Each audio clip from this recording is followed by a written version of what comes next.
and see what we're seeing. And we are live. We are live. We didn't have anything big planned, so I know we don't have a bunch of people waiting.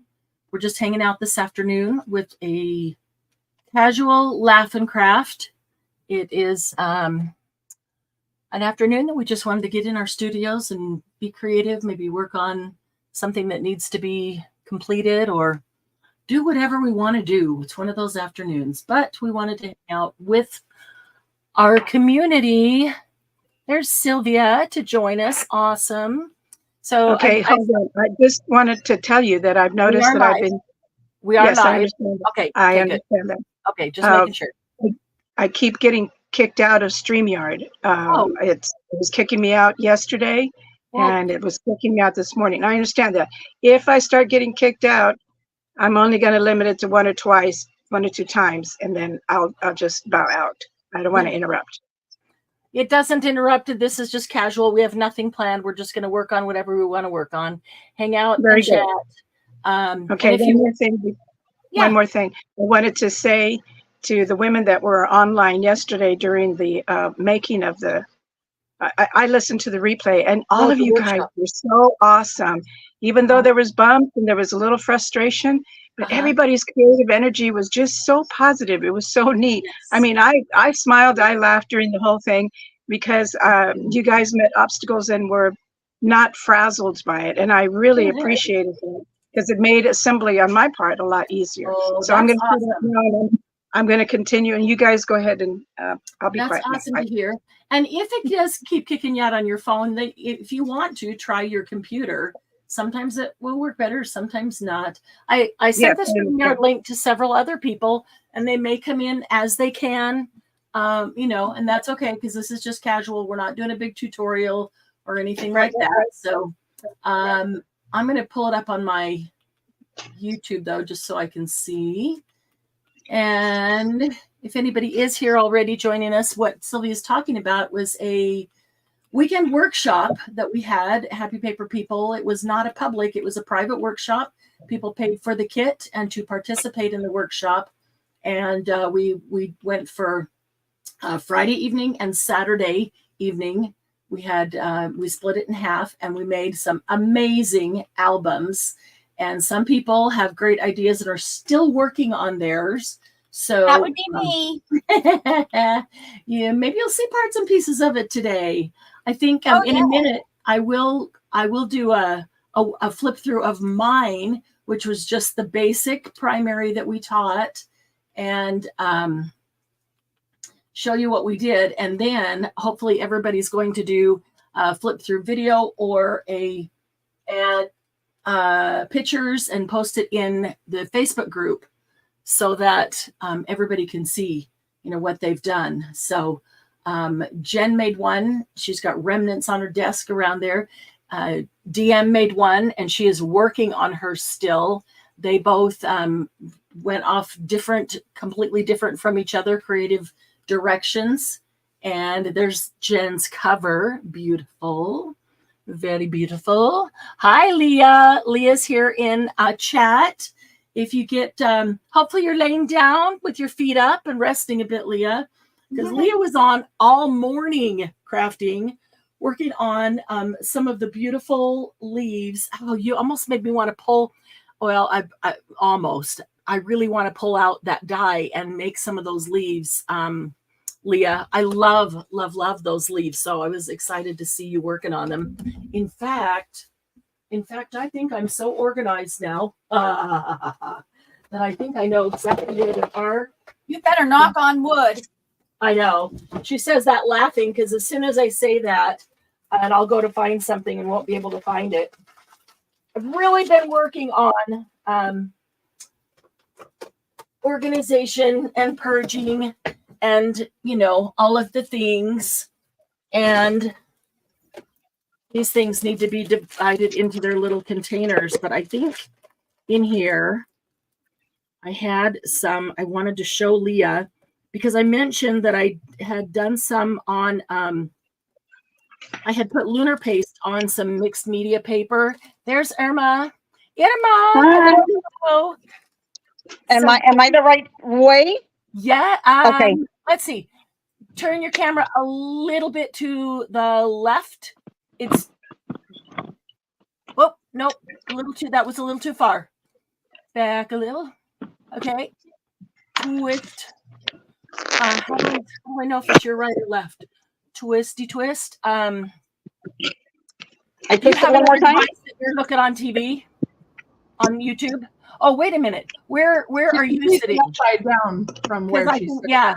Okay. So I'm exactly on the other side of you. Like I'm standing on the other side of the desk looking at you. So if you want to do a 180 with the camera, then we'll be looking over your shoulder. Okay, let me see. You had it perfect this morning. Yeah, I know, but I took off my phone. Yeah, because I do it from my phone. Right? Yeah, it was absolutely perfect looking at your desk.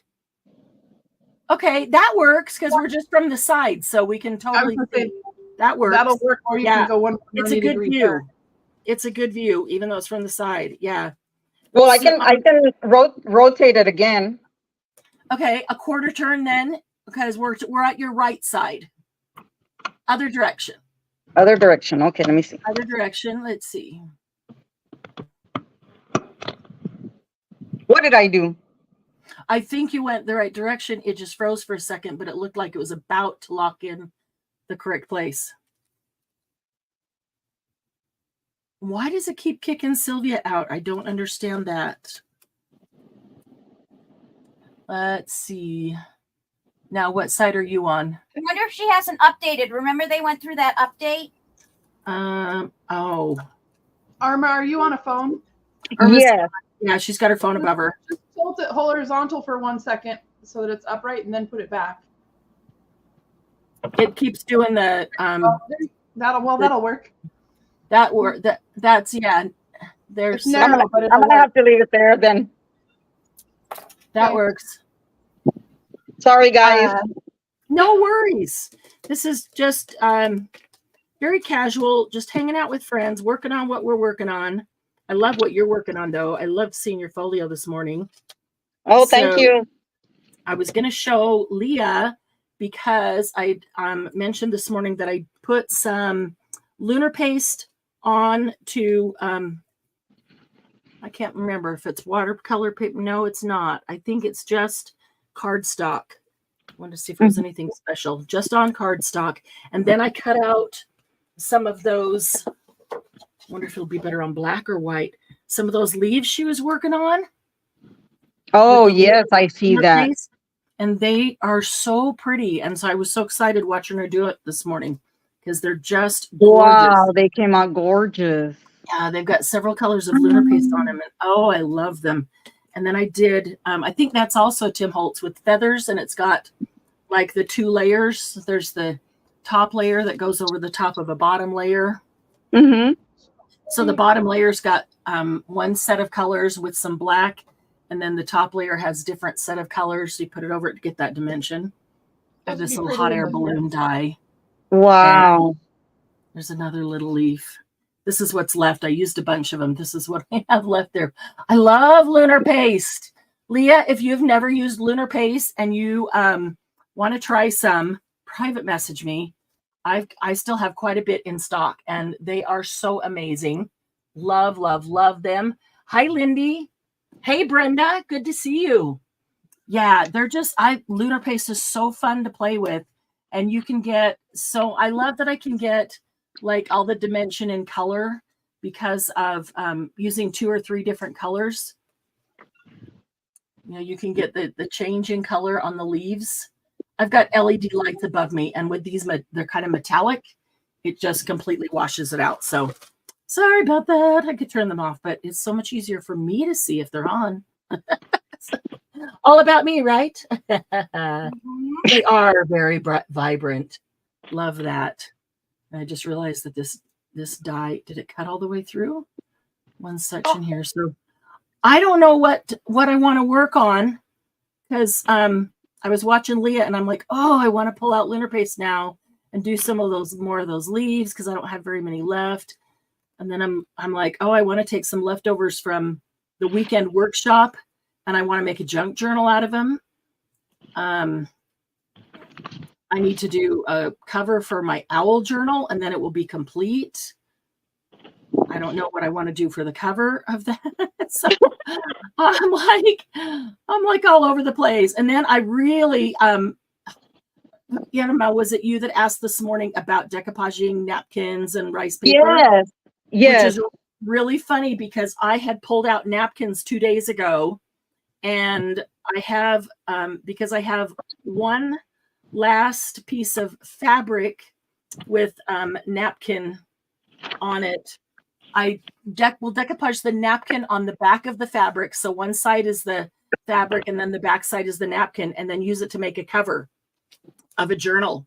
And I love doing that. And I only have one piece left. And so I pulled some out and thought, okay, I need to do that. I need to make some more of those. And so you said that this morning. I'm like, oh yeah, I could decoupage. So, so many things running around my jumbled head right now that, I don't know what I want to do. We want to do everything at once. That's exactly it. It's like overload.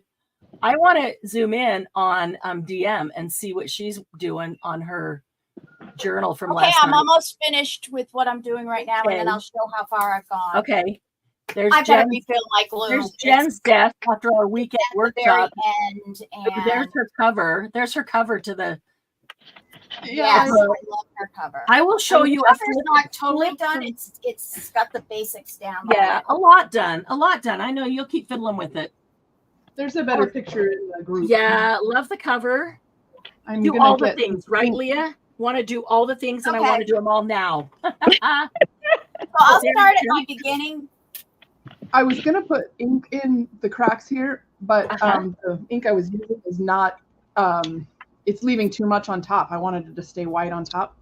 So I'm going to have to get a different kind of ink to emphasize the cracks. What ink did you use? Oh, I just used a little bit of an ink pad and then used a wet something to wipe it off, but it leaves too much surface. So it's not bad. It's just it makes it blend in a little bit more than I wanted it to. You could try it the same color, but use a drop of the re-inker. Well, I don't know if I have it. Okay. As soon as you drop it, it'll go into the cracks and then immediately wipe it off the top. I think I'll just use a brush and some water on the ink. Like I'll get some off the ink pad and then get my brush wet and then use that as a drop, and that might work because it'll go in the cracks better and be more diluted on the surface that way. So that's not my next step. I want to work inside the journal today, so I'm not going to get anything wet on the surface. Okay.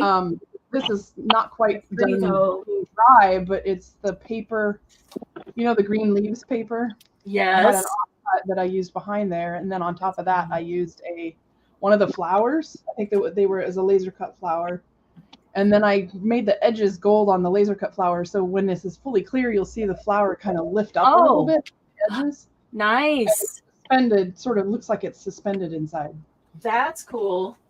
So Jen took the kit and is using a bunch of her stuff with the kit to make it her own. Yeah, and I put the rub-ons on. This is right on top of my paper, and then that's my paper under there, and just some offcuts that I used, and then the leaves and the moths and stuff that came with the thing. I'd say butterflies, but I don't think they're butterflies. Butterflies and moths, there were both. Oh, and then I dropped the thing on its corner. Oh. Isn't that nice? So I got to shove a little bit of glue in the crack and then squeeze it shut. And go with the rest of the cracks. Go figure. And then I was just going through my paper and just, ogling it. Oh, yeah. And I thought, ooh, some of these colors might go good in here. Yeah. Those are really pretty. And then these are all, so I got a buku batch of fabric book free and fabric swatches. 2.5 days tearing them apart. Yeah, they take forever, don't they? Well, I must have had 40 books, and it was very challenging to pull them apart. Yeah, it is. When you said this is what I'm doing today, I thought, oh my gosh, that's a week's worth of work there, because I've been there, done that, and I still have some that aren't torn apart. It's takes muscle to tear them apart, break them down. Yeah, these weren't as bad as I expected them to be. So there were even some browns that I thought would look really nice. Yeah. This has a little bit of peachy pink in it. Pretty, pretty. I might be able to make like a pocket or something. Very cool. Or a coffee dye backed flip of some kind.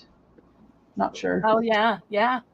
Not sure where I'm going with it. Okay, I love how that one on the right turned out with that page, making those two pockets, tucks on the side. Yeah. I don't know if I want to tuck this. I mean, like I kind of like when it's tucked under, it's sort of secure. Yeah. But even when it's over the top, I don't mind that. I just folded this down for extra thickness on the edge. But this is two tucks here. Yeah, I love that. And I like it underneath it. You can still use it as a pocket, and I love that as a belly band. Yep. There's the center and a little pinking on the edge. It worked out just fine. So yeah, all the pages they came out pretty good. I just need to embellish them is all. Well, need is not the operative word. I mean, No, like you don't really need to embellish them. Yeah. It's just a desire, So it's okay. DM, are you to where you want to show yet? Yes, I am. Okay, here's DM. You'll need to get a focus. I love yours, DM. I need to get my camera. Right, I think. Okay, let's go like this, and I'll just push that up. I just made this. I haven't put it on yet, but it says let's hold it up get to your camera just for a second so it can grab a focus. It's really small too. It says let's get artsy. It's not focusing on the paper for some reason. The whole thing is. It's okay. It will. It will. This is the cover. I took some paper. This was what was supposed to be on the cover in the first place, but I used hold on just a minute. I just got a note from my husband. I just need to tell him that I'm online. He doesn't know. Okay, there we go. I did some little stitching around it with my white pen, but if you saw Jen's, this was actually a white album, and I didn't like that you could see the white, so I took a whole bunch of paper before Saturday morning, and I sprayed it and crumpled it and made it the colors of everything inside, and then I put it on all the edges. So you can see all the edges, and I've got extra to use other places. I sprayed the top.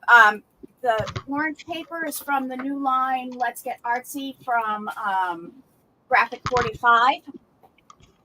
And the other line is from where, Marianne?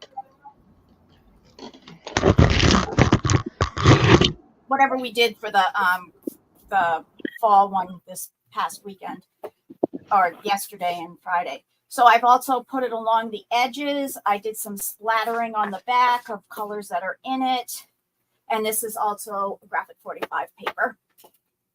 This isn't all the way down, just in case I decide I want to put something underneath it. This is my first page.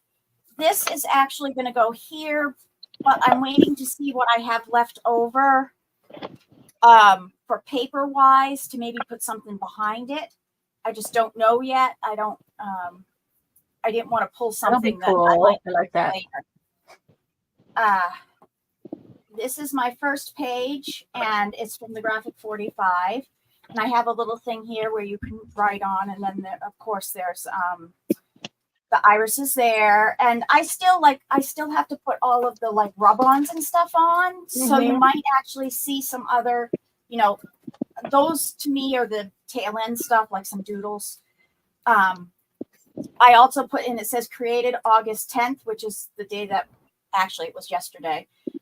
So I did a thing that says created August 10th, and that's that page. This is the back of that page, and above it, I just put some flowers. I loved this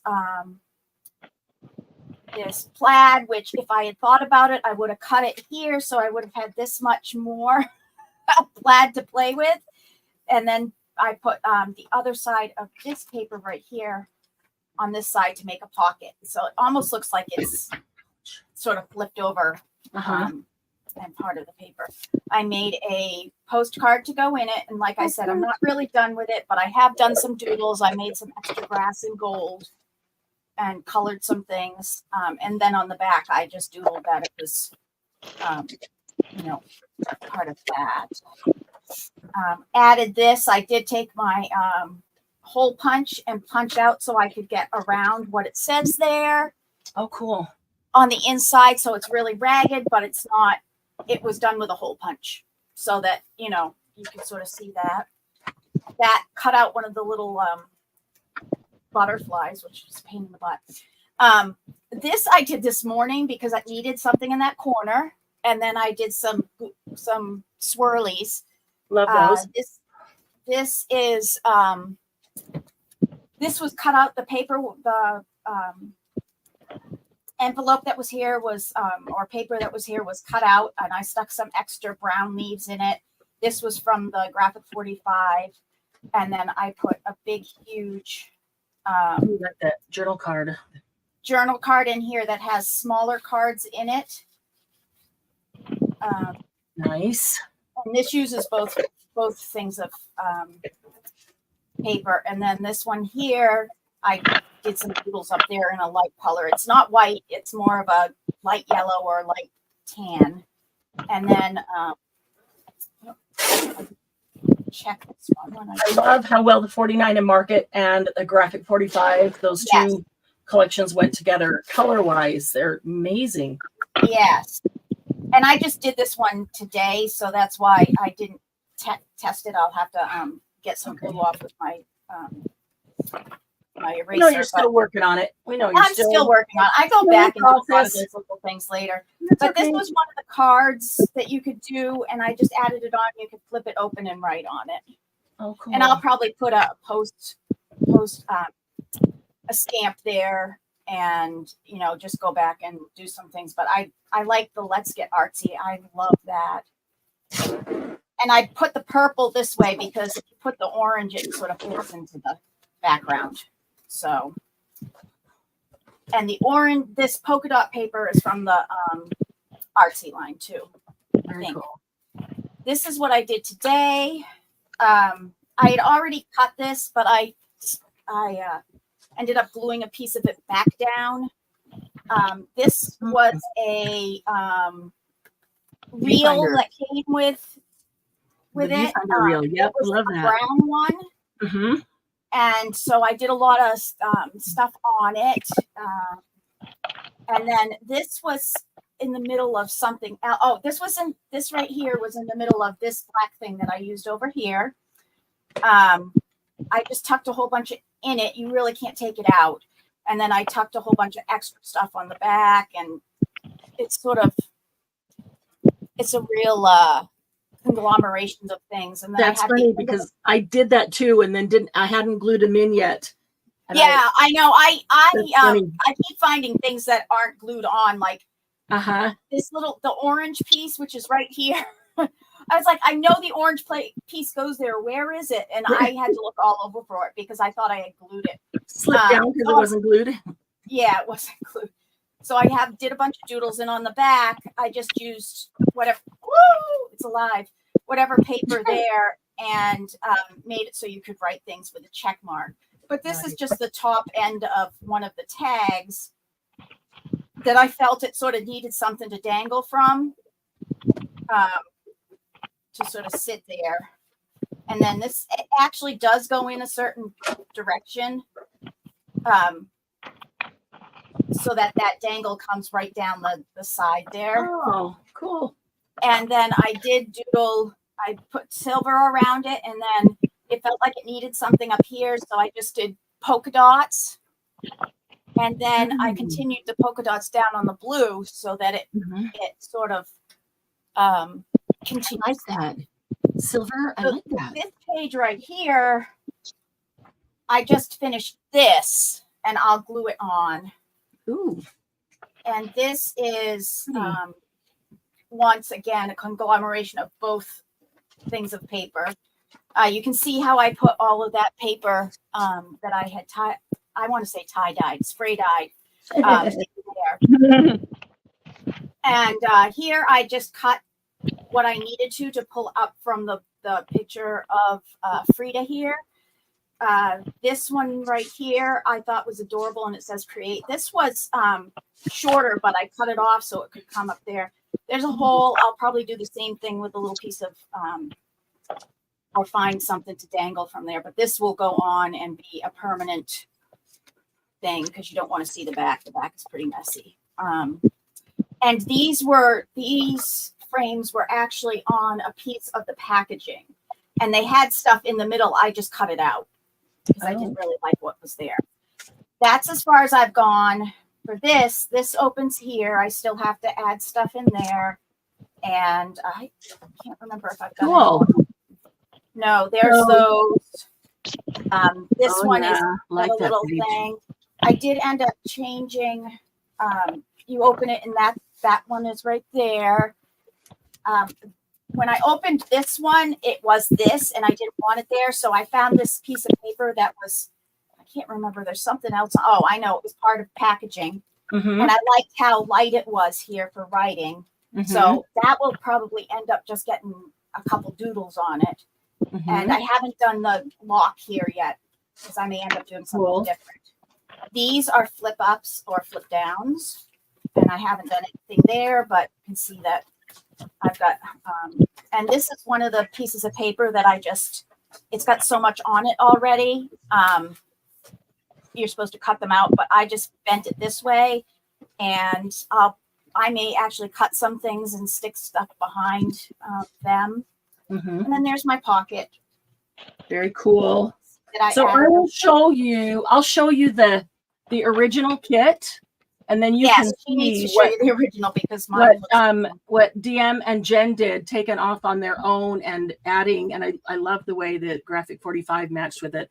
I have two because I had one done ahead of time to show people what the weekend workshop was going to be, and then the one that I made with the workshop, which I did cut just a couple variations. But here is the original kit. It is Graphic 45. Spice is the paper collection. And this is not Graphic 45. I'm sorry, 49 Market. This is 49 and Market 4-inch repositionable fabric tape. So it's not washi tape. It is fabric tape, which is really amazing to work with. And put a little glue on it and make it non-repositionable. But look at these cool. It's like a palette, like an artist's palette. Just absolutely love. Yeah, I need a roll of it. Yeah, and it goes so well. The roll is huge. I had one roll and did the entire, cut off some for everybody in the workshop. So yeah, all the parts and pieces. You could find uses for that all over the place. Yeah, right? Yeah. It's set up like a photo album, and I have not put photos in. And so mine is, I'm looking just for one piece of paper. Mine is all set for someone to put their photos in. We've made it, and most people didn't have their photos right there.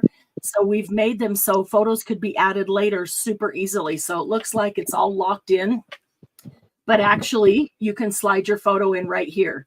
So this bow, a ribbon is only glued to the frame. Once you get your photo in, you'd glue that down and glue that down.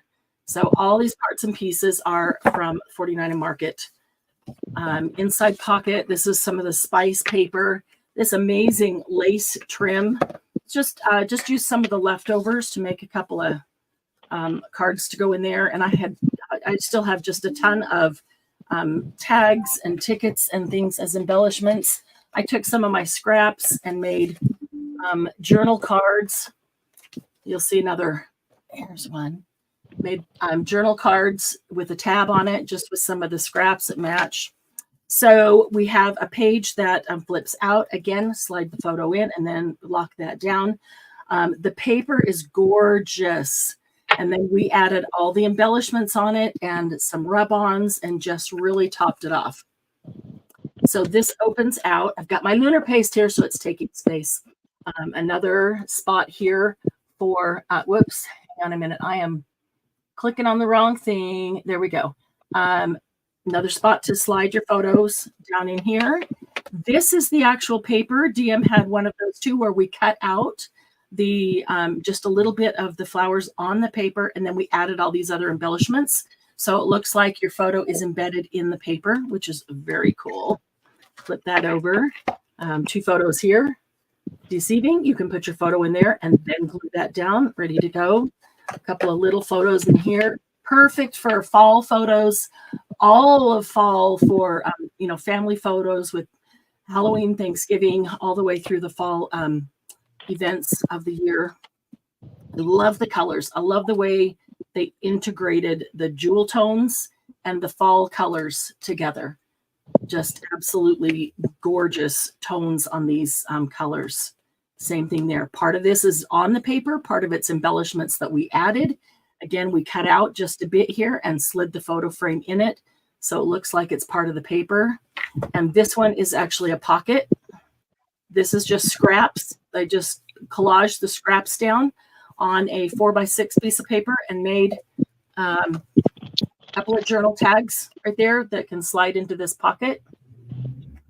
You can add, it's a good place to store photos that you want to put in here, and all different kinds of photos for 2x2, 3x3, 4x4, 4x6, 2.5 by 3.5. This is a very cool one here. It actually opens like this. And so you've got a large one in the center. You've got underneath here. We left some of these open that you could add frames to, or you could add a pocket and put a tiny, or put, you know, like folded up coffee dyed paper to journal on. You could journal right on here.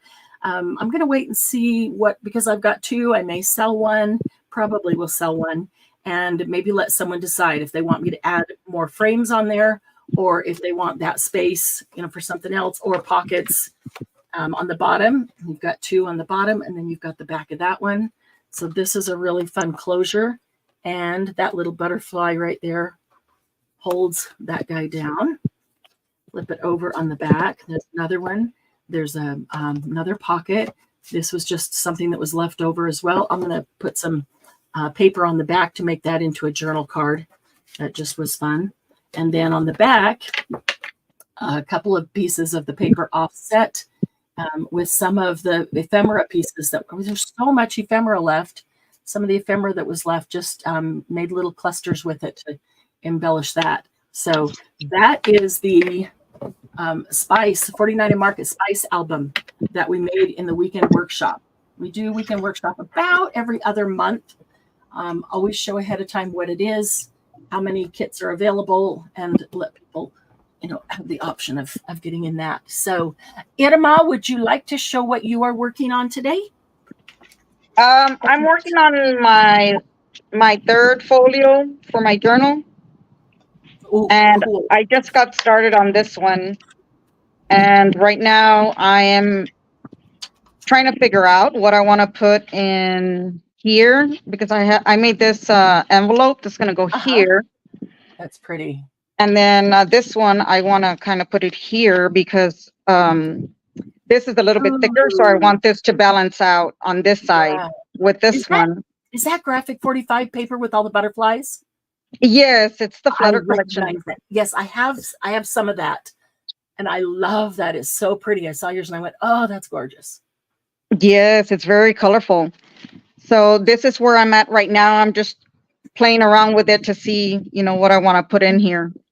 Show them how you did that window, and when you open up your envelope, your pocket there, how you did the window inside. I love that. That's this one? Idea. Mm-hmm. Yeah, basically what I did is I created the envelope itself. So this part right here, it was just a plain piece of paper. Okay. And what I did is I took the measurements to make the envelope. To make the envelope. And then once I had the measurements, I got this paper, the one on the top, and I ran it through my die cutting machine, and I used, I believe it was this size what I used. So I used this die on here. I ran it through the die cutter, so it gave me that opening. A window. I love that. Yeah. And then I just applied the acetate on the back, glued it, and then I went ahead and sewed around, and then I put it in, I glued it on here. That's cool. It's very pretty. And I love that idea. Never thought of doing that.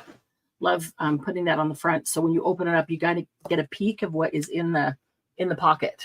Yes. And when you put the ephemera in here, it looks really pretty once the ephemera's in there.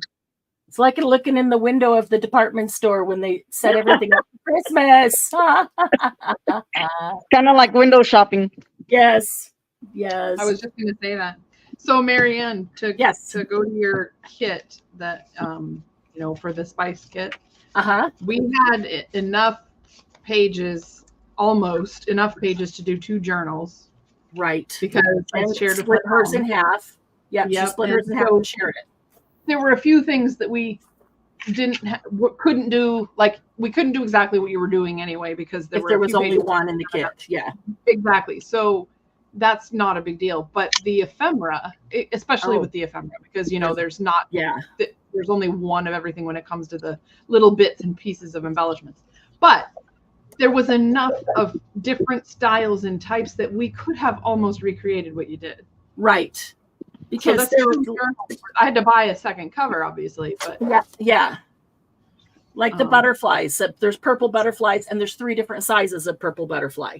So they could each have a different size, but they both have a purple butterfly to do, things like that. So butterflies and flowers and hearts and buttons and the wagon wheels, and there was just so much ephemera. Last night I sat here, gathered up all the leftover ephemera, sorted it into little sections, and organize that, and I'm like, oh my gosh, there's enough here. And I've still got pieces of paper because you used it to make 2 full journals. I only made 1. I've still got pieces of paper from the collection that I could make another one. I thought I'd really want to make a junk journal style now, with some of that left over, so I can have a different style with the same gorgeous colors. It'll be gorgeous. So yeah, I almost thought that chat was frozen because there wasn't anything in there. But I see now that Lindy's back in chat. So let me look and make sure I don't have a YouTube open somewhere else. And we just got that. I only go very briefly. I don't. That's okay. And Sylvia keeps getting kicked out. Bring her back in, get kicked out. And she's going to get frustrated with that. She said it was moving day for her son, so she's yes, for Lindy. Yeah, she's been helping her come in, but she said she couldn't. Yeah, I sent her the link knowing what she was doing today, and that even if she was done, she might be exhausted. Might be, I'm sure would be. But sometimes crafting can re-energize you even when you're exhausted, just because it's cathartic and it's something that we love to do. Sylvia, do you want to try it on your computer and see if you get a better connection? I don't have Messenger on my computer. I only have Messenger on my phone. Oh, okay. You don't. So I can be in the background just listening, so I can at least listen. I can text you the link, or I can email you the link so that you can open it on your computer. You don't have to have Messenger. I only send it there so I can send it to you guys as a group. Okay, we'll do that. Thank you. I'm going to do that. I'll text it to you, and if it doesn't just click and go straight there, you might have to copy and paste it. Try that. Absolutely. And you might have to try Chrome or Safari on your computer. But I know we've been in on your computer before. So I remember they updated it, Sylvia, so that may be the problem if you didn't get the update on your phone or something. Oh. Okay, I'll check that also, DM. Thank you very much for telling me that. Jen, I miss you. Love you guys. Sylvia, I'll see you after. Sylvia, wait, I have a question. When you go in there, does it ask you to open the app, the StreamYard guest app? Negative. Okay. Go to your app store on your phone. This could be the very reason why. Because they created an app specifically for those who are coming in as a guest to give you a better link. So go to your app store on your phone and just search StreamYard. And if you did earlier. Yeah, I did earlier. I couldn't find anything. I'll work on it. And if I get back, I'll get back. And don't worry. I just don't want anywhere. If not, you're not interrupting. We're just hanging out. Okay, I'm texting you. I'm texting you now. Bye. Okay. Okay, bye. Oh, Sylvia. She's so worried about interrupting, and she's not interrupting because, Excuse me. bless you. Bless you. Just hanging out as friends, and would love her to be here too. So, not interrupting. See what I I made did this morning? take my allergy pills this morning. I don't know what that all was. Oh, cute little envelopes with your leftover paper. Yep. Those are very cute. This one I meant to put the dark on the outside, but the dark's on the inside, so it still looks really cool. That looks like a woo surprise. Yeah, exactly. I like that. I do like that. All right, Leah and Lindy convinced me to get color. Yeah, that's pretty. But it's kind of washed out, but it's lunar paste out. So Leah and Lindy, I'm going to do lunar paste on fabric and on paper. And here's my lunar paste. Of the base colors, I have all the colors that they have. And then there's the solar paste. I have all the solar paste. And then he has recently come out with these neon lunar pastes. I have 3 that I got as part of a workshop with Simon to test them out. And I have not ordered or purchased any more. And I really hate to say it publicly because sometimes people really like them. And there's nothing wrong with them, and I do like them. I just don't see that I would use the neon much at all. So I haven't ordered any more. I haven't put them in the shop. Or that's just your personal preference, right? Like, exactly. Just my personal preference. There's nothing wrong with them. And if you have use for the neon colors, then absolutely. They're just as good as the rest of them. So, and you know what? As I say that, and then I'll turn around and tomorrow there'll be something where I'll want to use the neon colors. Yeah, it'll be like you and the orange. Right? I've never been crazy about orange or green or yellow. They're just not that I dislike them. They're just not my go-tos. And so until this spice collection and the way the tones of the colors in this spice collection are so gorgeous that from the time I first saw that, I've just been gravitating towards those colors now. They're just so beautiful. I like that, DM. I like that top. Okay, I also have in here, these 2 are not lunar paste. They are TCW stencil butter, and that is only because lunar paste does not have a black or a white. And, you know, if I could say one thing, because I know Simon is watching, right? Simon, we need a black and white. We still need a black and a So white. I can't call him what I usually do because I can never remember his name. Yes, you can. Because Baby Boy is my nickname for Simon. Baby Boy. And when she remembers, then it's Baby Boy Simon. Yep, Baby Boy Simon. Because he started so young. Yep. But yeah, we do need a black and a white. The solar paste is really cool. I will use that too. But here's all the lunar paste colors. And oh my goodness, they are so much fun to use. So now I have to think about what am I going to do here? What am I going to do on paper and what am I going to do on fabric? I'm definitely going to need baby wipes because when I do lunar paste, I do it with my fingers. And That's what I meant to get. I like the results that way. I find the best results that way. Some people don't want to use their fingers. They can use whatever they want to. I don't want to waste a bunch on sponges or brushes or whatever. And if I use my fingers, I can make sure it gets into where it needs to get into to be solid. It's totally up to you. So I don't like it under my nails, but I'll use my knuckle to get it out of the jar, or a little scoop to get it out of the jar. But I do find putting it on better with my fingers. I'm going to get some paper before I get started on this, just so I've got paper on hand. And, you know, I guess it would help if I knew what I was doing and then could do things for particular projects, right? No, okay. We just grab paper and play. You don't have to be in teaching moment. You're good. No. Oh, no, I mean, just means so I can use it for a project later. Right. Yeah, not teaching mode, just do something that I can actually use later. But, you know, we don't. I totally get it. I have to say. This has been, these 2 tools have been my favorite We Are tools I've ever purchased from you. tiny cutter and the envelope cutter. Yes. Because I work with small stuff so often, and if I go somewhere, yes. I can bring these in a small They're thingy. packable. It's so portable. They're packable. I love them. Yes, I do too. The giant stuff is awesome, but it doesn't always do what I want. I'm going to show you the fabric with the napkin that I want to need to do more of. Need to do. Right. Need to do all the art. Need to do all the crafts, right? I'm going to get some black paper here so I can just sit down and not have to get up for paper. Which one do I want? I want this one, I think. I have so much of a paper addiction, I decided to do a bunch of, my own, right? I decided it's like we love paper. We love pretty paper. We know we're never going to run out of paper. And so. But when Jen makes it, we buy more. Right. Well, that I like hoard my own paper. It's so bad. Well, and that's I can just make more. What the heck? That's the thing. I've decided we don't have to hoard it, just use it because we have access to more and we've got more in our studio already.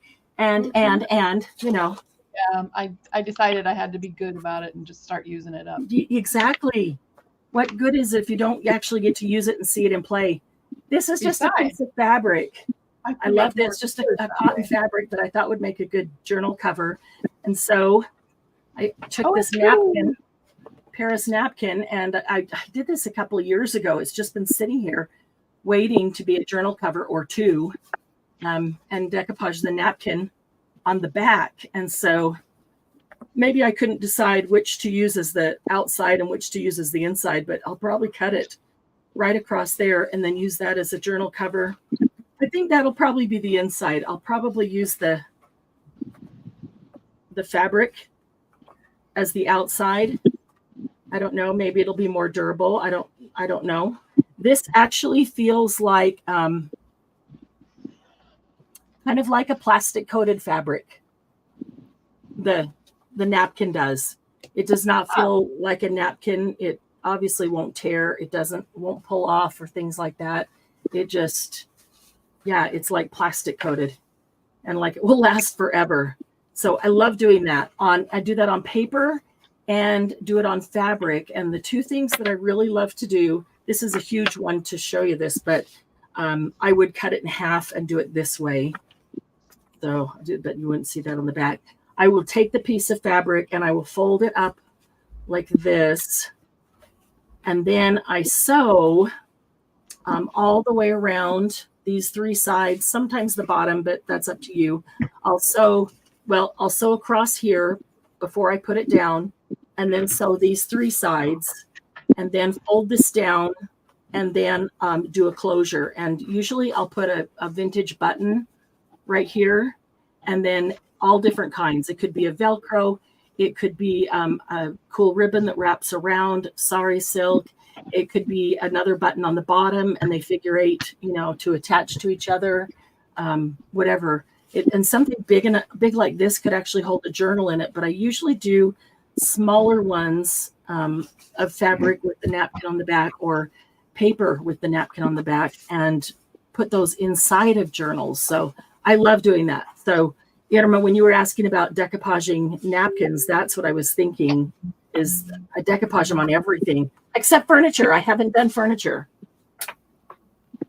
Well, I take that back. I did a little piece of furniture like this big, and it's not done. It's still sitting here. Oh, funny. So yeah. All right. So I did some lunar paste on black fabric and then turned them into mini journal covers, into mini journals. And then we sold them at retreat. So I don't have those even to show you anymore. But so what? I'm sorry. No, go ahead. So what would you use that lunar paste for? Like what is it meant to be used for? I hate when people say, well, you could use it for anything. Well, obviously anything, but if I knew, I wouldn't be asking, right? So yeah, the lunar paste is used as either as to change the color of something, like the paper that I put it on, the metallic, and then cut out those leaves. So by putting the lunar paste down first and then cutting out the leaves, it's done. I don't have to go back and ink them or do anything to them after the leaves are cut out. Oh, wow. Where otherwise, like Leah was doing this morning, we cut out the leaves and then we sit down and we have to ink them and do all the layers to get the different colors and things. I did all that with lunar paste at one time and then just ran it through the die cutter and it was done. So that's kind of nice. It's used to embellish.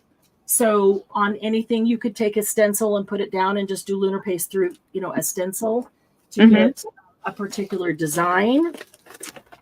It is used, like if you wanted to do a butterfly or a dragonfly or something on a cover or on a page, you could get a really cool metallic butterfly. That would be really neat. I did it on, I don't think I even have pictures, so I'll maybe do a small one like I did. I did it on fabric and then put the fabric over chipboard to make journal covers. And so they were like black fabric journal covers with a lunar paste design on them. It's permanent. It's permanent once it's on there. And so, very durable because you've got a fabric cover, but the lunar paste, the metallic just looks so cool. I'm looking now for. They're all going to start. Is Mark home? No, they hear Lily. Let me mute for a second. Oh, okay. Oh, yes, Mark is home, but they were barking at whoever was. Okay. Barking on TV. Let me pull out a few stencils. And that's why I said, rather than just put things down, I should probably think about what I want to use for some upcoming projects, because you can do, do specific things so that they can be used, or you can do it right on your project. Hey. I find, how sometimes playing with paint is just very relaxing. That's how lunar paste just using lunar paste is very very relaxing and like getting your fingers in paint, but you come out with cool metallic things. I will show you how I did it just on paper to cut those leaves though. So Leah, if you have some, it'll be a lot faster and maybe easier on your hands. If you have any arthritis or problems like that I have carpal tunnel in my wrist from playing the piano for so many years, and inking forever just sometimes is just too hard on my wrists. So putting the lunar paste down and then just cutting them out, and you can do them in all colors, any colors you want. Looking for I have not used this stencil. Look at all these eyes. That would be so cool. Got to try something there. That'll be a good, let's play with it. Yeah, you can tell I've used lunar paste on this because I did not clean the stencil. Butterflies are always cool. Why clean up after you craft? It depends sometimes. Typically I will wipe off anything major on stencils, but I don't go clean them with soap and water down to where they look brand new. I just don't. I don't begrudge anybody who does. I actually admire that. I admire the ability to do that because I don't seem to have that ability. I'll be right back. Okay. And I always forget to bring in like a pan of water. Oh, look at this cute stencil. DM's gone. Maybe I'll make her a puppy paw. I'll make her a puppy paw with that. That's not a puppy paw. That's a lily paw. That's right. That's a bear paw. You can even merge colors and ombre and shade with lunar paste, which is very cool. Oh, wow. I've got a 20 bunch of years horse worth of hoarded stencils. papers. Brenda, with as much paper as I have, you'd think that I had been hoarding for 20 years. Hi, Hi, Roxanne. Good to see you. The lunar paste, here's a funny thing about the lunar paste too. I think I'm trying to remember. I want to say they retail for $6. So I sold them or sell them HPP for $5 every now and then. If I do clearance sales, because there's just too much stuff in stock, might be even $4.50, but $1 less. So if you buy, I don't know what, if there's like lunar paste and solar paste, if there's 20 or 21 together, you're going to save $21 off of them. That's $1 a piece. I mean, to me, every dollar adds up. That's saving 21. That's 4 more, but spending the same amount of money that I got rather than paying retail price. But I will say when the lunar paste first came out, I really thought, okay, it's in this little tiny jar, right? This little tiny jar. I'm going to use this up. It's going to be gone, and I'm just going to have to keep buying this. I don't think this is going to be something that's going to be a staple in my studio. That was my thought. But everybody asked about it, and so I got it to try it. And I have not, how long has it been out? 2-3 years now? I have not repurchased one yet. This is probably one, this is one I use a lot. And you can see it's starting, it's getting low. It's all over the side. So if I push it all down, I probably have 1/3 of a jar left. But for 3 years, I've been digging into that. And when I do it, I tend to do a ton of stuff. So it's all done at once. Roar, where's Roar? That's another one that I use a lot. And Roar, I know. The colors, just like Tim Holt says, they're great names. I have not had to repurchase one yet. They seem to last forever. It doesn't take as much to do something as you think it's going to. So I've been very pleased with that. So it was like a one-time purchase, $5 a bottle. A lot of people will start out with like maybe 5 or 6 or 7 colors that they think they would really like, and then go from there and see if they really like them, use them, try them. We've done some different workshops on HPP that are there's on YouTube. You can probably just search lunar paste on the YouTube channel and find them, but where we've gone into deep dive demonstrations of how to use them and explored some different things. I'm just pulling out a variety of stencils here because once my hands get all gooey. But I do keep baby wipes close at hand because I will keep wiping my fingers off, even though I don't clean my stencils so much. Okay, that's enough to get started. That is really enough to get started. These are the layering stencils, and you do like for the flower. And a lot of times what I'll do is ink this one with Distress ink and then come back with the lunar paste. So this is a hibiscus. Come back with the lunar paste on this one over the inked part, and wow, does it pop. Same thing with this one. I think is that the lotus? I don't know, but that's they look really cool doing them that way. And I've got a couple of that I have not tried yet with lunar paste that I'm anxious to try. So I pulled those out. One that I really love doing is the Japanese signs for energy, peace, love, and happiness. You can see that I do those a lot because they're all covered with all kinds of colors. So I'm going to start with, and they work both on black and white. They work on any fabric, but I love just a black and white linen. It's actually, this is just a cotton linen fabric, and I haven't used this stencil yet, so I don't know if there's a right side or wrong side. I don't think so.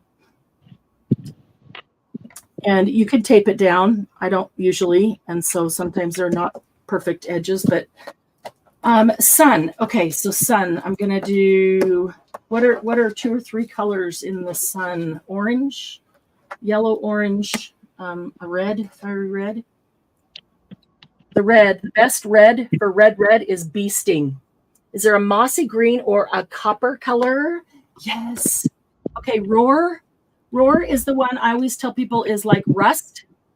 It can be very coppery too, but this is rust. In my brain, this is rust.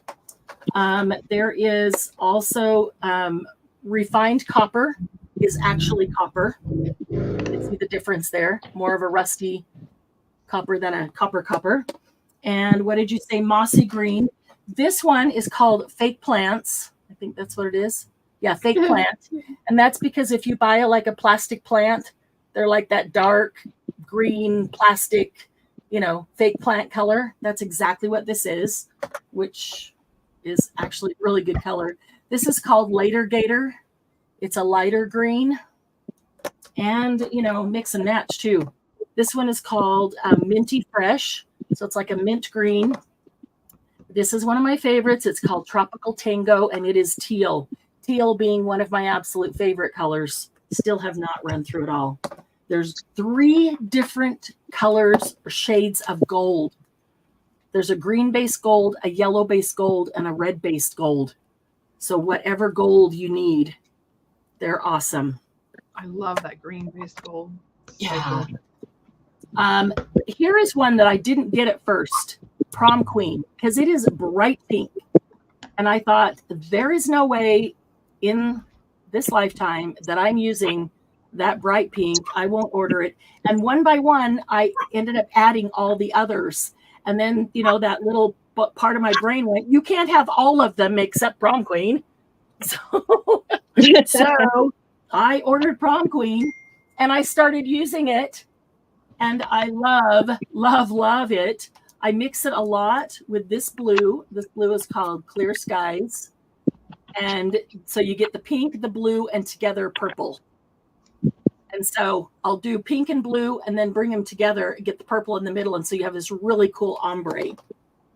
Yeah, Brenda, it's got mica powder in it. So it's got a sheen. Yes. Yeah, it is. It's metallic, actually. Yeah. This blue is the newest blue color. It's called No Diving. So it's like deep water blue. And then Crown Me is like the royal purple. This is a like midnight blue. It's called Midnight Snack, and it's like a nighttime blue. There is a silver, of course. This is called Game Over, and it is so. Bee sting is the one that is red. You get stung, your skin swells up, and it goes red like a bee sting. That's the reddest red, although it's not a true.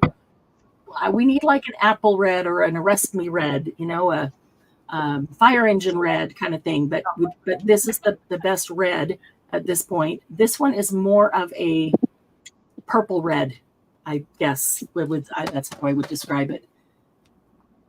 This is Triple Berry, which is also really pretty. I use that one a lot. And Traffic Cone, like the orange traffic cones, but I don't like that name because it is not the color of the orange traffic cones. It's much better than the orange traffic cones. It's a good, I don't even know what I would call it. So I'll try to use a whole bunch of them so you can see the differences. And then the solar paste, you will kind of notice that the solar paste appear to all be white. When you're not on camera, you can look at them and see that there is a slight difference in color. This is more white. This seems to have like an iridescent-ish sheen. This one looks a little bit lemon meringue type, color, but they're basically all white because when you mix solar paste with something else, it transforms it. And I at first thought solar paste was like, meh, don't need it. Try the couple that they sent me. You can mix solar paste with the lunar paste. You can mix solar paste with mica powder, with liquid re-inker, any brand, it doesn't even matter, with any liquid ink. You can mix it with anything. I just put a little on my mat, put whatever, like a lunar paste with it, and mix it up, and it transforms it into something completely different. So having a solar, if you have all the lunar pastes, and 1, 2, 3, 4, 5, 6, 7, 8, 9, 10, 11, 12, 13, 14, 16, 18, 20, 22. That sounds about right. If you have all the lunar pastes and you have even one solar paste, you've just doubled the colors that you have because it transforms every color into something completely different. So this one is crocodile tears. So you can tell it's going to add iridescent greens. This one is cross my heart. So it's going to add iridescent pinks. Golden hour, beluga, overheated, and royal flush. So you can tell by the names and by the colors on them what they're going to add to it. So I'll wait and do those after. So first get a feel for just even for the solar or the lunar paste by themselves. So I want to do a sun, and I would typically take like 3 colors. I'm going to do bee sting, orange, and yellow. And I'll open them and let them sit here while I'm working for a couple of hours. They don't dry out, and I don't worry about them. Not like some things where as soon as I use it, I put the lid, right back on. Same stuff we went to. It was nice to sell as granite countertops, about a 5-pound bag of dust. Ooh. Oh. So that dust with mica in it, you can mix that with anything else. Is that right, Brenda? You can take that granite dust with mica, mix it with anything else to get a usable either liquid or paste. That's awesome. What a great idea. Let me refill my drink here. That's a wonderful idea. I never thought of doing that.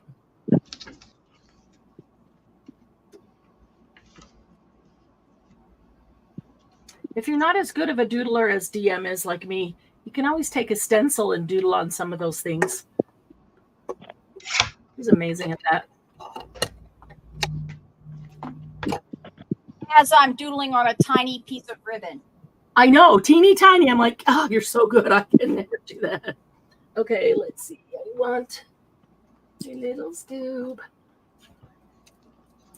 So I'm just going to start playing with this. You guys can and talk about or ask people in the audience or whatever, anything.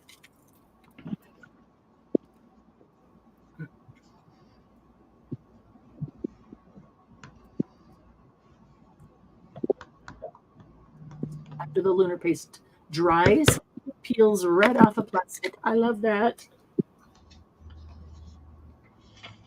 Okay, now I want to find a countertop place. Right. If I can buy a 5-pound bag of granite dust with mica in it. I mean, granite naturally has mica in it. That would just be so cool. What a great idea, Brenda. Glad when I go to Home Depot, I always have like doggy poop bags with me everywhere I go. So I'll go to their the cutting place where they'll do the non pressure treated wood, and I'll just fill up a doggy bag full of sawdust for my projects. I do the same thing. That's a good idea. It's like free. It's free sawdust. It's just waste material they're gonna get rid of. Throw away. Yeah. Yeah. So upcycling is not. So the sawdust, then you mix it with glue, or that's how I made the filler for my front door. I took out the mortise lock. And then I sanded down until it slim fit a 1-inch piece of wood into the hole. And I used sawdust and glue as the filler so that it would actually work. And then I pounded the crap out of it to get it in all the way. And then took a flush cut saw and sawed it off flush so a door piece to work with so I could put in a modern handle. Wow. And I used it to fill in cracks of my floor. Oh, that's a good idea too. Well, it's really useful for any wood project. Yeah. Huh. Oh, you I actually never thought about using sawdust. I just scraped all the yellow down off the sides, and I have almost a half a jar left. And I've been using this for as long as it's been out. This is one of my most used colors.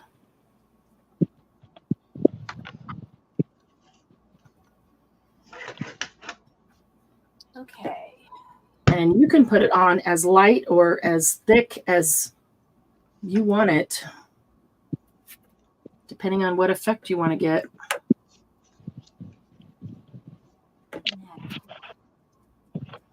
I am trying to learn to put less on and then just add more if I want it, because I tend to be heavy-handed and put too much. And if you put too much, then you run the risk of pushing it under the stencil and not getting very clean lines on your stencil.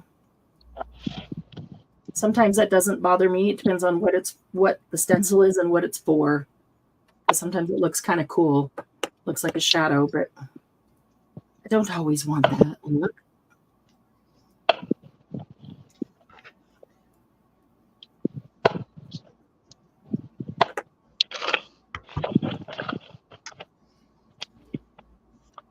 I probably should tape it down to a board.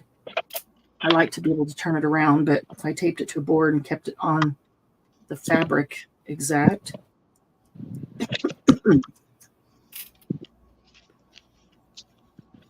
Did you ever send Sylvia the link? I did. Yeah, I texted it to her. I see. I can't get texts on my computer. I can do it on my iPad, of course, but I can't do it on my computer because for now, Windows isn't compatible with Apple. You know, I didn't think about that because she. I don't think she has an Apple phone though. She has Windows too. So, can you grab the one that I put in admin and email it to her? I don't have her email address. Oh, there she is. She's listening. Well, on YouTube or in StreamYard? She's which in YouTube. Sylvia, I didn't even think about that. But you probably do need it by email to be able to open it on your computer, huh? That was a real duh moment of me. Don't worry, Sylvia. Nobody's stressing today. Oh no, casual Sunday. I'm not even supposed to be like doing this per my own rules. I was going to say, who said? Okay, I'm supposed to be working on a house project. But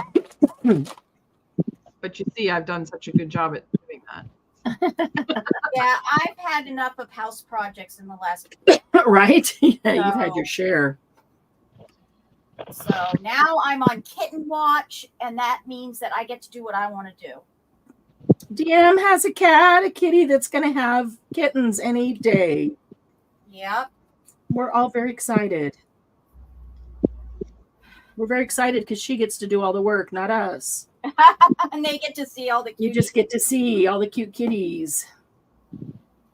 Right?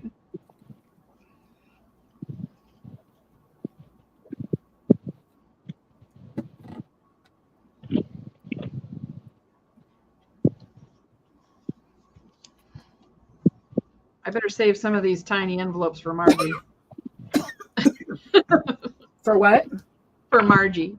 Oh, yes. Teeny tiny ones. I had a tickle in my throat. I took my allergy pill this morning. What's up with that, DM? You took yours too.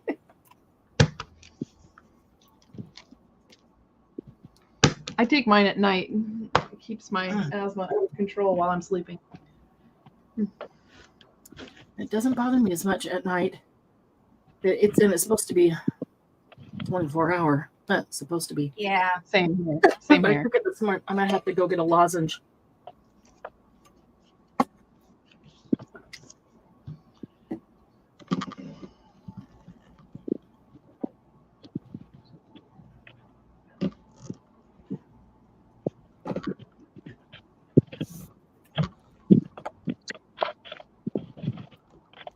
This isn't my normal camera setup, so I keep repositioning it to make sure I'm in frame. Done for now. Casual. Oh, you're plenty in frame. You're just fine. Oh, well, I am. Yeah, I am now. Problem was I kept working down here, and the camera cool. was up here. Yeah. He's casual. Yeah. Somebody will say something if they can't see or need to see more. Oh, oops! I need to glue this down.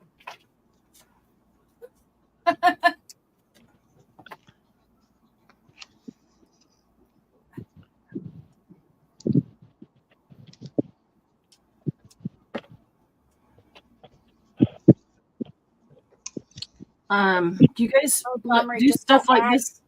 Glue. What? Say that I again. need more glue, and I'm being. I'm not wanting to go and fill my glue thing. I need to do that too. Mine's like just full after yesterday's project. Yep. That's exactly. After that, I need to do that. Do you guys do stuff like this with your fingers, or do you use a spatula and spread it across your stencil, or what do you prefer? Depends on the product I'm working for me, because if I'm working with something that's not safe to use on my fingers, I might prefer to use my fingers, but I would probably either wear gloves or use a tool. But I mean, and you know, using your fingers might include a glove or a finger caught or something. Yeah, sometimes I'll use my fingers if I know that I have to wear like a finger. I have these little finger that are rubber gloves, but they're just for a finger. And it's yep. And they're a little tight, so I don't wear them a lot. 200 of them sitting here. Do I ever use them? No. Well, I like the idea. Problem is, if I only use a finger caught or two, right, I get stuff on my other hand. So I'm like, it's just easier to wear a darn glove. Right. I like using my fingers, but yeah, sometimes I use materials I shouldn't be using on my hands. Like this stuff, I'll show you. This stuff, this antique paste. Oh, right. That stuff. I don't ever really bother to look at it to see if it's something that I shouldn't touch or not. Yes, these thimbles are very important. It causes kidney damage when you get exposed a lot. So Sylvia's really good about using gloves or finger cots. Yeah. Okay. Now things like the Stamperia stuff, or whatever these brands that you're working with, I don't worry about so much because they're usually fairly non-toxic. Right. Oh, you got a beautiful sun, and cool. There was a thread off the side that laid right across it, and I picked it up. I picked the thread up and got rid of it, but I can see the thing. But that's like there's something in front of the sun, so it's kind of cool, actually. So yeah, so that was that stencil. I just started with the light, the yellow on the outside, and then did the orange, and then did the red in the middle. You could also do that, gradient top to bottom or bottom to top, inside to outside, however you want. Oh, don't. Well, that looks gorgeous. It dries really fast, but you do want to give it a minute to dry. I still have the butterflies and stuff that you made. Do you? Yeah, the little swatches that you gave at that retreat. Yeah. I have those set aside somewhere in my craft room. Cool. One of the things that I was really impressed with was the fact that it does dry so quickly. This is almost, when I finished the red, the yellow on the outside was already dry. So the red is not quite dry, but the yellow on the outside is. The orange is almost dry. I'm going to try something while I've got this here. I'll try it on black. I'm going to take the stencil and see how much of that sun I can get off of here just with lunar paste. This works with ink. I don't know if it'll work with lunar paste because it's dried on the stencil. I mean, it's pretty much dried on the stencil. I would need to put it in water immediately, but even then it's already dried on the stencil. So I don't usually bother a whole lot. Sometimes if it gets really thick, if I've used it a bunch, I can just peel it off, but I don't think this is going to work, but it was worth a try.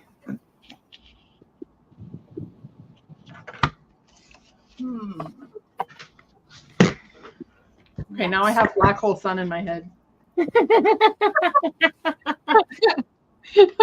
Oh, got kind of a shadow back, and it actually looks kind of like a shadow of a flower, not a sun. That's cool. Okay.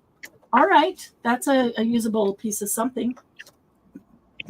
Okay. So do something else.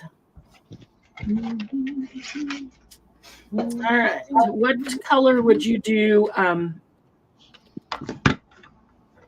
energy, peace, and love and happiness in? Probably red. Well, energy, I probably would use a warm color. Energy. And peace, I would use blues and greens. And love, I would use pink. Love, you use pink. Happiness. I'm going to try to yellow and pink gradient, maybe. This is a pretty wide piece. I think I could get. Let me do something different, and I'll come back to that one.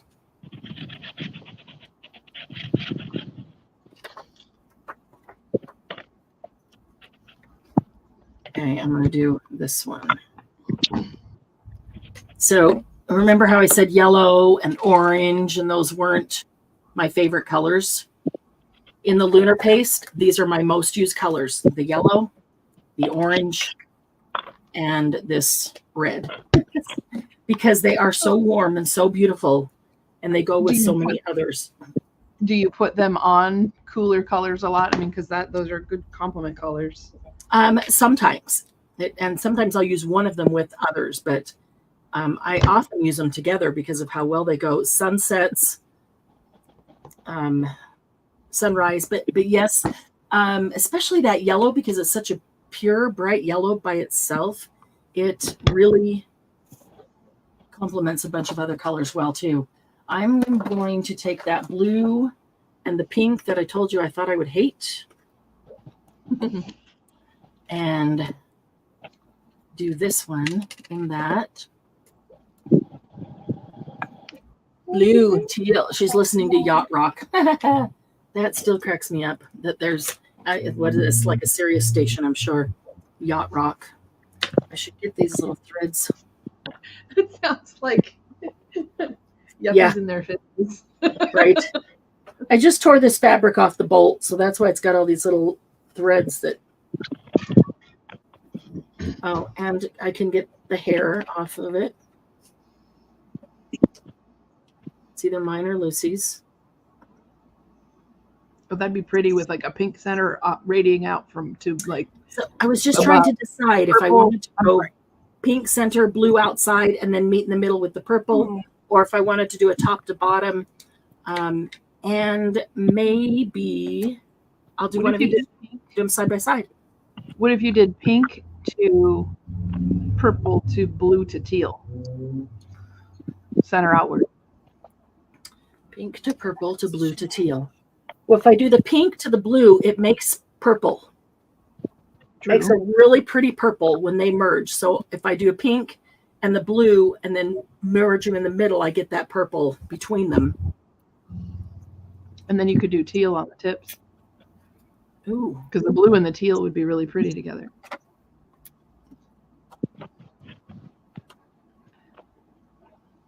Oh, yes. Leonard Cohen.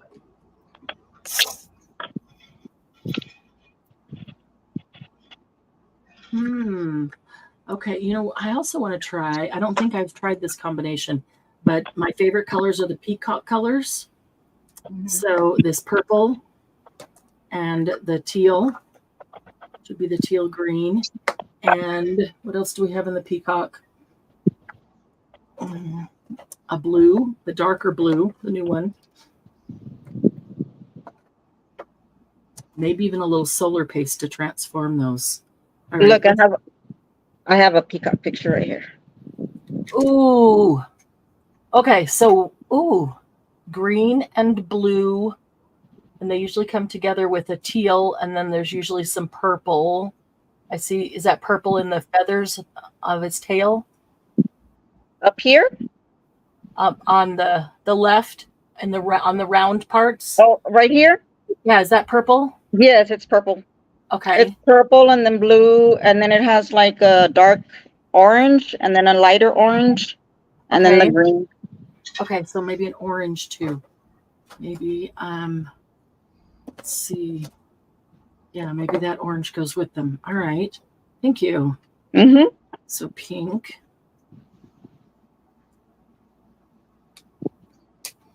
Wow. But very, very a lot of pink. oh yeah, that's why every time I saw Simon use it, I'm like, there's no way that I'm going to use that hot pink. It's called prom queen, so it's like high school girl pink. No, I'm not going to use that on any project ever. I know I'm not.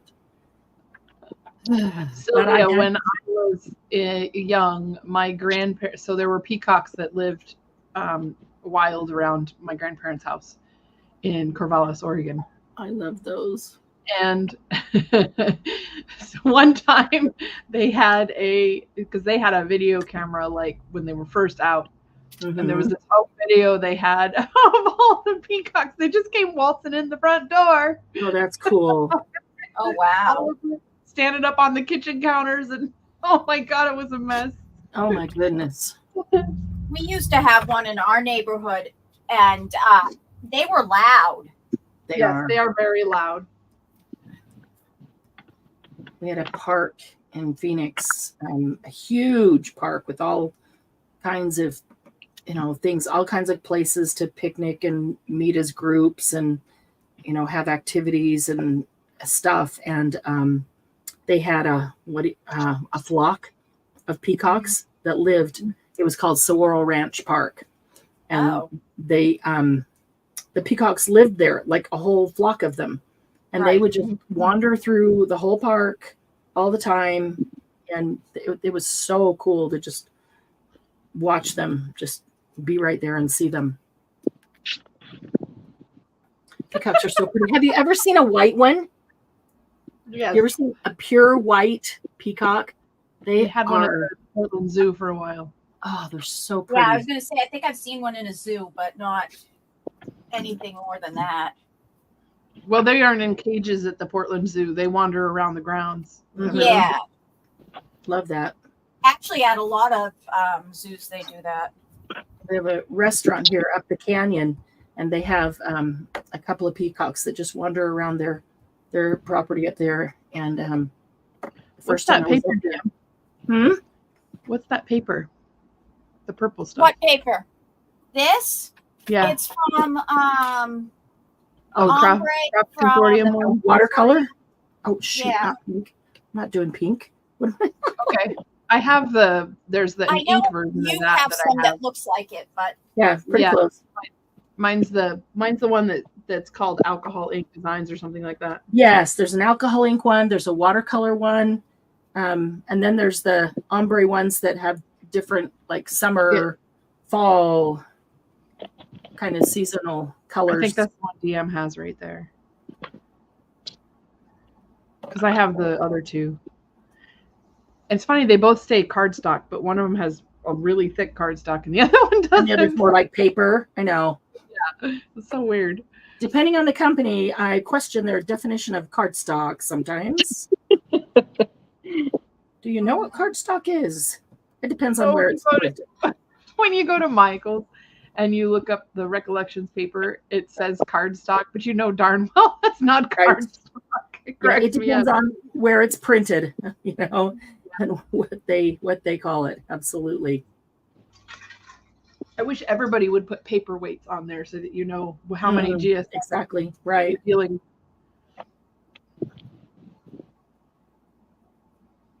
Okay. I'm gonna stop at that. Our neighbor raised white peacocks. Ooh, he had 4 males and 9 females. Those males put a new meaning to cockfights, right? To win their women's affections, couldn't have a garden. They feasted on everything. And yeah, they are the noisiest bird around. They just want you I don't know. Guinea hens are... Oh, that's true. They are pretty darn noisy too. My friends they live about 40 miles from me. That's pretty, Marianne. So they blue, have pink and purple when they meet in the middle. Yep. My friends have guinea hens as basically their guard birds and they protect the chicken flock. Oh, okay. So the guinea hens will chase away the foxes. Right. The foxes will come by periodically and steal the chickens. So Like, and so they always have guinea hens because they lose less chickens when they have guinea hens. Wow. Really? I might have to suggest that to my neighbors, because my new neighbors, they used to have 6 chickens and 3 have gone missing. Oh, you know how things in my neighborhood go missing. Right. Yep. Yeah. So I love Sylvia. They scream. Real mean. Peacocks scream every time they look down at their ugly feet. Oh my gosh, they literally plucked their opponent's tail feathers out so they weren't appealing to the females. Yep. Oh, well, that could be beneficial for you if they move on and you can go pick up the tail feathers. But that's not nice. Don't like that at all. So my sister and I went out to a farm one time where they had a peacock. Yeah. And that peacock was pretty mean. So my sister, in order to get away from him, she'd run around behind his fanned tail and hide behind him. That's funny. Yeah, Sylvia, we know it's all about the wood chipper. Right. Time to get the wood chipper. So if you put this here and then you left a blank space next to it, that makes a perfect cover, unless you wanted something on the back as well. And you let this dry. And I mean, this is dry now. This one that we just did is completely dry. I can rub it all day long. It's not coming off. And this one is just about dry. The pink is dry. The blue is dry. The purple, well, that's dry too. That's one of the things I was really impressed with the Lunar Paste is how quickly it does dry. But that makes just a really pretty journal cover. Any stencil you have, you can turn it into a cool metallic, so it's like it's already painted. So let's see what else we can do here. Butterflies, flutterbys.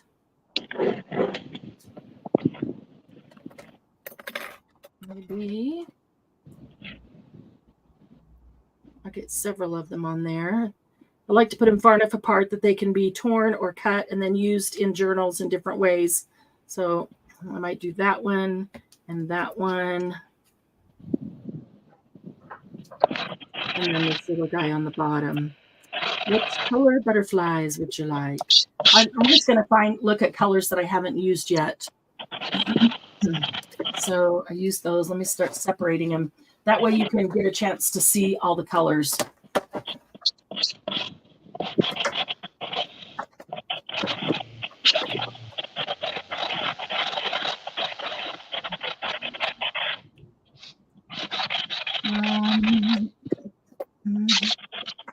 Berry's really pretty. So, ooh, the gold is really pretty with a lot of other things too. Like slippery when wet. Now, I'm not really sure what slippery when wet means to gold. Hungry, gonna go forage leftovers. Sylvia, go enjoy. Oh no! Oh, although arroz con pollo sounds better to me. I was gonna say, if you made arroz con pollo, I'm so envious. I would love some. They are cool, aren't they, Leah? Does anybody know? I mean, most of them I get where the name comes from. This is gold. It's the yellow base gold, and it says slippery when wet. Where do you think that comes from? Those cones that say slippery when wet that they put up when the floor is wet. Yeah. I thought those were the orange. No, that's the traffic cone. Oh, yeah. Okay. All right. And then essentially the yellow dividing line on our roads. And then that one's Gold Rush. I get that. And then this gold one is called Psych. Like Psych. Not really gold. Not really gold, but it looks gold. It's kind of actually a similar color to fool's gold. Real fool's gold. And maybe that's why. That might be exactly what it's called that. Yep, exactly. Psych is the fake gold. I'm going to use this one. Gold and let's see here. And so I keep the black and the white stencil butter and I'll use them with it because there are times when I want black and white. And I wish that Simon had one in the Lunar Paste, but until he does, I'll just use the stencil butter. I'll do a couple of these in the opposites. So let's see.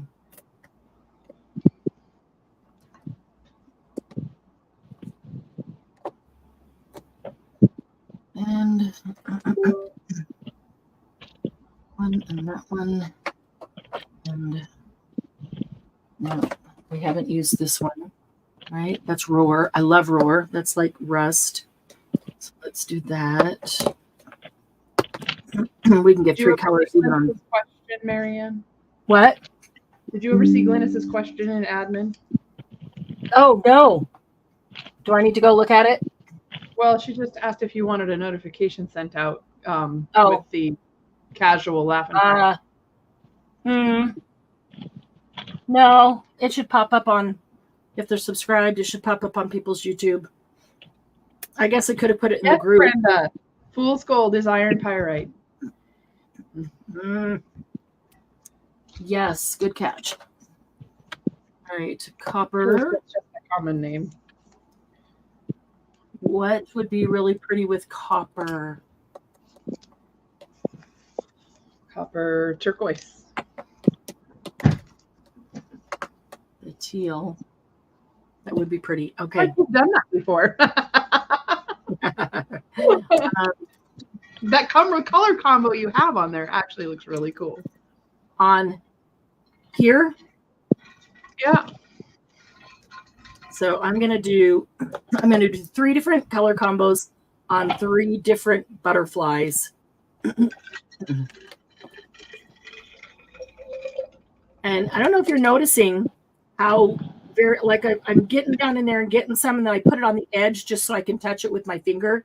But can you tell how very little it actually uses? I always think, oh, I need a big scoop. And this is why I no longer take it out and put it on my mat. I used to do that.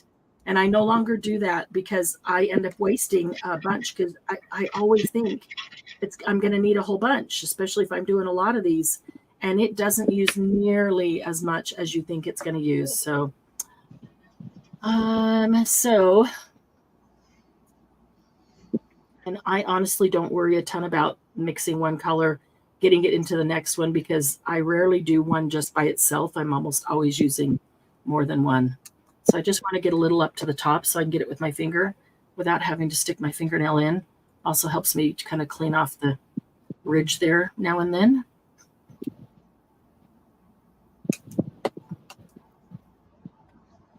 That one needs to be cleaned off. It's been a long time. Need a fresh baby wipe on the ready.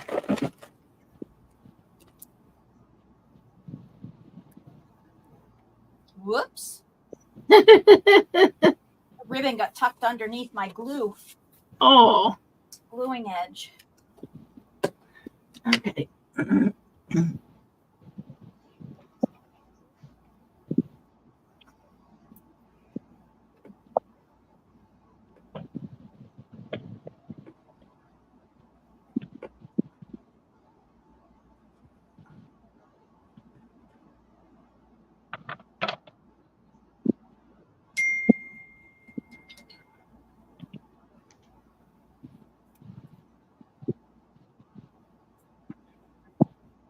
Let's see here.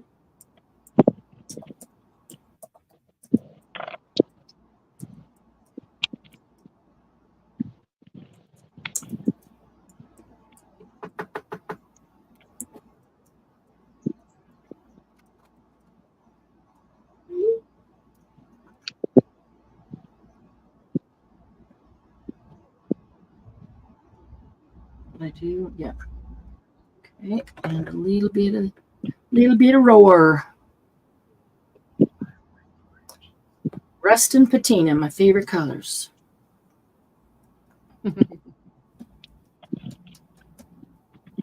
We'll have a really good patina, so some of that mint with a little bit of the teal.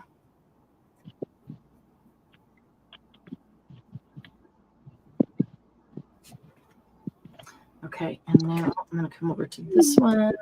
Okay.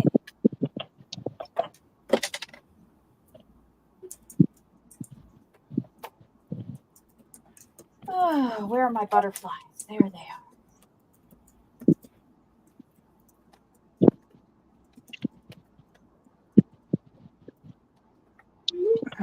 are. And copper. So you know that chicken coop, Marianne, that I got? Yeah. There's only one thing that I think is wrong with their design. What's that? And well, you're skipping the fact that it has short legs, but right, which really surprises me because anybody who designs should know that. Well, they're meant to be elevated. Yeah, they're meant to be paired with these other things.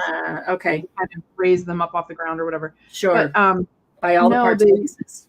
The only thing wrong with it is they put this cool little PVC plastic on the nest box area. So like if water gets onto the roof and drips then further, it doesn't go down into the coop, into the nest box. Okay. But they didn't put that on the back of the roof. So the first time I left the coop out in the rainy side of because I wanted to give them more space to stay dry when it's raining, right? Right, yeah. The first time I left the coop out, the water went around the roof and then dripped down inside into the bedding. Through the back. Yeah. So I had to put it under the covered area. And it's probably not something where you can easily put some flashing or something. So you just have to I could probably find some thick PVC plastic like what they've used. It's kind of like a soft acrylic.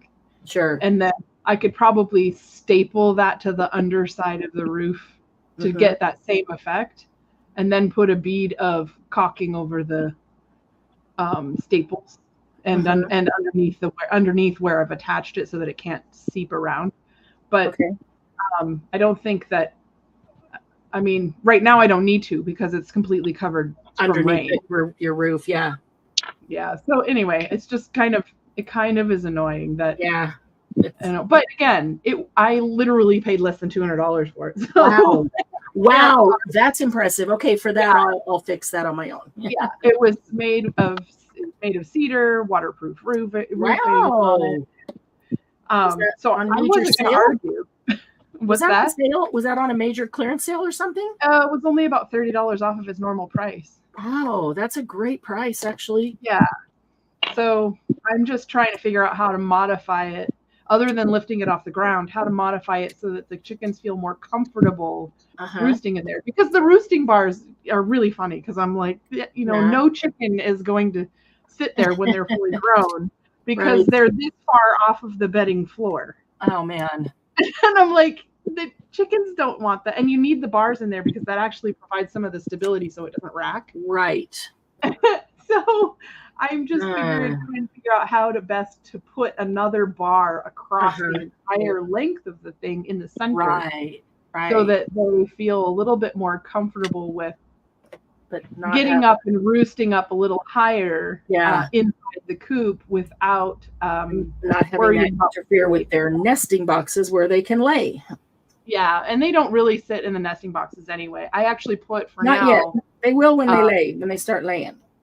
Yeah, I put I have this branch that fell down from my tree, and I've had it sitting in the yard forever and ever and ever. And then I just repurposed it to be a chicken branch because it's the perfect spot. So I like to stand on it. And they love the natural wood. So that's what they roost on inside their coop at night. That's cool. So I have it suspended with wires down in there and then secured sideways so it can't wiggle. Yeah. And they will always try to go to the highest point to roost at night. To keep them protected. And they love sharing the same bar. They don't seem to care about who's roosting higher than each other because they're very evenly matched. These four. There's not there's so many chickens that they're competing all the time. They'll all be sitting on the same roosting bar. It's just who's sitting next to who. This one likes this one, and this one tells that one, no, you can't stand by me. And then and then who's sitting on the outside? They don't always like to sit on the outside. They want to be in between. Yes, one will jump up and worm its way in between two and push somebody out. Somebody will get mad because you pushed me out. They are so funny. They crack me up. Yeah. And Frida, who's head chicken, She will always be in the middle. That's funny. Yeah.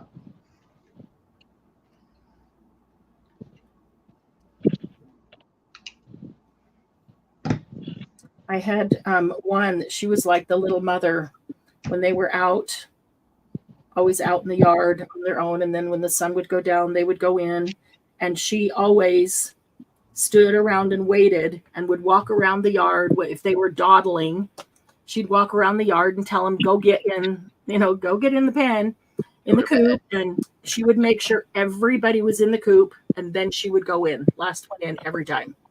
It's like, if they weren't there, she'd go in and look if she didn't see anybody out. If not, then she'd go out and she'd walk around the yard, find them and bring them in.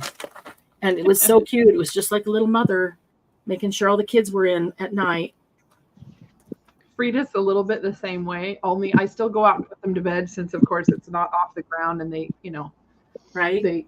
I mean, once it gets cold, they'll probably, I don't force them to go in the coop when it's warm out. Like super warm out, like hot, because they'll go inside and just pant. Right. But as it's been cooler at night, I've been, going out, and I still put them to bed, and it helps me handle them too, because I handle them every night. Right. And then they'll let me pick them up. You know how you pick up a small bird, right? Like you put your finger underneath their chest and you let them jump and stand on you or whatever. Yep. Well, they'll do that with my hand. They'll literally stand on my hand. And then will. It's harder and harder as they get bigger. It's so funny that they do that. Although the Goldens have sharper claws than the Wyandottes. Goldens, I say Goldens, they're actually buffs. But Buff Orpingtons, yeah. Because their claws and their legs and their feet are more delicate. And so, like, I'll get one time, and it's standing on me, and the claw is in this tender skin in here, and I'm like, oh gosh, please don't squeeze. Well, especially as they get bigger and bigger, and they're heavy, they get heavier. Those Buff Orpingtons can get really big and fat. And they look bigger than they are too, because they've got like 3 layers of down underneath them. I like looking at, when you look at the chicken butts, that's really funny, because the Wyandottes are different. Well, when they're bending over and walking away. So they have the cutest little soft white, Yeah. So the buffs have, I like to say that the buffs are wearing pantaloons. Well, the buffs are wearing pantaloons because their fluffiness comes down farther. Yes. And then the Wyandottes are wearing bloomers because theirs doesn't come down as far. Right. That is so true. That is so true. Do you know how to, as they get bigger, how to pick them up like this underneath? Yeah. They don't like that. So I do it anyway, but they don't like it. They're very touchy. Yeah. Well, as they get bigger, though, you won't be able to balance them on your finger. Well, it's more my hand. Yeah. I put my whole hand and they stand on me. They're almost full size. And when you have to get hold of them and hold them when they want to get away, but you've got to hold them under their chest and these 2 fingers between their legs. So you've got a leg here and a leg here. You've got hold of those 2 legs. You could hold it out like this and they can flap and do whatever, but they can't go anywhere. You've got them. Because sometimes you have to do that to protect them. You got to hold on to them, and I tuck them under my arm like a football. It works when they want to cooperate. Goldie's actually the most tame of all 4 of them. She doesn't mind me carrying her around. She just kind of lets her feet hang, and then she does this with her claws. Oh, right. Oh yes, I'm relaxed. I'm good. And then that's cute. Lindy, you like the center one, the middle one? That is the teal and the copper together. Can you hold it up to the closer? So teal and copper on that one. The copper is not very dominant because I put the copper on the outside and then I went back and put a little teal over it to get just that little shimmer of teal on the edge. But this is teal down here. And then what was the other one you said? Love that 2 butterfly and the middle one. The top. I think you meant the top one. This one is the gold, slippery when wet. And in the middle is traffic cone. which is a very, like a soft peach. It's not that bright orange. And going to Roar, which is the rust on the outside. I know that this is totally washing them out. Let's see if it'll pick them up. I think it's reacting to the black fabric more so than I think it's reacting to the metallic. I meant like, so when you brought the black up closer to the camera, it lightened everything as if it's because it's metallic, it reflects the light, and the light can't grab all the true colors. Yeah, your camera's like it's almost more mad now that you've turned off the white light, but they're gorgeous. Yeah. But you can, I have seen those, especially the blue and purple combination. They are way more intense than that. They are very intense and very beautiful. So gorgeous. I'm looking at YouTube, and I can hardly see the difference in the color on YouTube up here, but you can clearly tell that it ombres from 1 to 2 to 3. You know what? I will take some pictures of these and put them in the Facebook group, because maybe we'll get a better picture, just so you can kind of see. I'm going to do something on here like I would do, and then cut out where I would die cut the like those Tim Holtz leaves. That's something that went through the printer when it was having issues, but doesn't matter. I can use this side, cut it out, and never ever know. Let's see those colors. Actually, you can do any colors you want for leaves. So maybe I'll do,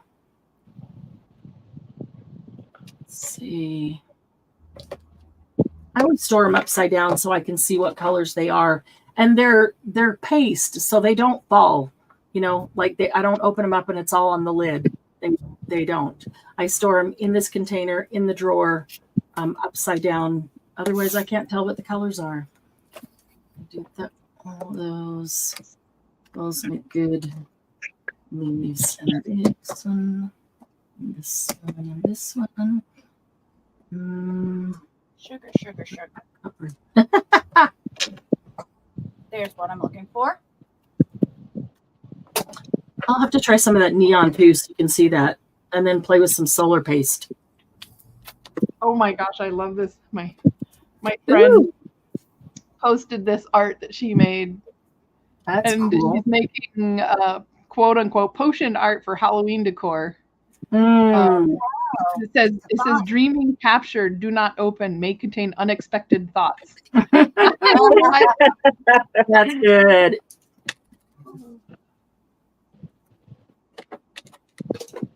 She's got a solution in it with this glitter and stuff, and a star to wish on. Oh, here you go. A real peacock feather for you, Marianne. That's cool.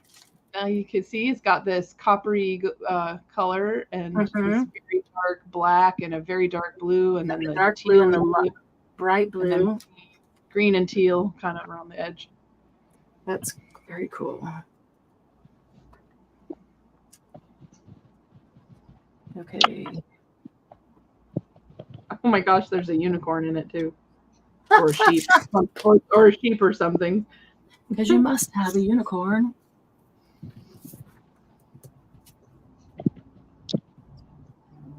All right.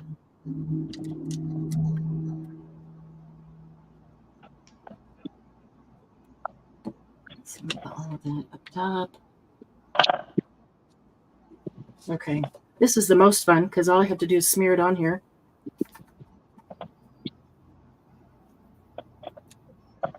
And then what do you do with it once you smeared it? I'll cover this, and then I'll just let the paper dry, and then I'll use the Tim Holtz, these like leaf dies. Oh yeah, and cut them out. And just die cut them. So I don't know, can you see in the camera the color variation? Yeah. Where there's kind of the red, orange, and so like natural leaves have that color variation. That's kind of hard for me to get with markers or pencils or even watercolor paint. But if I do it with the lunar paste, I can put all those colors on, just kind of smear them together, and then those variations just appear naturally here and there and wherever. Right. Well, that's cool. Yeah, so this is it's easier than doing the leaves after and trying to get the cool variation. It dries so quickly, so I try to do just like a section at a time. Mm-hmm.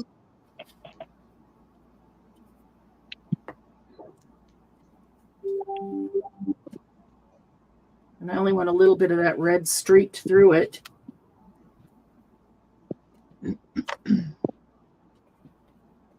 So before it dries, just pull that streak out.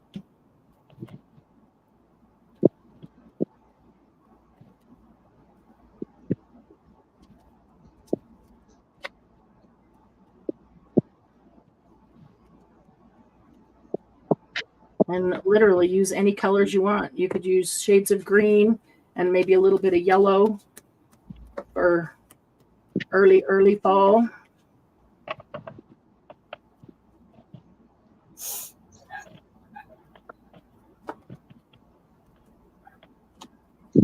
I don't bother to go all the way to the edge because I'm not typically going to get dies cut all the way to the edge.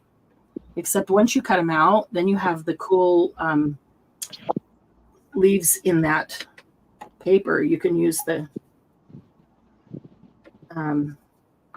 outside as a stencil or put it on something and cover the edges with decoration. Put it over a cool piece of paper.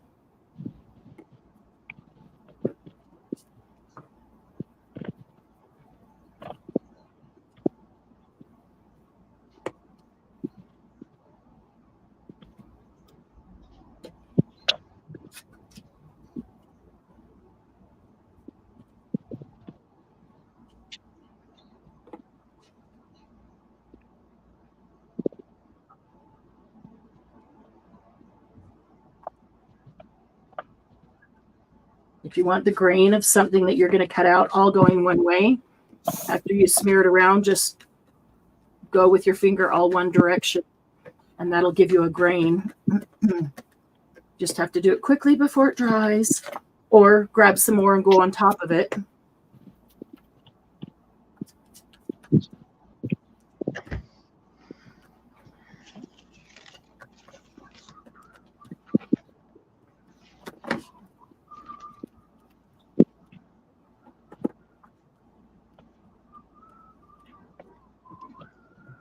I agree, Lindy. The colors are amazing, and they're all metallic. It doesn't matter which color it is. They're all metallic. So they are very cool. Oh, no. There's nothing else that's quite like them. Oh.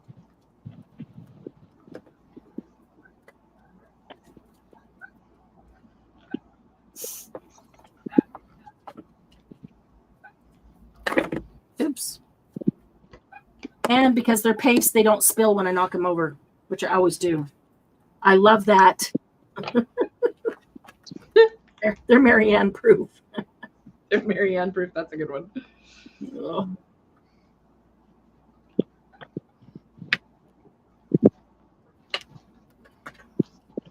Okay. So I'll just let that completely dry. In fact, because I'm running it through the die cutter and I don't want to take a chance of getting any gunk in any of my dies or my cutter, I would let that just sit and dry until tomorrow. And then just put the dies of whatever it is that you want on it, run it through, and end up with very cool things like this. That one's on black paper. That's the feather that's layered. So there's a layer on the bottom. Actually, I can tell that I ombre'd 3 or 4 colors on the base layer on black paper, and then the top piece is laid over, and that's on black paper as a base too. So they work on anything and everything. They work on metal, they work on glass, plastic, acetate, paper, obviously, fabric, just everything. Did you say you could run it through the washing machine when you were done? I have not tried that. I don't know that I would. Unless you maybe sprayed it and sealed it with something, then maybe you could. I don't ever wash journal covers, but, you know, I don't know. It would make a cool pillow cover, decorative pillow. I really like it on the black fabric, but it's also very cool on white fabric. I really want to try some things with these eyes. Do you think I should do the eyes? Probably on the white, huh? On white or black? Try them both.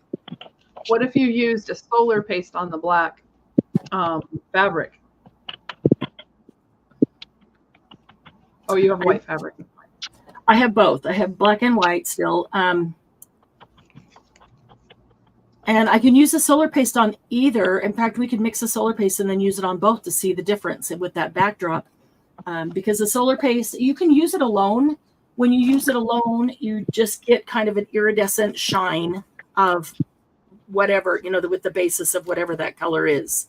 When you use it with other things, it transforms that other color into something else. Or you can take one paste, and I could mix this with mica powder and get one look. I could mix it with Distress Reinker, Distress Oxide Reinker. I could mix it with a spray, a couple of drops of a spray. Mix it with any powder, even writing ink, pen, ink pen ink. Mix it with a lunar paste. Mix it with anything else that's color that is mixable, and it will transform this. There is not a brown. Well, no, there really isn't a brown. The closest to the brown is the copper. But you could make your own brown with mixing, You could. You have to know how to mix your colors to do that, but it's not that difficult to do. Well, I tend to get brown on everything else when I just throw everything else together. So at the time I would want brown, I probably wouldn't get it very well. So let's try the neon. You guys need to see neon. I will do these 3 Japanese symbols in the 3 neons, and then I'll do them on the black so you can see the difference in the neon black to white.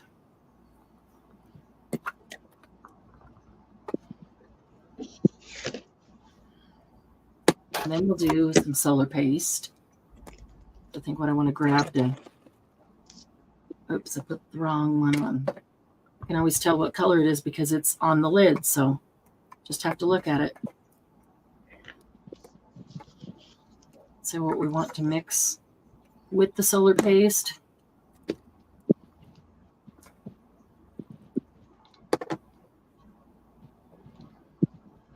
Okay, so there's neon orange, yellow, and pink.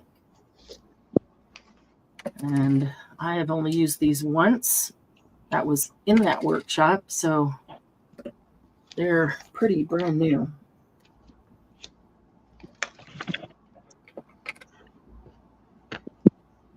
Well, I already got yellow on me, so I'll use yellow first. There's plenty in the lid. So let me just grab that. Actually, too much. I found that if I have too much on my finger, then to get it down, I like to make sure it's sticking really well to the fabric. I end up shoving it underneath the stencil, and I don't want to do that. So when I first put it down, I will pat it just to get it covering the area in the stencil. And it's kind of like, I guess it's kind of like a first layer. It's not really good coverage. It's just patting it to get some in there. And so I'm not scraping it against it and getting it underneath the stencil. And then once I've got that down, the stencil is actually kind of stuck to it now, which is very cool. Then I'll go back and actually rub into it. But if the stencil's moving at all, then I don't rub at all because I know I'm going to rub it underneath the stencil. All right, there's energy. Oh, maybe that was a good switch because energy is orange or yellow. Energy from the sun. Oh, that's already dry. Wow. Okay, peace and love. Peace is going to be neon orange. Well, that's a new one. Right? Yeah. I suppose it could be peaceful to some people. Well, okay, so the guys on the road wearing the neon orange vests, they just want peace. Just slow down. Give peace a chance.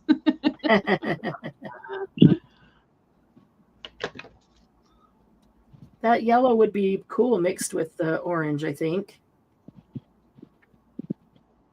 The neon and the neon. Okay. And then the neon pink for love. I should have turned that a bit. It's getting really close to the bottom. Oh, that's good, Jen. You just missed the entire.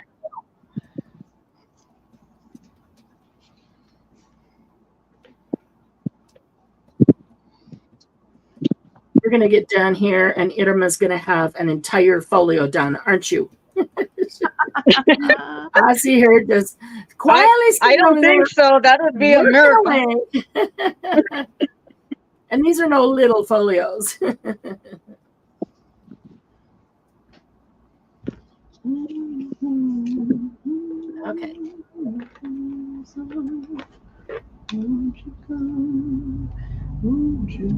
All right. Here comes the neon. And actually, it's kind of funny because the only one that really jumps out at me as neon is the orange. And I'm sure I like that. Going to look that way on the camera because this just looks like a really good sun yellow. I think if you added a little of the copper in with the orange, just a little tiny bit, it wouldn't be as neon. Yeah. And they don't, so they're not, they look way more neon in the jar than they do on here. This is actually a really good pink, unlike the other pinks. It's not the same as the prom queen, for sure. And obviously it's not berry, which is the only other kind of pinky, and it's not really pink, it's berry. But that's cool. All right, so let's do that on black. Now on black, it'll probably look more neon. That is my guess. I have another one.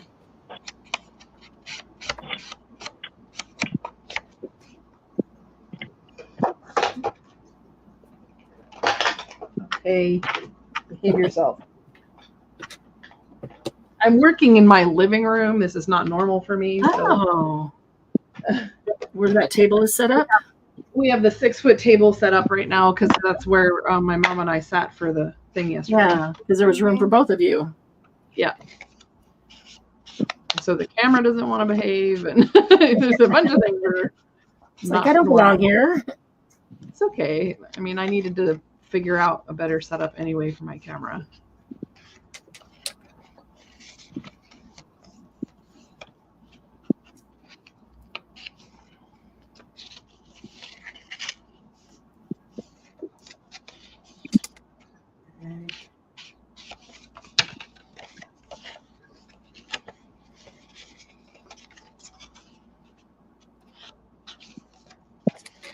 This is the second one I've done, and I'm still only pulling it out of the lid. I haven't even gone to the stuff in the jar yet, so that's how little it actually takes to do it.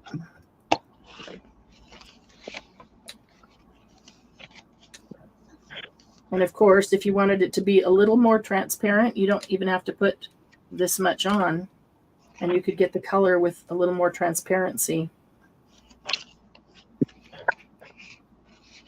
I typically like it to be the solid color.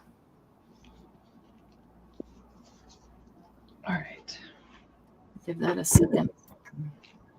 That yellow looks a lot more transparent on the black, so I'm going to give it a second to dry and then add another coat to part of it.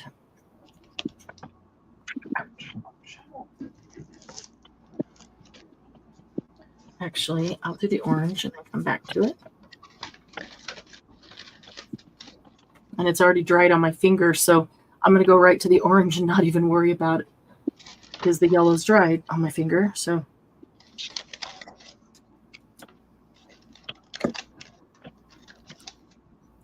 it really isn't a huge mess because this whole Everything I've done, I've only used one finger, the same finger. And it dries on it so fast that when I go to the next color, it's really not a big deal. I'm not dragging it from one to the other because it's already dry. And so my whole hands aren't gooey and messy. Just that finger. I was going to hold it up. Just that finger. No.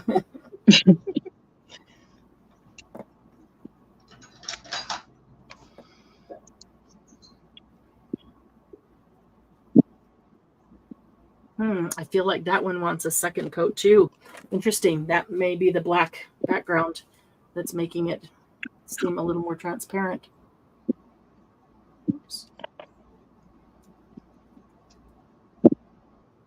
See if the pink does the same.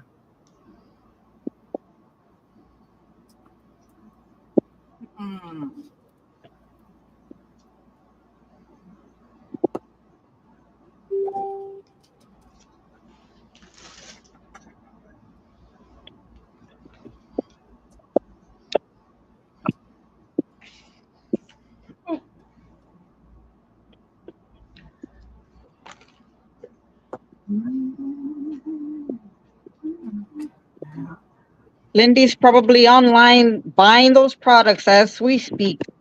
I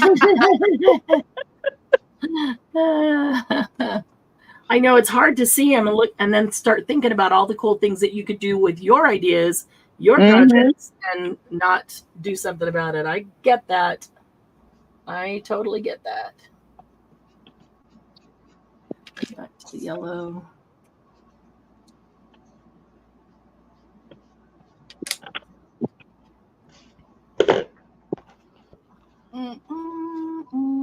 There we go.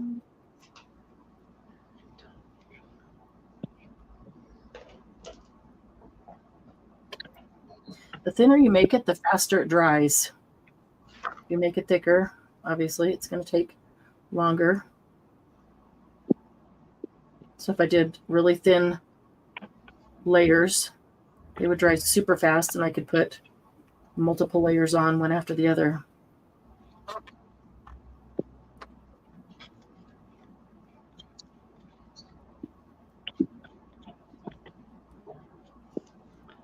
I'm kind of glad you haven't had a sale recently, Marianne, only because I have control with you.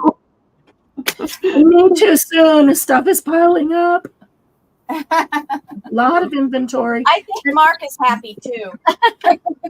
And it's hard to order the new things when we haven't had a sale, and still have the other stuff. I haven't ordered any. Everybody released all their Christmas stuff in July. And I haven't ordered any of the Christmas stuff. I hope nobody's upset with it. None of it. Well, I didn't look super closely at it. I guess I wasn't in the mood in July for Christmas, so I didn't look super closely at it. But nothing jumped out at me as, oh my gosh, we have to have that. 100%. Really? Okay. Yeah, there was not anything. There was nothing like, oh, everybody's going to ask for that. I got to get that. Look at that. It's beautiful. Yeah. There wasn't. So I thought I'm going to let that go and I'll just wait because they always have fall releases of new collections that are not Christmas and new products. And we might want those more than we want the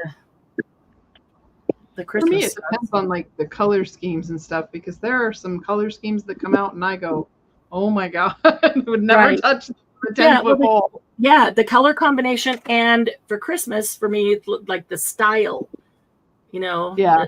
The color, and I might like the color, but not care for the style or vice versa. Love the style, but not like, oh, I forgot to get the word, not like their colors. So yeah. That's a hard one for me. Christmas, it's got to hit both color and style.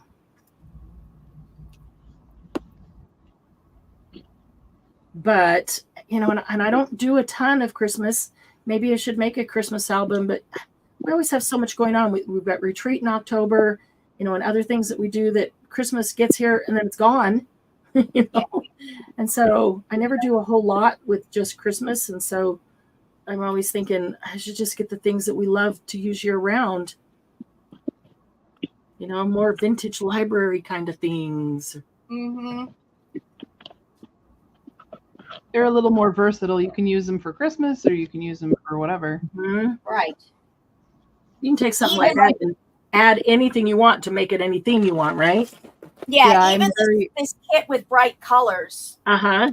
You know, it's supposed to be for fall, but there's so many other things. Those colors make it not only fall. Right. Oh my gosh. I love that. That I know those colors are not going to show up on camera.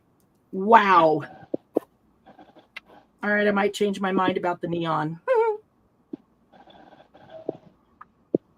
That is really cool. No, I still don't need the neon because there's enough other colors that I love. But they look really cool, and I can see mixing them.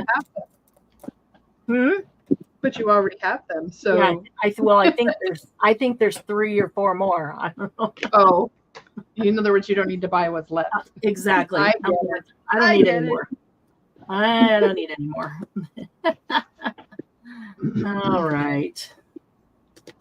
Those are cool. I will take some pictures. You guys can check the Facebook group after we're done because I'm hoping I can get better, truer color, truer images with some pictures than we're getting on Facebook because I know you never put these in the shop, right, Marianne? They are actually. I think they are, unless they sold out and I haven't restocked them. I do have some on hand. But I think they are still in the shop. Yeah. So she said she can only find solar paste. Oh, then that's because the lunar paste sold out. I did reorder some of them. I think I have at least one of each, maybe 2 of each. Yeah, I think I took the last ones you had of those because Marianne. We did a sale. Yeah, we did a sale, but then I had to reorder them because we did a sale, and I remember that. I was in the car the day you did the sale. Yeah. I know exactly where they're sitting. So, Lindy, I know that I have lunar paste, but we probably sold out of what was in the shop. And when I reordered them to fill all the overage orders from the live sale, I didn't put them back in the shop. So, because a lot of times people will contact me after the sale that weren't there live, and want them. So I didn't put them in the shop. So, yeah, I see your message. I've got, I know I've got the lunar paste, and then the solar paste is in the shop, but I don't even know how many solar pastes I have. Okay. I don't know. This is going to be a whole trial on these eyes, but I feel like it could be fun. Which eye?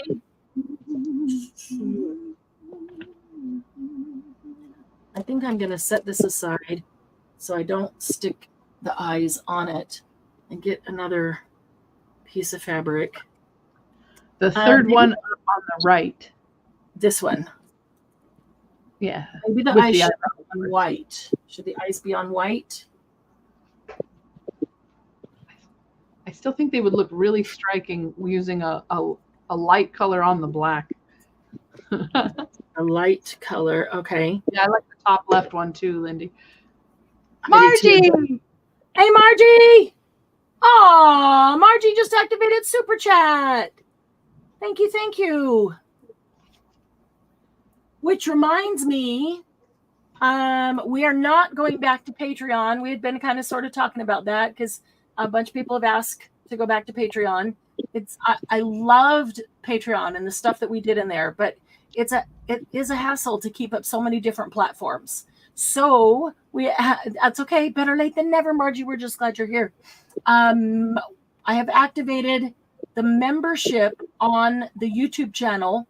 And there are not levels. It's $4.99 for everybody, anybody, all levels. It's all the same. And so the membership, she reminded me by doing that super chat, there will be a bunch of perks with that.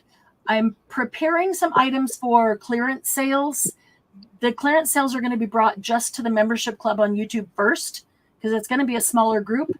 And the clearance sales might be things where there's not a ton of them.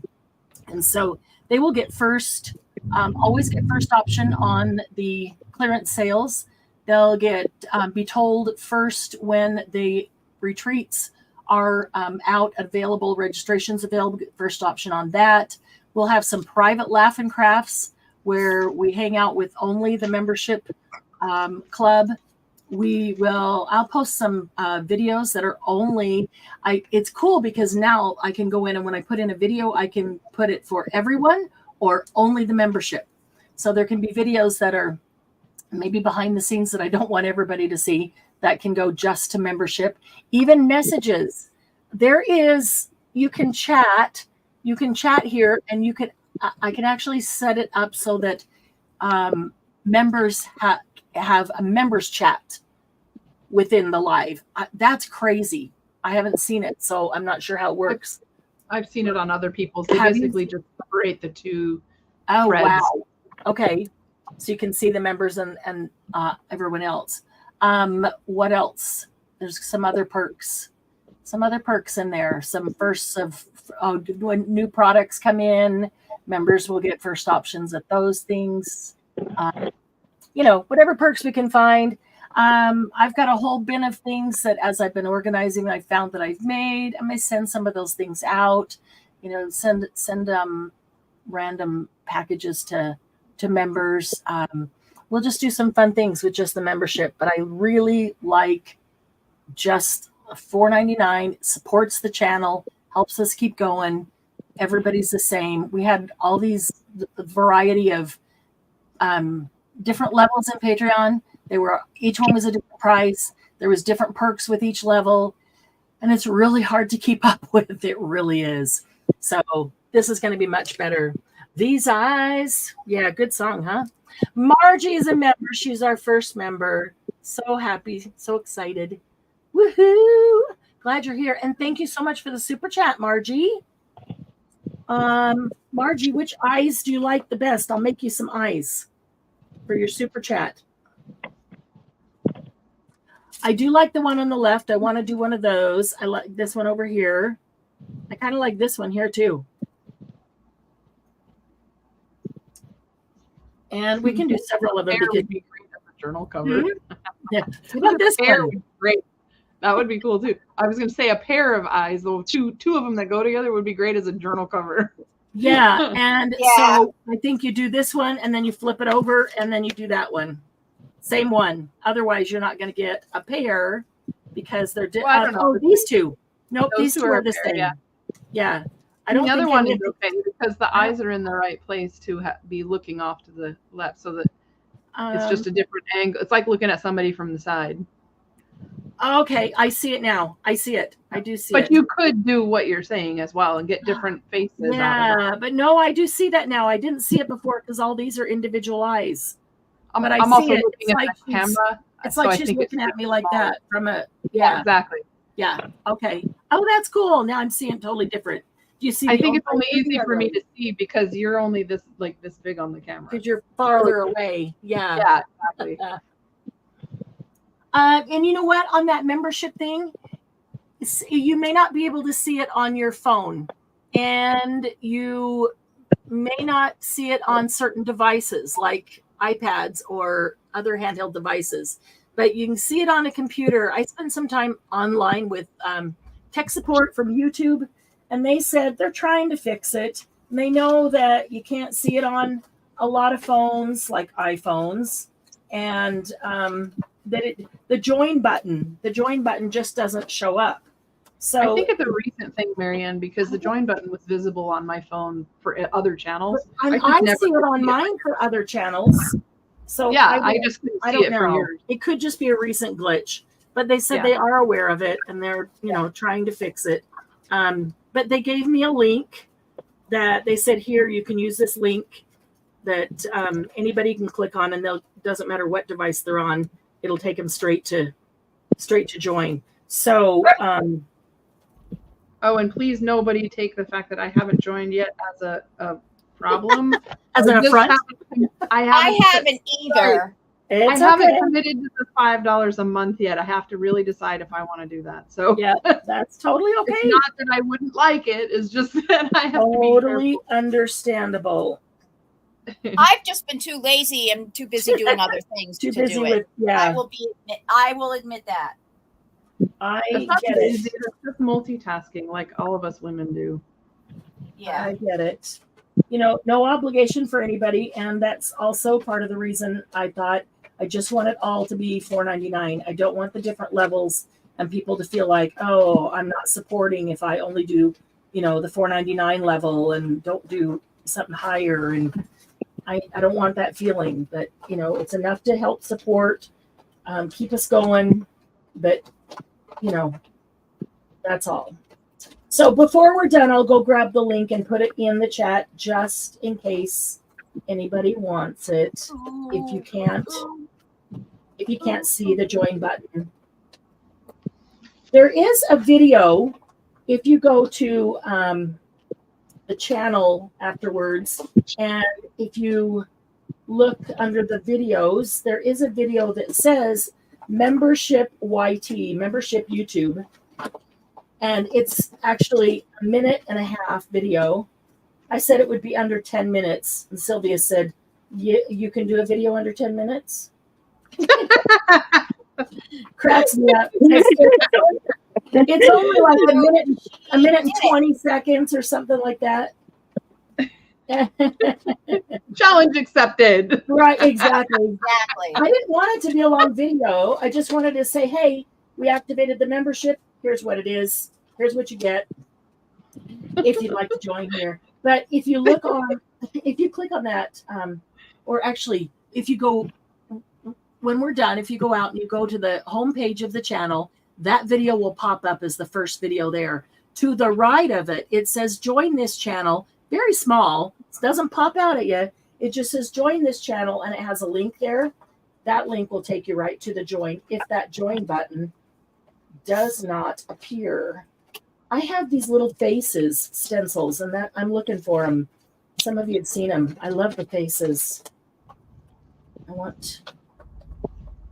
Oh, I've got lots of feathers too. Those are cool with lunar paste. Where did I put my faces? I got all these stencils. I don't even want to tell you how many stencils I have after I got them all organized. And you were supposed to give some away too, so. I did. Yeah. There's 2 faces. Where's the third? I pulled out and gave a stack away. Actually, I gave a stack away to my friend for her children, because they really weren't ones that, lots of alphabets and numbers, and you know, you guys have them. But I do have a few others set aside that I might stick in racks for people. There's a third face. I don't know where it is, but these are really cool faces done with lunar paste. All right, so eyes. We're gonna do some eyes here.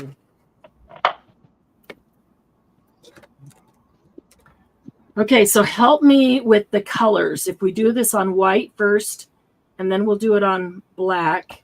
I think dark colors would probably look the best, wouldn't they? On the white. Gonna do this one where she's kind of looking at the side. So darker eyebrows. We want, you know, dark here for the eyelashes. That's too low. I don't know. Some white up here in the. I don't know. That'd be interesting to do it kind of like where if she was wearing makeup. Yeah. I didn't even think of that. Because she could have like fiery coppery eyes, like Halloween. They'd be glowing. Green eyes. Yeah, some glowing, fiery. Let's see. I'm gonna play here and see what we can get with glowing evil eyes. Is that what you're trying to go for? Glowing Halloween eyes. Is that evil? I don't know, but you could use it for G or E in the alphabet challenge. Oh, that's true. Glowing. Yeah.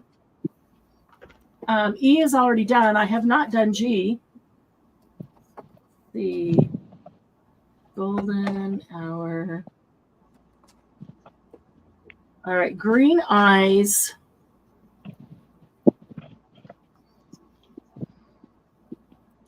What do I want to mix with solar paste to get green eyes? How about Yellow moons?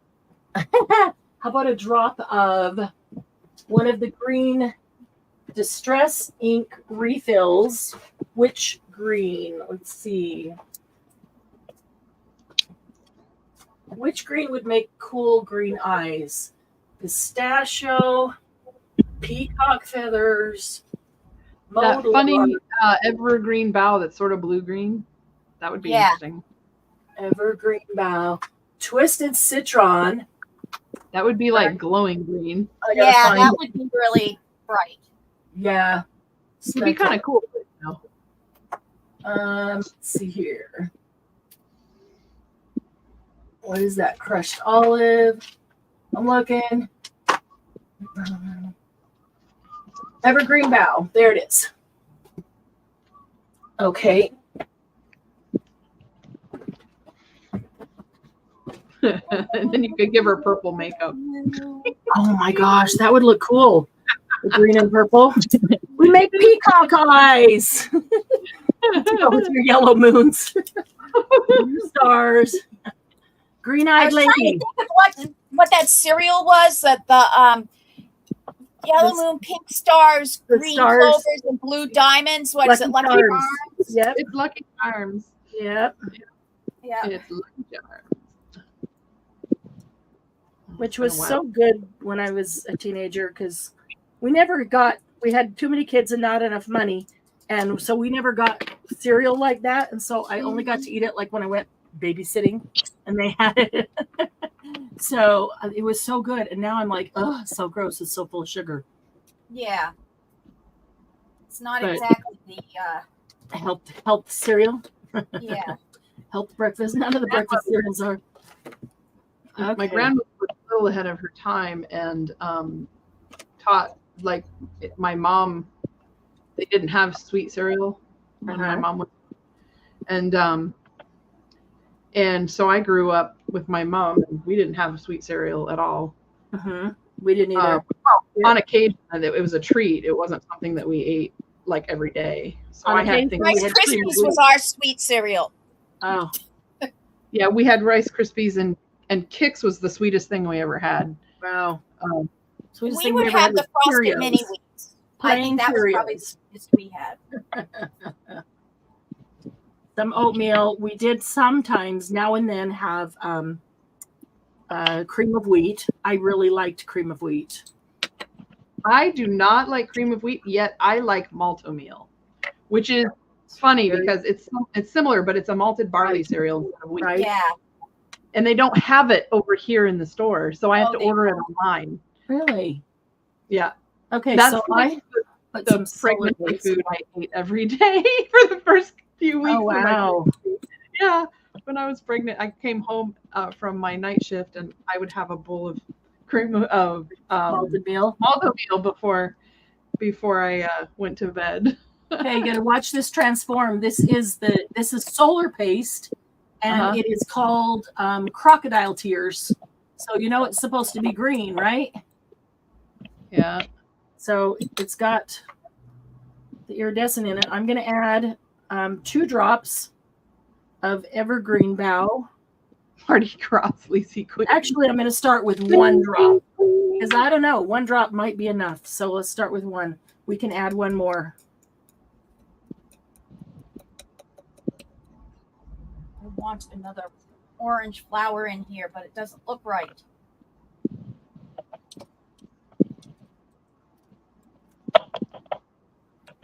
That's going to be such an interesting color for eyes. Yeah. What do you do with? You're going to have so much extra. What are you going to do with it? There's hardly any in here. Well, I think I'm going to do another pair of eyes. Or you could do the makeup on another set of eyes. Yeah, that's true. Or do you even have spaces for makeup? Maybe not. I don't know. Margie, a Mardi Gras queen. Okay, so I've got it either on my finger or on this little knife. Did I close that up? I have to make sure I close the ink up because that will spill. Okay, so what am I doing? Just the centers? Oh, that's what I was thinking, but you don't have to do what I was thinking. Well, I don't. Yeah, you guys are the drawers, so you got to guide me. Well, it's a little odd because like the irises are not open. Yeah, I know. It's not going to be true to life. Right. It's almost like you have to work them backwards. Yeah. A little. Like that little round thing right there. Well, that's probably supposed to be the white. Oh, it is. The stencil's right there. So when you pick it up, it'll still be white underneath. So, or is that the center of the eye? I don't know. I feel like maybe that whole little section is supposed to be colored, but who knows? I'm going to color it. But then you got this little strip underneath, and that is, maybe that should be black, like eyeliner. I don't know. I would just do one single color until you get used to seeing it, and then you can I can put other colors on top of it. Right. Okay, that's what I would do. I would just do black or one color. I'm just going to do the whole eye. I'm going to do the whole eye, and then I can add other things on top of it. Bye, Margie. Bye. Enjoy. So happy to see you here, even for a little bit. Mm-hmm. See you tomorrow, Margie. Monday Jumpstart.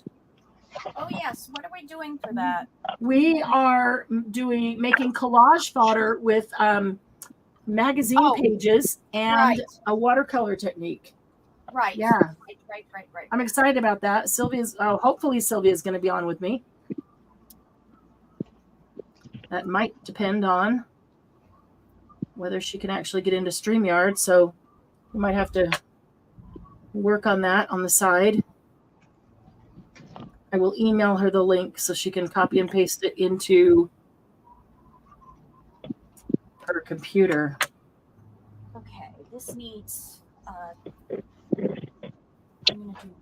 Okay, I didn't do the lashes, but I did all the eye parts.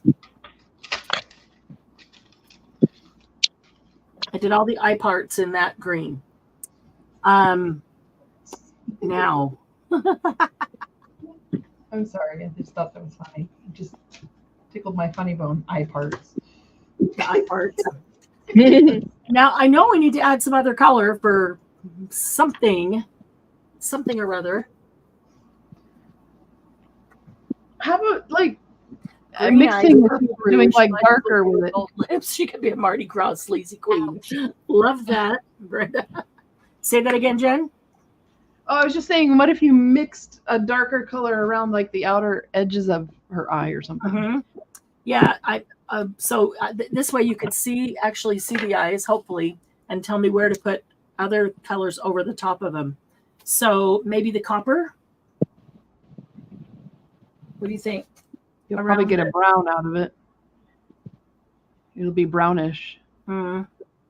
Okay, so you could do maybe a little. What if you did a little bit of yellow just in the centers, like green gold or something? Like the green gold? Yeah, like the sight. Yeah. Not that one. That's brush. Sight. That one.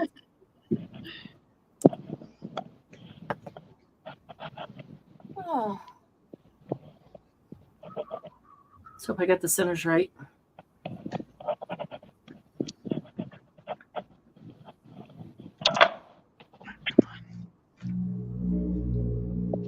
Okay, like that. I don't know. I'm just guessing here. All right. Your guess is probably better than mine, which is why I'm asking. Okay. We can do dark lashes and dark eyebrow. But what about like this line underneath would probably be white. How about a dark? Oh, I was just going to say that if you have a line underneath and if it's darker around all the outsides, she'll look like she's wearing eyeliner. Yeah, and it can't be white because the fabric is white anyway. So like a dark, I can use the black stencil butter to make it like eyeliner. And eyelashes. What about like the dark blue above, like you were saying, because of the eyelashes? Yeah. Like on the eyelashes, so like you're seeing the eyeshadow through it? Kind of, yeah. And then you could always do little black highlights, or not highlights, but like draw little black lines for the eyelashes later. Mm. And blue eyeshadow is so cliche, but I think it'll be funny. Yes, it is. So 70s. Oh, it was still a thing when I was in middle school. I was going to say, yeah. Very 80s. Yeah. I don't know. It may have been popular in the 70s too, but since I was born in the late 70s, I couldn't tell you. Rub it in, rub it in. Well, except for the fact that a lot of that stuff kind of carried on when I was a kid, right? Because, you know, when you're young, you kind of, and you don't have any money, you kind of like grow up with everybody's hand-me-downs. Right. Yep. So some of what we're a family of hand-me-downs. Oh, I can't tell you how many times I was made fun of because I wore pants that I made to school. Yeah. Really? That's why I learned to sew like a master so that nobody could tell because, it was, I knew that I would be, and I wasn't really embarrassed. Old enough to make something that didn't look homemade. Granted, it was made well. It just was obvious that they were homemade. Mm-hmm.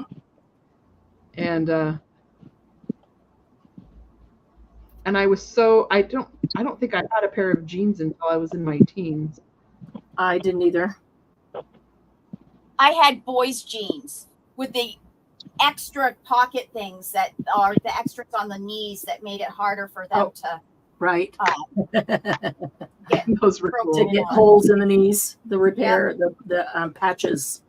Yeah. Right. I was sort of lucky because I was like the first child, and then my brother wasn't going to get my hand-me-downs, but we got hand-me-downs from like neighbors. Like Jared gets hand-me-downs from the boys in the neighborhood, and then I would get hand-me-downs from, you know, family friends. My cousins used to give me hand-me-downs. I did have a couple of cousins who gave me some hand-me-downs when I was in my teens. I was like 16 by then. Mm-hmm. Yeah. And then my stepmom, she would take me shopping.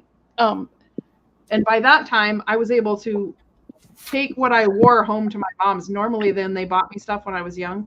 Mm-hmm. I wasn't allowed to take it back home. Mm. Yeah, I know that stinks sometimes. I would never do that to my kids if I ever had to do that. Yeah. Nope. I totally agree with that. Okay, so we've got blue eyeshadow behind the eyelashes. And this line here is like the eyelid. So that's where you'd see a lot of blue too. So I put that. And so I could do a little bit of black on these eyelashes. And then let's see.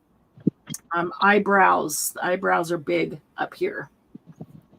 You could make those copper. That's exactly what I was just thinking. Those would be cool. Copper. Okay, I'm done for now for this one.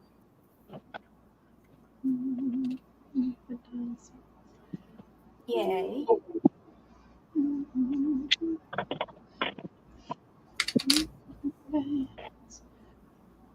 Big eyebrows. Maybe if I put an orange flower there with that.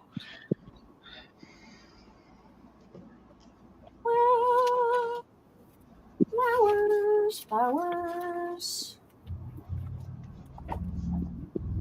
Okay.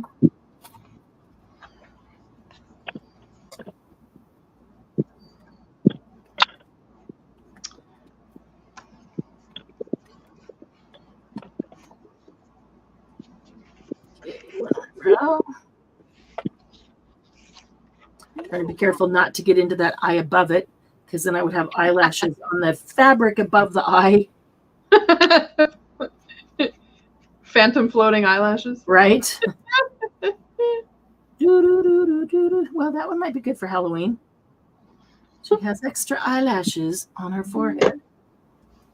Okay. Let's see. Let me grab the black stencil. I'll be right back. I gotta go give a dog back to its mama. Okay. All right. Stencil butter. Stencil butter isn't quite like lunar paste, but it's close. It's close enough. They work together. I think Casey did a live one time where he was using all of those and comparing them. Yeah, he had never used them before, and he was pulling them out and just smearing them on cardstock. Yeah, he was having a blast. I'm like, we need to do a live and have him on where we're doing some specific things with lunar paste, so he can learn how to use his lunar paste really well.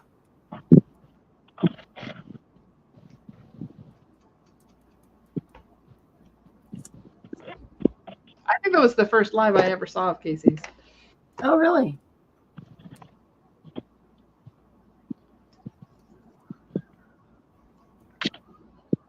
Okay. I could put a tiny bit of black with the copper.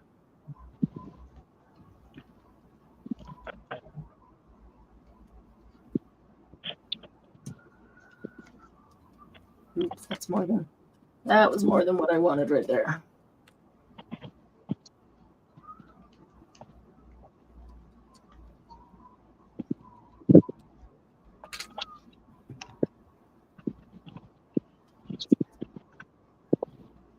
Okay.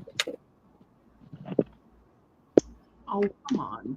It's funny to look at it like you're creating this picture, and when you look at it, you see the stencil and all the stuff that sits on the stencil, and that's not at all what the picture looks like. It's kind of weird to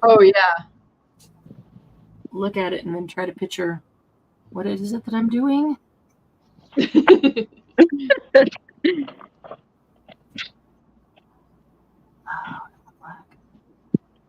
copper.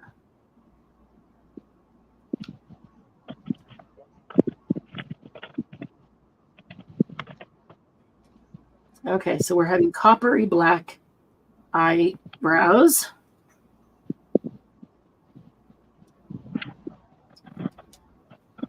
They actually mix together quite well. It's so funny that you're like mixing the colors and doing this careful presentation, because the first thing I thought of was, oh, just do them all one color. Just slap them all. Yeah. Yeah, I don't know. So it's actually lunar paste is just fun to play with. What does color look like? No, it was funny because I didn't even think of. I mean, I sort of thought about doing different colors, but not really. I was just like not paying attention to that. I was like, oh, yeah, just slap it on there. I think I will do a couple just doing that, just slapping it on one color. And I'm funny that copper. Are you mixing that copper? Copper with the black. Oh, okay. I was gonna say it doesn't. I might do it on paper where I just slap on one color, because then you could take it and you could. Oh, she's like a Cruella DeVille. Love it. I love that. Oh my gosh. Cruella. Love it. Wow. How cool that is when you finally lift the stencil off. And most of it's dry already. Wow. That's so cool. Isn't that neat? Wow. Okay, that's fun. Cruella DeVille.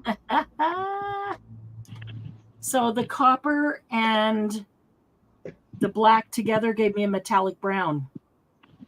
That's a nice brown. Yeah, that actually worked quite well. That's fun.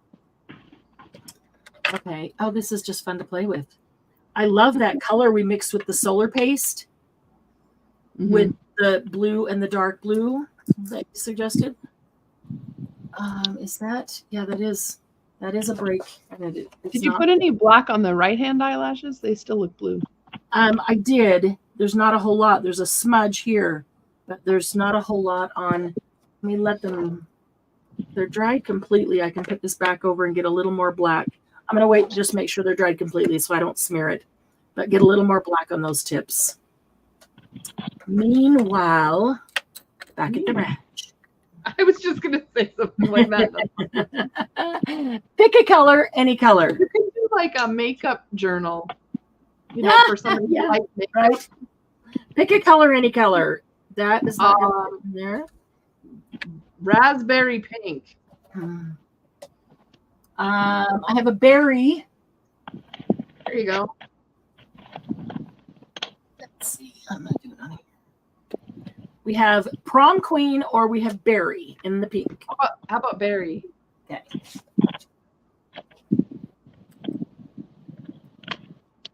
Or we have neon pink. I forgot about that.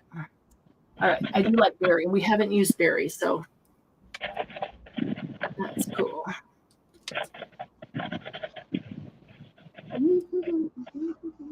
Chill, Cruella, Cruella. Now you're going to be singing Cruella de Vil all night. Oh, I've had about 4 songs go through my head while we've been sitting here. I know. And 3 of them were suggestions by other people. Isn't that cool, Lindy? So now you start to think about the stencils that you have and how different ones would look. Like, ooh. Did I say Lindsay? Or did I say Lindy? Lindy. Okay, good. In my mind, I thought Lindy, and my ear thought it heard Lindsay, and I'm like, what? You heard Lindy? I don't want to hurt Lindy. I don't want to hurt Lindy. I like Lindy. Okay. Berry, triple berry, this is called. Oh, there is a thread right in the middle of that eyelash, or eyebrow. So we're going to end up with a little whoop-dee when that thread gets pulled out. She just gave me the side eye. She's looking at me. You can't really tell because she's Penelope?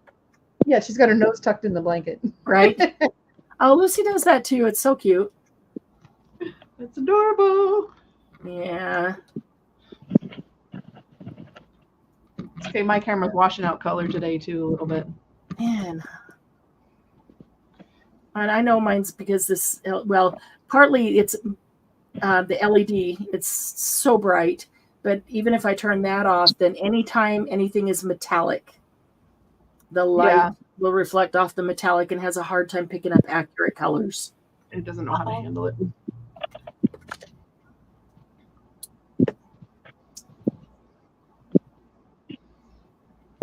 So Ember went home. Ah, yay. I told Carla we were on, so she may end up showing up and coming in. Oh, cool.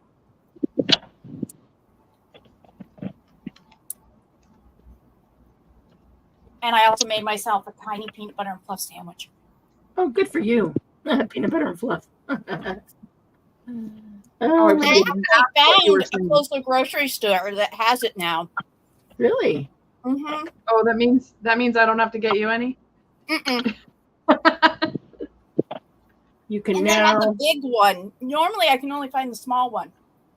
Mm. There must be enough people from New England coming in on my side of town now that they've. That has to be one of the most disgusting products to me that has ever been made. I would agree, but I will also say those from back there that grew up with it and love it, know it, love it. Love it, like love it. So I can accept that as long as you don't force me to eat it. I had never heard of it until I moved here. Right. Mm-hmm. Just know that you can leave it out, and I will never eat your fluff. That's right. I'd rather, and I don't love marshmallows, and I'd rather eat marshmallows than eat fluff. I would too, but I don't like marshmallows really either. I don't like marshmallows unless they're really toasty. I don't like. I like roasting them, but I don't like eating them. Jen, I was just going to say that. I love roasting them. I'll roast them for you perfectly brown, but I don't want to eat them. The kids all loved it when I would roast the marshmallows because they're like, Yeah. oh, I always love the food. And then people want to eat them and not roast them. I'd let them pull the skin off. Oh, yeah. And then start roasting it again. Mm-hmm. Yep, they always loved that. Oh, wow. Look how cool that is. Oh, that's awesome. Oh, what if you went over it when it's dry with the... Ooh, I love that one. Cruella de Vil. So what if you went over it when it's dry with like a dark purpley blue on the very center of the eye? Oh, yeah. That'd be cool. Like where the black is or on top of the purple part? Just basically. No, because that black right there should be the center. Mm-hmm. So this part right here. Just where the purpley part is, but like think about where the eyelid stops. Like just under the eyelid. That's what I was thinking. Okay. Like cut off where the eyelashes are, so it doesn't look like it goes directly into. Yeah, so your eyelid will actually shade your pupil and your iris a little bit. So now you're a little technical on me. Really cool. Funny lady. Now you want me to know the artistic technical stuff. Yep. Oh no, I just thought it would be fun.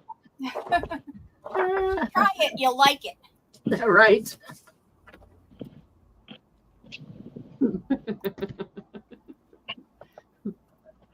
Yeah, it would be cool to put those in the middle of a paper or a fabric that you're going to use as a journal cover. Mm-hmm. All right, Dan, pick a color, any color.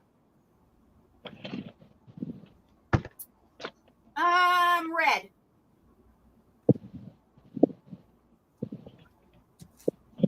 She's going to have red eyes. Red eye, red eye. I was going to try to come up with a funky name, like, I don't know. That is so funny. One of the lyrics in one of my songs is called, one of the lines has the words highway red eyes in it. I know what those are, though. When you've been driving for so long, your eyes turn red. Yeah. Yep. All right, so we're going to get the red. Make sure that's the red. Marianne, Subject matter wasn't super happy. To the emergency room for his finger, or is he okay once he got home? He hit the yard, dropped the truck, and drove straight to the ER, got it stitched up on his way home. Okay. It was What did he late. do? It was late at night, so he just did it on his way home. What did he do? Stuck a knife through his hand. Oh, that's very clever. Well, through this part right here, between the thumb and the finger, like, yeah. So that can cause some serious problems. just a tad. I meant to ask you that the other day, but I saw he had it bandaged, but I didn't know if that was a. Well, he didn't tell work that he did it, and so he put a Band-Aid on. I mean, he's got stitches, and so when he went to work the next day, he just put a little Band-Aid over it. Oh my God! It would just look like a little Band-Aid, not have, because we came home from the ER with this whole hand bandaged up. Right. And he's like, I'm not telling him at work that I did this, because he did it on the job. Did it in California, and had another guy come over, help him wrap it up, and stop the bleeding until he got home. At least it was the morning of the night that he got home. Right. And he didn't want to tell him. So, but then once he's, on his own, away from anybody at work, if he does anything, he puts on gloves for sure. Right. And so if he puts on gloves, then it can make the Band-Aid roll up and come off. So he'll just wrap one strip of Coban around, which will hold the Band-Aid in place under his glove. Yep. And then they have those gloves that are supposed to be anti-cut that maybe he should look into, because even anything could cut his hand on that truck. You know what I mean? He didn't have them on when he cut it. It wasn't that it went through the gloves.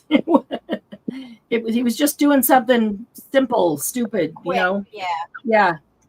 And he was holding it properly, and thank goodness, or it would have done serious damage. Oh yeah. I mean, he bled like a stuck pig as it was, but if he hadn't been holding it right, it really would have been bad.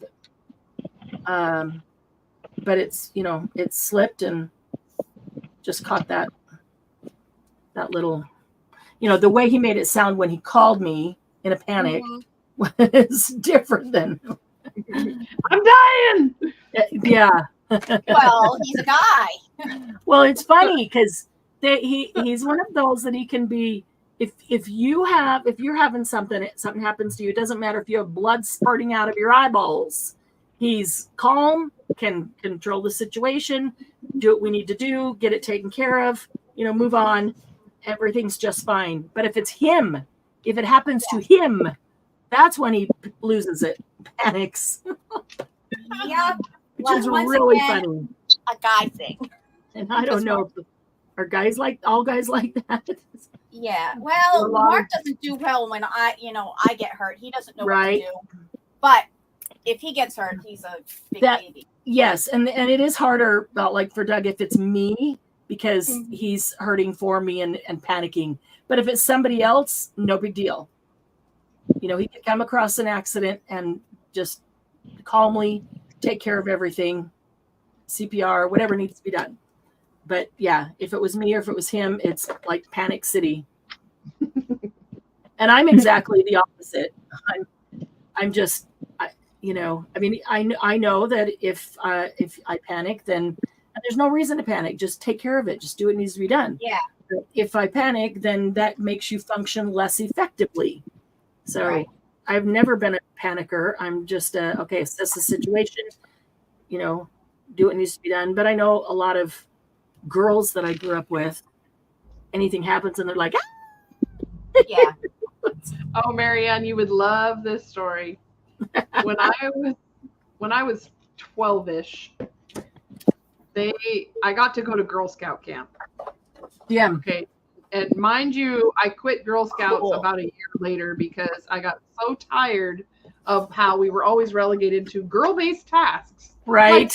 Like embroidery. And I loved doing really? that stuff. But when I was young, we were literally segregated into not doing girls, you know, boy stuff. Wow. And, so I was very frustrated by that because all my brothers got to do cool things during Boy Scouts. So anyway, when we went to Girl Scout camp, I was already well versed in all of these outdoor tasks. I mean, I had already been rowing a boat since I was like 7. Yep. And, so we went out on the lake out there, and I think the campground's called Whispering Winds. But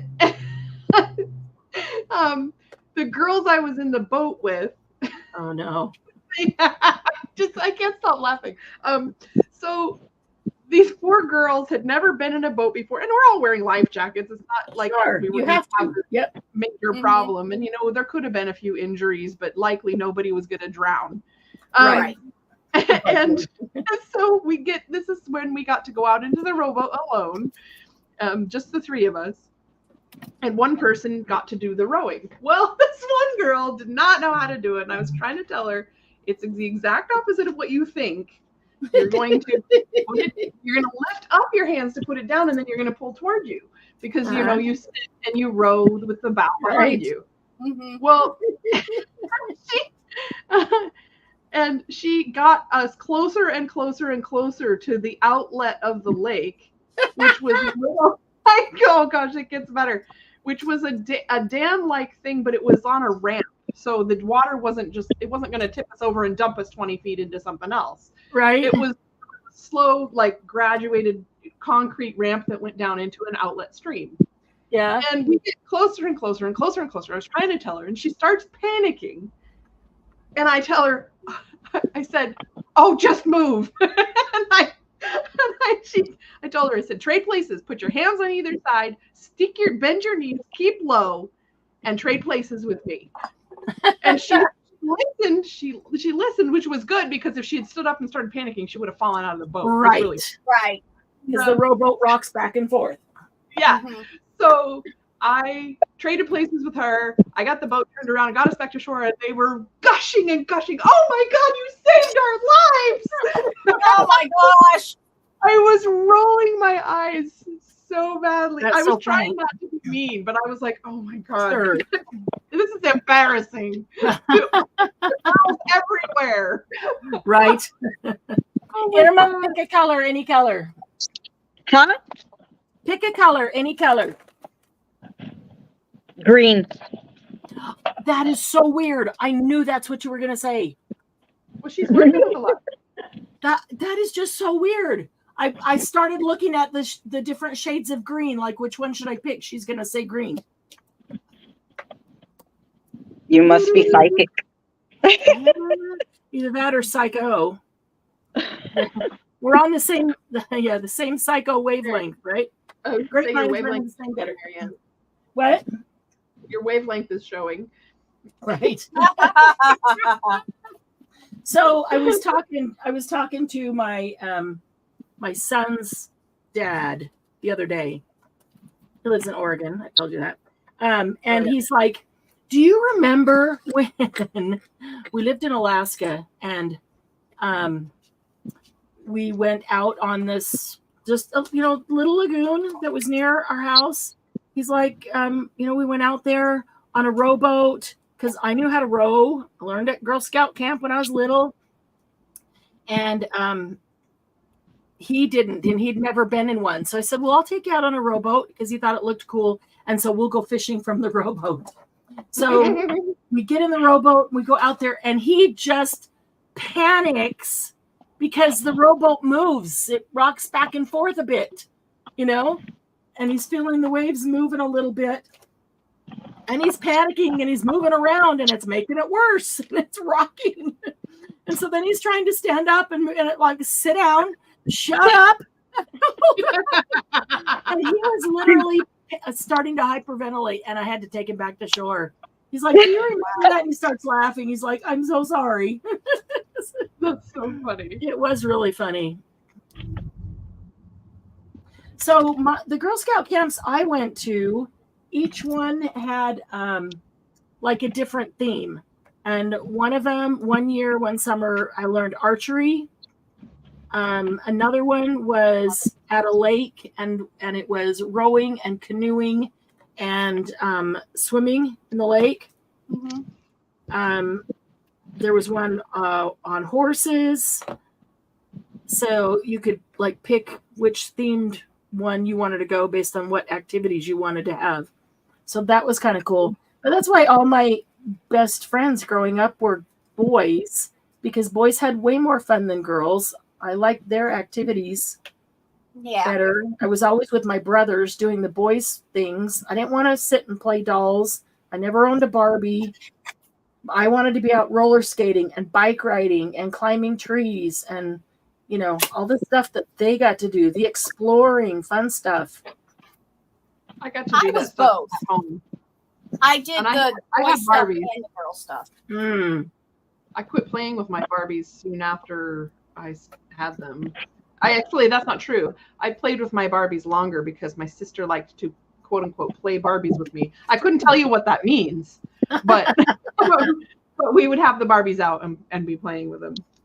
Well, and I honestly don't know if maybe I would have wanted a Barbie. We never got a Barbie because we didn't spend money on frivolous things like that because there wasn't a lot of money. So it's like growing up knowing there's no need to want one because you're not going to have one.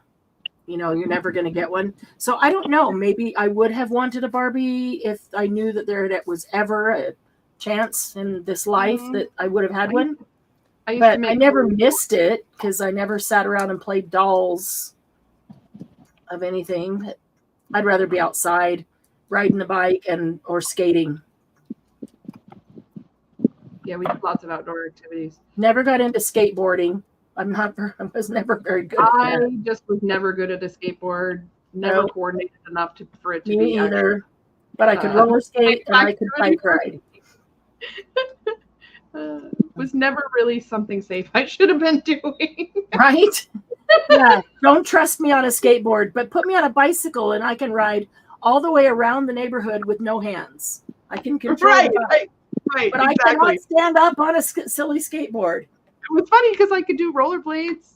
I finally got rollerblades when I was older, but no, no skateboard. It just wasn't in the cards for me. Right. I had one when I was young. Maybe that's my friend had one, and that was pretty much the last time I ever got on one. Well, a few years ago, Doug thought, if I get a skateboard, I could just let Lucy pull me around the neighborhood, and she'd get all kinds of exercise, and I wouldn't have to run to keep up with her. Oh yeah, that's brilliant. Yeah, guess what happened? The first time they went around the neighborhood, came back around the block from the other direction, hit the driveway. He let go of her leash and she ran to the house, and he went, up the little dip that's in it's a gutter, but it's just a little dip of a gutter. Yeah. Up the little dip onto the sidewalk driveway. And as he went up, one foot in front, one foot in back. As he goes up, then the weight goes on the back, and it flipped the skateboard up. And he went flying, and he went down on the driveway. Oh my God. I heard the crash. Oh my God. I was in the house, and I heard it, and I went, "Oh crap!" And a minute later, I get a phone call. You come outside. Somebody drove by, and he was laying there in the driveway, and they're like, "Do you need help?" And he's like, "Oh no, I'm okay." Then he calls me. And he's like, "I can't get up. I can't put any weight on my knee. I've fallen and I can't get up." Get up, yeah. He had torn his ACL to shreds.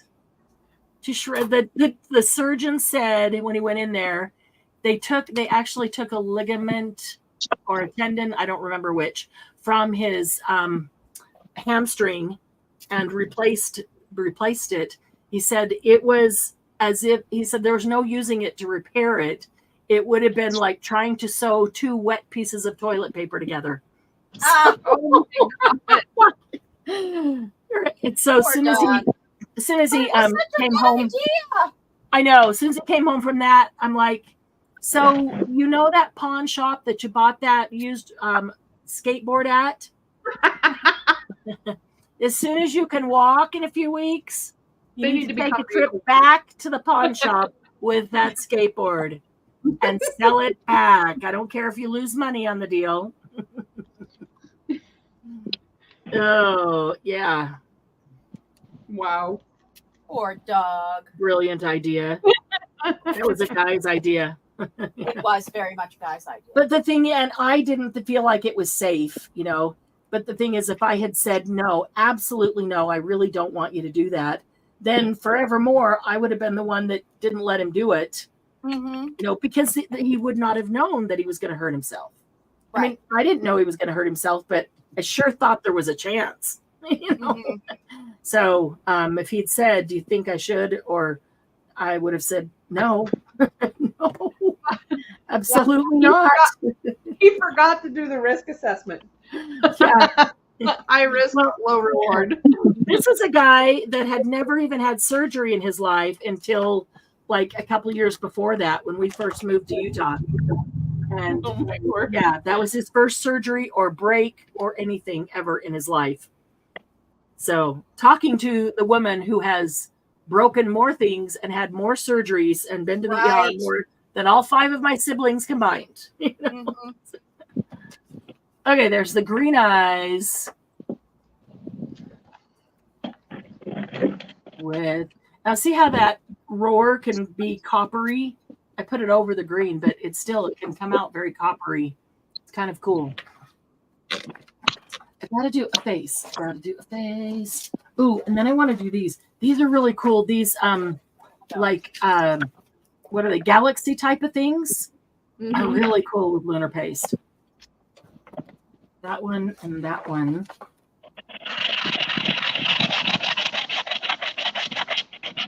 Let's see these.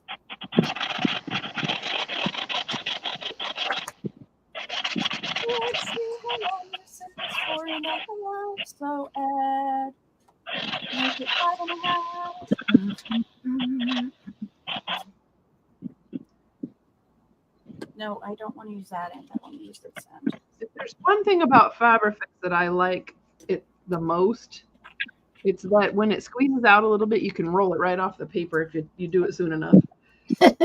Right. So now, Marianne, I need to get one of those 4x6 guillotines. You remember the little one I'm talking about? Oh, you've got the teeny tiny one. You mean like the one that the mini one that I have? The small one? No, I have this one. I just meant like the... I thought you had the teeny tinier one. No, I had it in my cart when we were talking about it. I just hadn't bought it yet because I didn't know if you had something that was that cheap. And you said that you didn't have anything that was that cheap. I know I don't have any in stock. Wait a minute. You have the teeny tiny slide trimmer, right? Yeah, just the slide trimmer. Yeah, not the guillotine. Yeah, I have a teeny tiny 4x6 guillotine.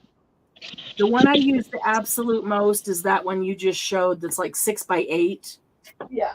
I even use that on my 12x12 paper. It's just such a convenient size. Oh, wait. That's what I was hearing. A waka waka waka. What is it? That's funny. Is it you?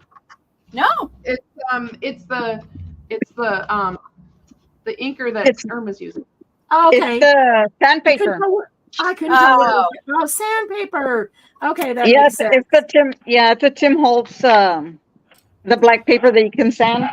Yeah. Oh, yeah. Oh, that's white in the middle or metallic in the middle or something. No. Hi, Patty. It's the blackout. Ooh, The what Leah think? Oh yeah, that's cool. Very cool. Oh my Wait, don't your panic well hurt is when I fell on my stomach in a freakish way. I could not get up. My arm was not working. Turns out my elbow hit the floor first, causing my shoulder to dislocate and come away from my own muscle. Oh my gosh, Leah. Okay, the panic is because you're laying face down on the floor and you can't get up. You can't move, right? I get that. I totally understand that feeling of, oh crap. Something's seriously wrong here. Oh, I did that with Lucy in the park when I broke my finger and redid it. A couple of years ago, I went on a I can't say a hike. It's just it's a walk that's sort of like a gentle hike, up and down around the lake in the Audubon area near here. And I was with a friend, and it was like Labor Day weekend, or just right around. And oh my God, I got going downhill and couldn't stop. Oh no. It was really weird because that had never happened to me before. And Penelope was extended all the way out her 20 feet of leash. She was helping me propel down. And then it was like this slow tumble where eventually I fell. I took a nosedive. I had a scrape along my nose. Sorry. And hitting roots. I know. I laughed the reason I couldn't do anything is I was laughing so hard. I couldn't answer my friend.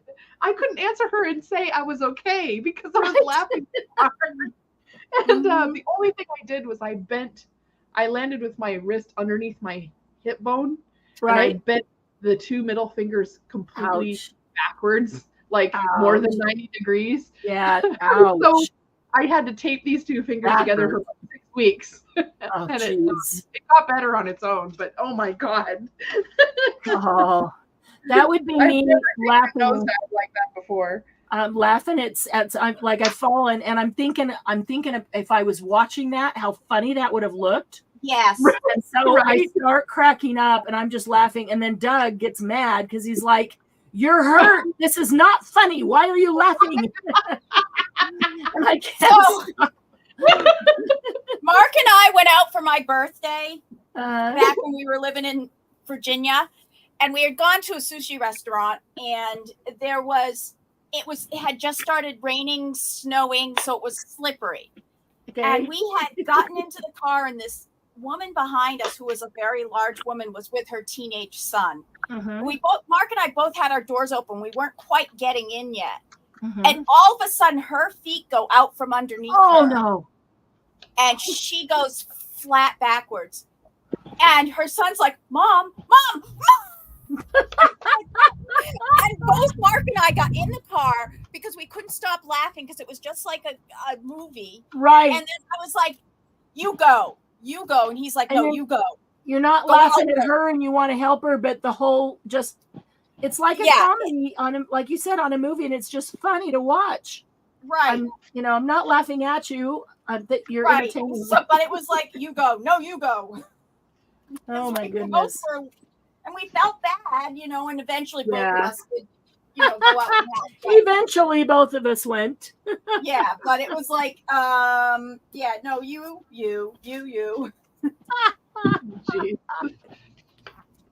Okay, so this is solar paste only. Oh, I missed some down there. This is solar paste only with nothing mixed in with it. I like it. It's the golden What's the hour. background color in the solar paste, though? Golden hour, so it's a gold. Gotcha. Oh my God, Leah, horrible. Yeah. The most pain I've ever experienced. Oh, yeah. Eric came and asked me if I was a schizophrenic, and I said no. And he said, good. A minute later, I saw unicorn, leprechaun, and a tunnel of light. So they put you in the MRI. Oh, my gosh. Oh. Well, if they gave you some good painkillers. Oh. All right, so I'm going to try. I want to get a couple more of these solar pastes. I have an orange button that will go real well there. I thought you were going to sing, how much is that doggy in the window? I have an orange button. My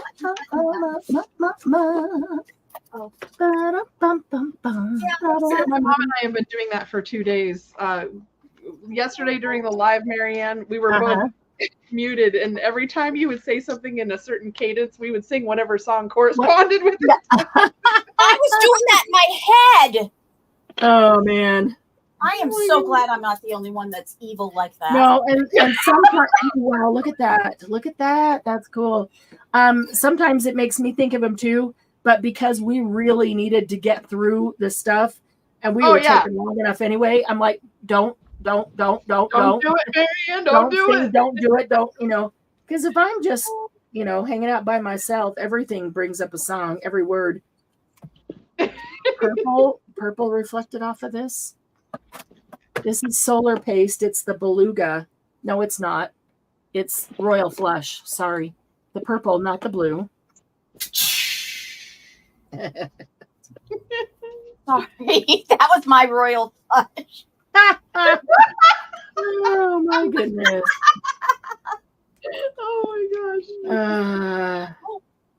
We're headed right down the tube, just like Casey's and Irma and Leah this morning. That was funny. Let's not open that one up again as I bring it up. But you don't really want to talk about horror flicks anymore? Oh. Yep. Oh my goodness. Yeah. Well, I could keep going, but I think I'll be good and stop. This is a fun layering. I was like, oh, I could do that. No, I could do that. And see, look, I can even put this on. I can keep going. I'm going to try something that I haven't tried. I keep sticking my finger in there and just getting this underneath my fingernail. Oh, well. I'm going to try layering some solar paste on top of solar paste and see what happens with the different base colors of that. That's going to be interesting because I can't see that you're going to see. Yeah. I know that you can see those colors. I don't know either, but yeah. I'm a little skeptical on that one, Marianne. And I think part of the reason that we're seeing this right here is because there was black paint on this stencil. Uh-huh. And so on the black paint, and if just enough of that black paint comes off and goes into the stencil with this solar paste, I'll be really happy because that will give a cool very cool purple iridescent solar system type of. Look at my orange button. Oh, cute. Perfect. What is it? It's just a button. See, she did have a button that would go with that. Button, who's got the button? Yep. Hey, I had never heard of that until my best friend told me about. Are you kidding? How she Are used you to play that with serious? her grandma. I am absolutely serious. When was that? Wow. When was that? Recently or? Yeah, recently, like in the last 10 years, I had never. In fact, it was less than that because it was when I made her first journal. Wow. Irma, have you heard of that? Button, who's got the button? Yeah, when I was in conversation, and she said she used to play that with her grandma, and that's one of her favorite memories. Yeah. Right. I want to know if Irma grew up with it, had heard it. No. No? Okay. No. Yeah, like Doug said something about a button, and of course I go, button, who's got the button? And he looks at me like, what? Yeah. And I said, the game. What do you Yeah. with that game? He's like, no, I don't know what you're talking about. Wow. Like, I sorry. guess because my grandmother was a seamstress, maybe we played it a little more than. I must be Mine was regional just or because something. we didn't buy store games. We had to, games that you can make up or play in the backyard, use with a button. Nothing that you have to buy anything for. Right. Oh, we made a lot of games too. I had just never heard of that one. Huh. That's interesting. It's funny. Oh, that is looking so cool. I love it. I'm loving that on top of the black. Oh, we did whack that. It almost makes me want to leave it like that.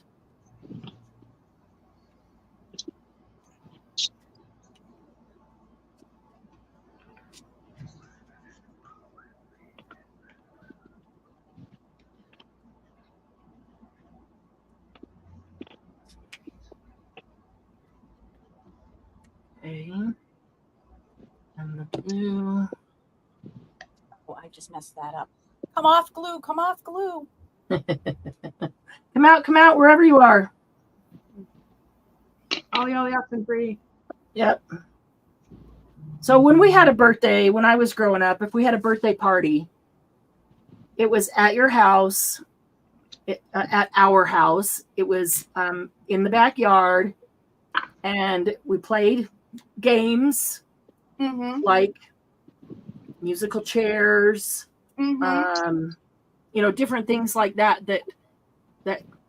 like you didn't have to pay for, no bouncy houses, no, I had never in my life had a bouncy house. Anything free that you could make up. Of course, the spanking machine, and I hated that. What the heck is a spanking machine? Hmm? What's the spanking machine? The spanking machine is like when everybody sings happy birthday to you. It's your birthday. You're honoring you. And then they all line up. And they spank you. You get on your knees and you crawl through their legs all the way down the line. Okay, we weren't quite that creative. We got spanked by the host with a number of spankings, And they spank you as you crawl down the line. So how fast you can crawl and you have to get through their legs. So it depends on how big your shoulders are and how big their legs are, how long their legs are. Right, and how if they try to trap you. Exactly. That is not one I ever heard of. That looks really cool. I do like that. Miss Marianne? Yes. I'm going to have to sign off already. Oh, okay. We're so glad you were here. I'm going to grab something. I'm going to go grab something to eat and good for you. I'm still feeling hungry myself. Yes. Go get something to eat. Thank you for hanging out with us. Yeah. No, thanks for having me. Hopefully we can do it again. Sure, yeah, just let me know. Okay, awesome. All right, thank you, ladies. Bye. Bye.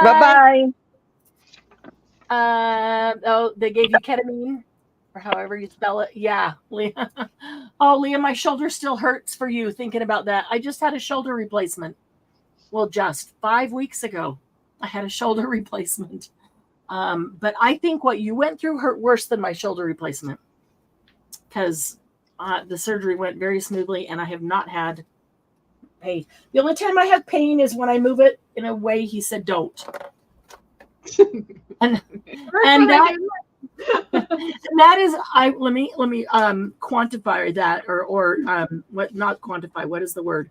Let me justify that. That is not in like I'm pushing it and just trying to do what I want to do. It's always accidental. Yeah. I don't mean to. I have really, really been following doctor's orders and doing what he's told me to do, and it's been amazing.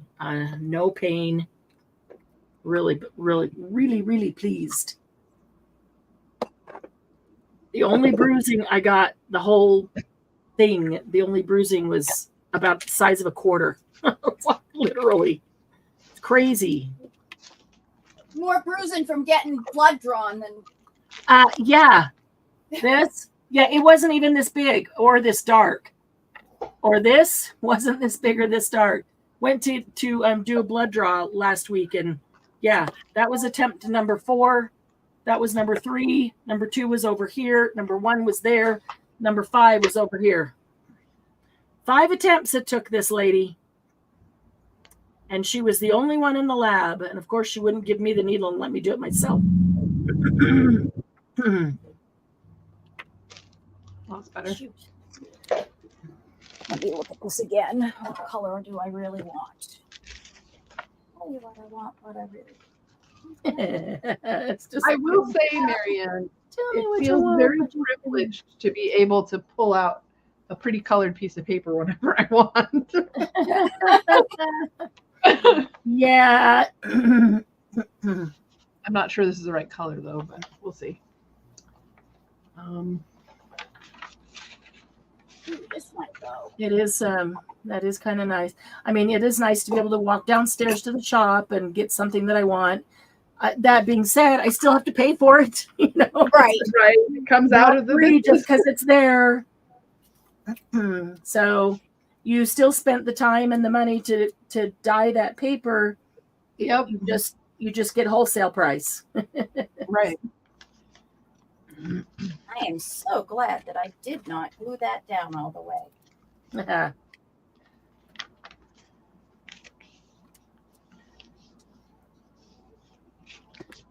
Having them in sort of a bulk fashion is helpful because Yeah. when you need something and you aren't sure what it is, it's kind of a pain to wait a week before getting it when you have to work it yourself. Right.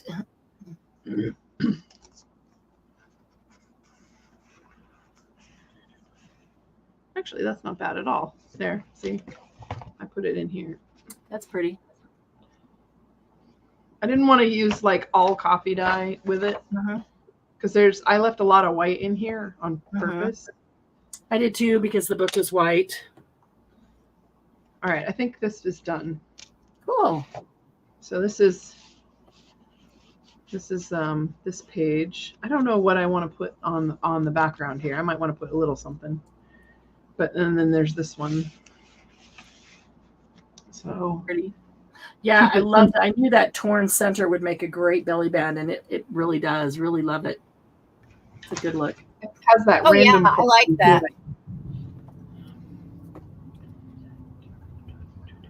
It's like almost hourglass, not quite. Like it's the torn off cut, which it was actually.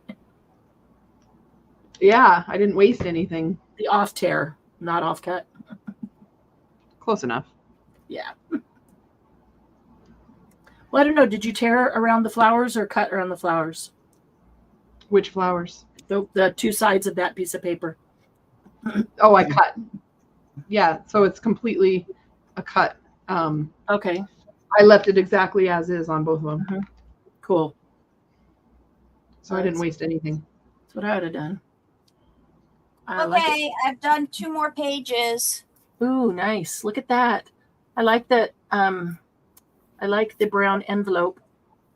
Thank you. It got rid of one of my things of pumpkins.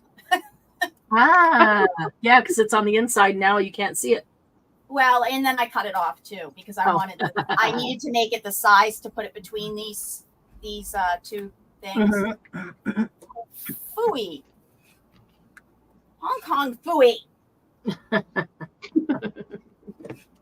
Hong Kong phooey. Chop suey. Super guy.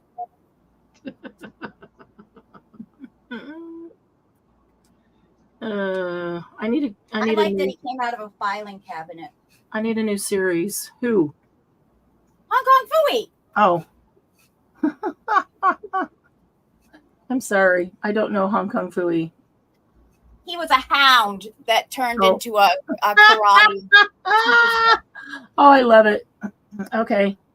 And he had a cat that was like an evil cat, but it was his sidekick, or yeah. Mm-hmm. Okay. I was going to say sidekick or nemesis. That's what I was just. Both actually. Oh, I think they was that's what I was going to say, but she said after the sidekick, so I stopped. Yeah, so, I can't remember whether he was a side. Well, I don't know. I'll have to look it up. I just saw that. There were only like 30 episodes ever made of that. But I swear to God, I saw more episodes than that when it was on. Wow. Came after Scooby-Doo. Leah, my shoulder hasn't hurt at all.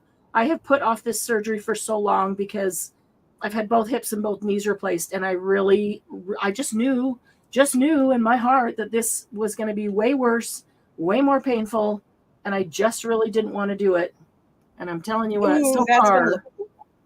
so far it has been so much easier. I have not had the pain that I had with either of those. I can still walk around fine because it's not my knee or my hip. I haven't started PT yet. It's only been 5 weeks. I'm still waiting for the muscles to reattach. But yeah, it's actually been amazing. So I have not had pain.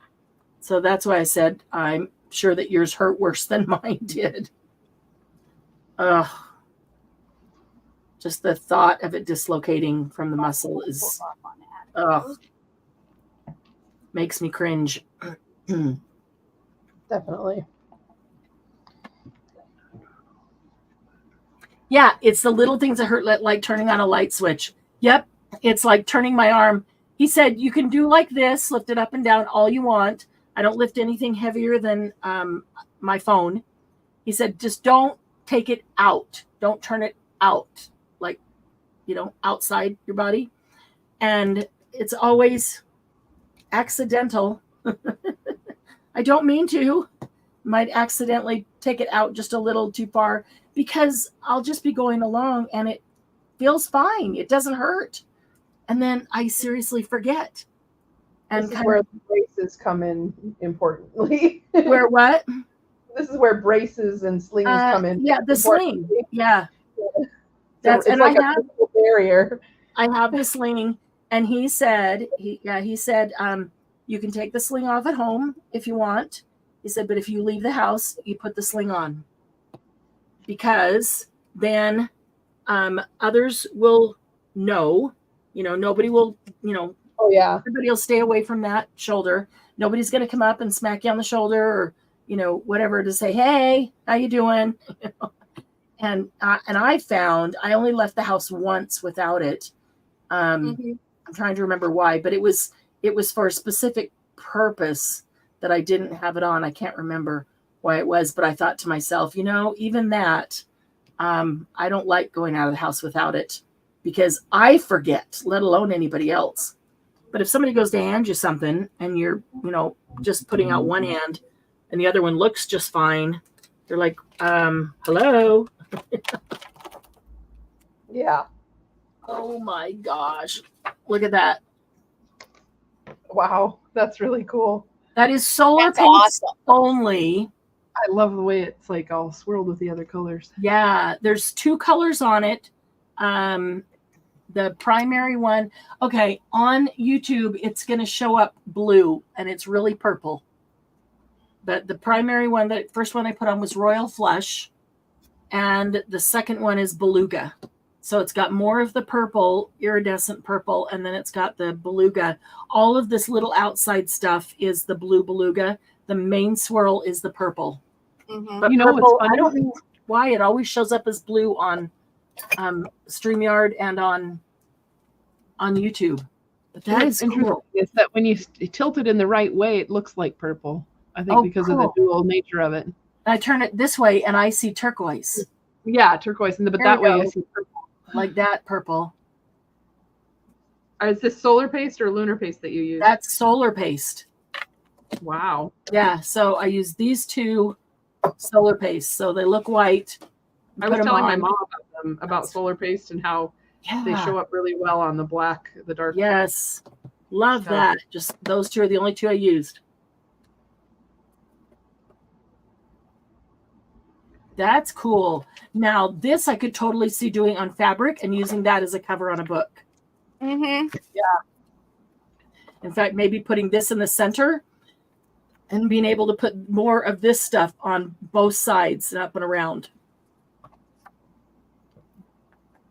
I like it off center. And I would make the front the other side. And so, yeah, that's because how I was just looking at it thinking, which what would I want the front? And if I do that, you don't really get any of the solar system on the front right, cover. But it's on the back. It would just be whichever one you wanted, back or front. Right. Which is why I thought if I moved it over a bit, because I do want some of the solar system, but then I could also get some of the stars and that stuff up here. A little bit of it. You could, yeah, you could, or you could make that a cover of a signature inside a book. Yeah. Yeah. And this is paper, so that would have to be. But what I was thinking of. What is it, a lightweight cardstock or something? Yeah. Yeah, it's just a lightweight cardstock. This is what I was thinking of, a piece of black fabric. Of course,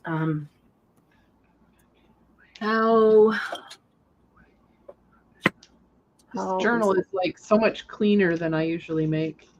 So most, if I use 8.5 by 11 paper folded, then the journal is 9. So this is 9 inches from here to here. So that whole solar system could get in it. And then you have to almost take it off and move this around and put these things where you wanted them. I think I might do that. That would be a cool journal if I've still got any solar system astrological type paper, which I have had in the past. I don't remember. I'm going to do that right in the middle. That's awesome, Leah. Wow. That's amazing. Good. That is amazing. If it heals like that and you can't tell that you ever injured it, so impressed. Keep his number. In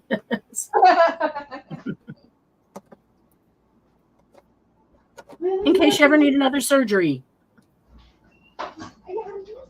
I wonder if this is going to turn out the same on fabric as it did on the black paper. Because that sure looked cool. We will find out. All right, let's see. Oh, so it wasn't the paint. I can see the purple on because of the black. So I love that. I love that. Okay, so I'm only going to do the solar system in the purple, what I'm calling the solar system. I'm going to do the big swirl in the purple, and then I'm going to go back just like the paper. I'm going to do the stars and the dots in the blue.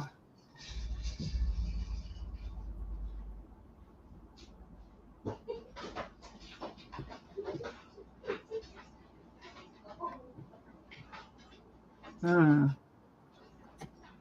many more pages do you have to do, or do you know? Me? Yeah. Well, this is the threefold. Oh, yep.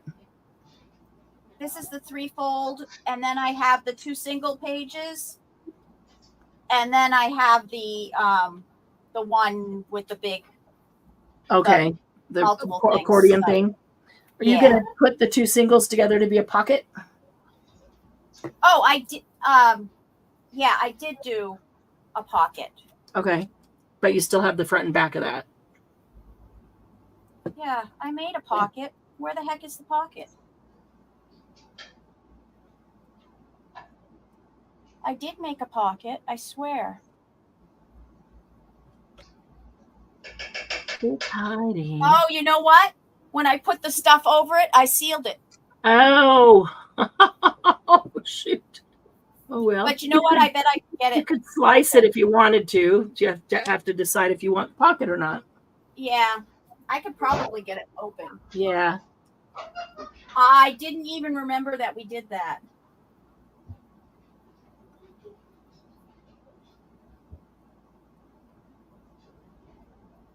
Did you do the opening on the side or the top? The side. Me too. Figured I could get bigger journal cards in the side.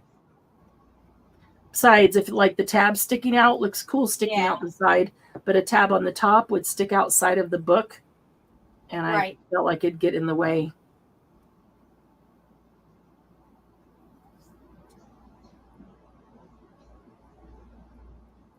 Yep, I can do it. I can do it.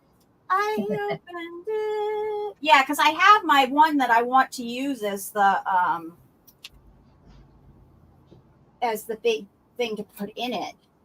I'm going to use the one with all the butterflies on it. Oh, right, right. From the yeah. My surgeon is so handsome, and before I went to sleep, he put my arm in a pulley system thing, causing my boob to cover my face. I about died, and he picked it up like it was an everyday occurrence. That's so funny. Oh my gosh, it reminds me of when I had my hysterectomy. That is so funny. I'm sure it is an everyday occurrence for him, but you know. Right? My surgeon, when I had my hysterectomy, after I woke up and he came in to check on me, I said, my left boob is way bigger than my right. What is wrong? I was all distressed, because, I was like halfway medicated. And he goes, oh, and this guy has like literally no dramatic in anything. He's so subtle, you can hardly tell that he's joking. Such a dry sense of humor. Right. Oh, well, the surgeon who was my partner, he was using it for a pillow.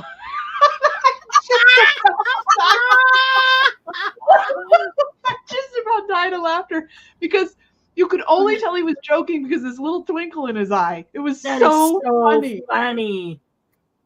Yeah, the surgeon was actually laying down sleeping during the, resting during surgery. Leah, I know I would be horrified too. I'd be so embarrassed. But, I'm sure I always have to tell myself, don't worry, they have seen this and much more. They've seen better, they've seen worse. It is funny though. It's funny when it's not you, right?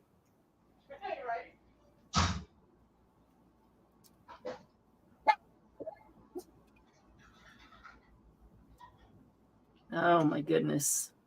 That's awesome.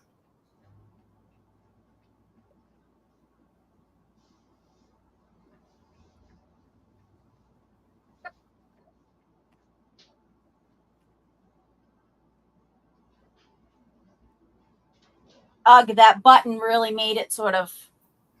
Oh, like fat in the way? Is it in the way? Yeah, just in that one spot. Yeah. That's okay.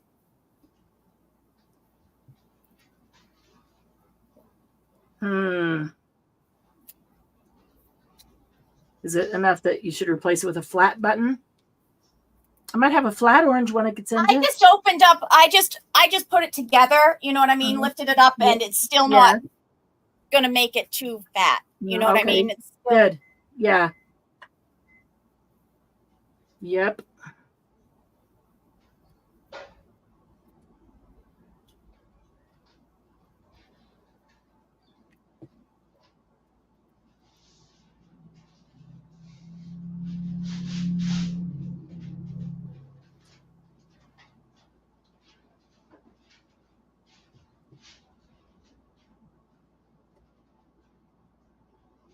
Okay. Just about got this. Okay, what am I going to do on these two? Does anybody else handle baking paper for cooking and decide this is such a lovely craft supply? Yes. No, use it. Go ahead, use it. Don't put it back and go, I don't want to waste that in the kitchen.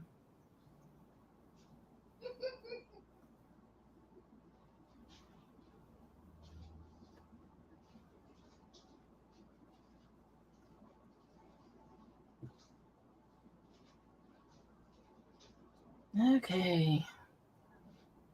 You know, I haven't done lunar paste in a long time. I really should do a short video on lunar paste and solar paste. I just love sticking my fingers in it and playing with lunar paste. It's fun. Freedom to get messy.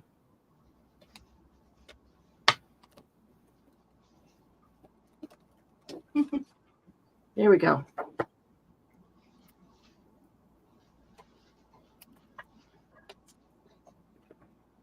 Okay, after that dries, I can add some more of the little stars. Like this is all, it's too tall. This alone is perfect for a journal cover. So Right. After it dries, I can put this down and get all these little planets and stars over here. Even this little, whatever that is with the rings. I don't know what they're supposed to be over there. Then if I off center it, there'll be some on the front and the back. That'll be cool.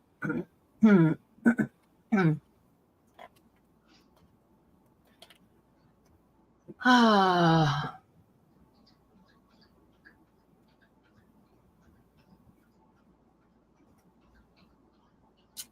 And what else is over here? What other stencils are over here that I got to try? Now I'm going to have to get my dies out and cut. Definitely cut some of those leaves.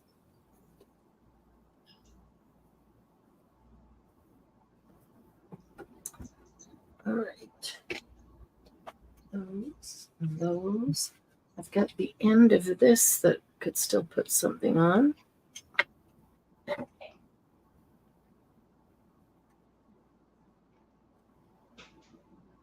And let's see what to go with the eyes.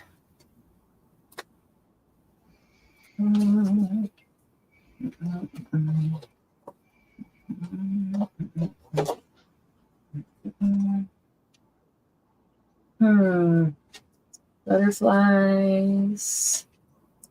These. I've got a bunch of stencils. Where did I set the rest of them?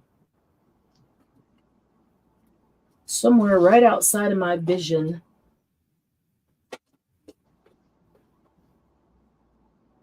Oh, another one that's cool. That one's cool. Let's see.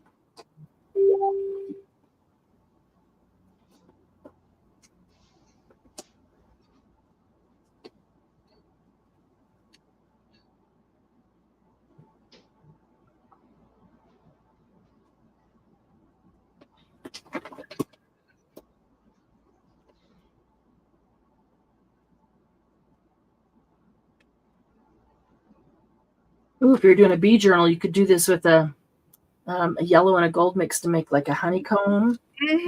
Things on it. That would be cool.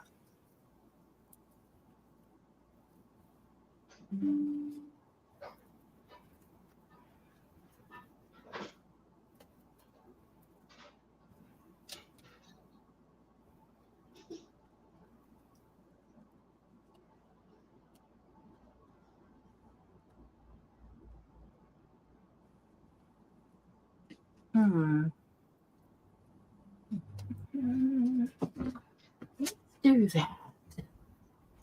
Yellow and gold. I'm going to mix the green gold that I don't use very often with some neon yellow. and see if that will get a close enough color. Because that's pretty neon. And I just don't use the green gold a lot. I really like slippery when wet. Mm-hmm.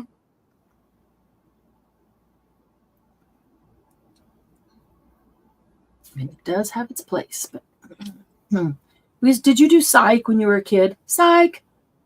Yes. Like, say something, get somebody to believe it, and then go psych. Yeah. We did too. I didn't think that that was still a thing. Maybe he had help with somebody naming it from another generation. Yeah. Oh, I'm sure he did. Damn it. Why is that like that? Nope, that doesn't look good either.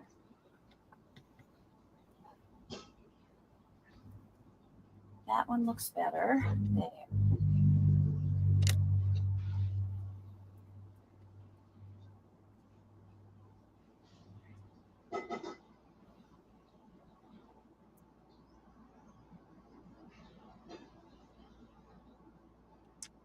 All right.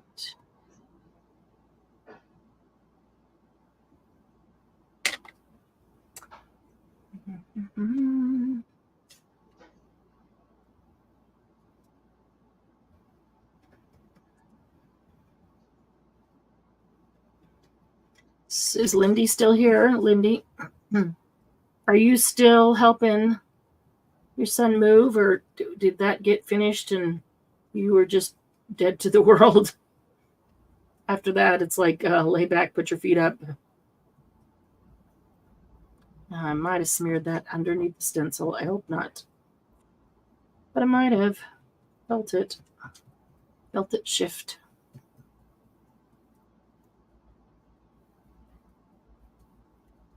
I hope everything went smoothly with the move. That is never exactly fun. It's fun to move, great to go to a place you like. And I don't know, I love the change. I love change. It's just always an opportunity for growth. But I hate the process of moving. Oh, yeah. The packing all our stuff. Mm-hmm.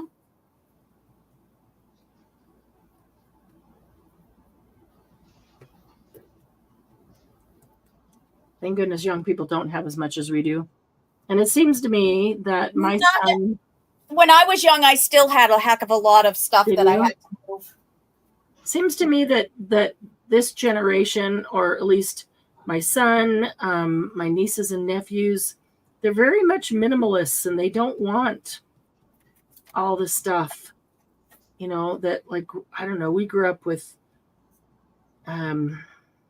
and maybe it's because I grew up deprived. It's like we wanted all the stuff because we didn't have it growing up. And I guess maybe we gave it all to them, and they're like, we don't need all this stuff. That's kind of cool. That's a mixture of the psych, the green gold, and the neon yellow. No, it's too much like the other one. I'm not going to do that. Let's see. Although I could do this.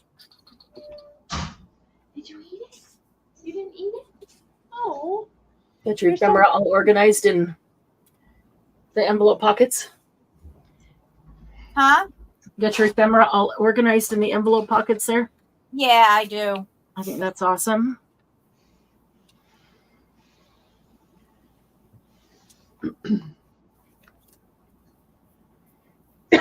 Excuse me.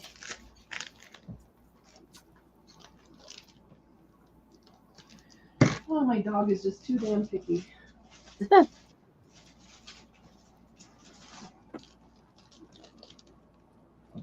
I gave Lily wet food this evening, which neither of them get it very often because it's mostly filler and not much nutrition. And I thought Penelope would like some of it, and she just put her nose up at her entire bowl. She's like, ew, you put that in my food? What do you typically feed her? She likes the Akana red meat recipe. Mm. Sometimes I'll give her other dry. flavors. That's a dry dog food. It's a dry kibble, yeah.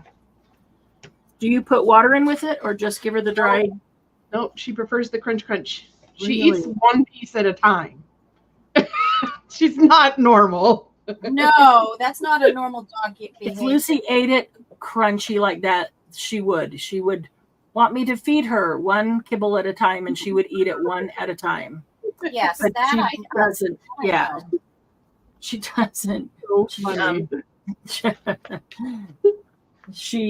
we put a little bit of water in with it, but she won't eat it just kibble. Just kibble, even with water, she won't eat it. It has to have something else within it. Like she gets a chicken from Costco every week and cut up some Costco chicken and some cheese, or some leftover roast beef, something, cheese, or yeah, Penelope likes human meat in her food. Whatever. Yeah. Human meat. Yes. I thought you'd like that. Does she prefer male or female? I don't think she discriminates based on gender. I don't think she cares. Yeah. She doesn't approve of gender discrimination. Dark meat or light meat? Old or young? Are they tough? Have different flavors? How do you like your people? I have never tried it that way. Penelope, how do you like your people? She likes her people to be Loving female and named Jen. Yeah, she likes her people to be doting on her all the time. And then she's happy. It's Lucy. Lucy just likes her people to be playing with her. Give her attention. Let's do whatever together.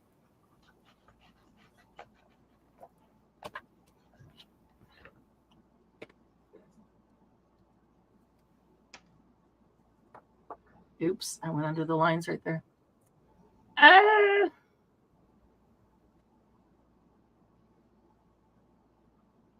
Okay. Jen, I think you were gone. Possibly I was feeding the dog. So once this is completely dry, I'll move the stencil. I didn't do the whole stencil because it was too big. This is just right for a journal cover. And so then I'll move the stencil and get more. There's like a little section that has a couple of these kind of stars and all the little planets. I'll put some of that up here and put some of that over here. So curious why you centered it then, if you're going to use it for a journal cover. I be on the spine. I centered it so I would have the option of using it front, back, or center. Ah, okay. I centered it on this piece. This piece is too big for a journal cover. So knowing that it would have to be cut down, not knowing exactly how I wanted to use it yet, I thought if I center it, I can cut off the right, I can cut off the left, or I can cut some off of both, however I want to do it. That's why. There's also a little swirl. So I would probably put that section over here that has a couple of these and let that be the front cover that gets the majority of that. And then let part of that go to the back and do the little swirl, which looks like a little solar system and a few stars on the back. I don't want them to be identical. I don't want it down the middle, matchy-matchy. And so that would put half on front, half, not half. That would put like 5/8, 3/4 on the front. Mm-hmm. I have to think about what else to do with the cover itself. How do you embellish that? I know I've got charms that would be good with it. I know I've got paper that would be good. In a constellation type or solar or astronomical type journal. Mm-hmm. But how else would you decorate it? Well, I wouldn't want to cover the spine, I don't think, but I don't know, maybe. You You could make it a dream journal. That would be cool. Sort of a dreamy thing. Yeah, that would be a cool idea. Yeah, to record your dreams. Or just have sort of that ephemeral theme going on. Mm-hmm. Yeah, I think I've got plenty of stuff to make the journal. Ethereal. I'm just not sure. Ethereal was the word. Ethereal. Yeah. Yeah, I'm sure that I still have plenty of stuff to do the journal itself. I'm just thinking about the cover going, okay, so that's the front of the cover. What else do I do with the cover? Maybe nothing. Maybe a spine dangle. And maybe something cool on the corners, but maybe nothing else on the cover. I don't know. I think I probably have to cover the book and then see what it looks like, what it's calling for.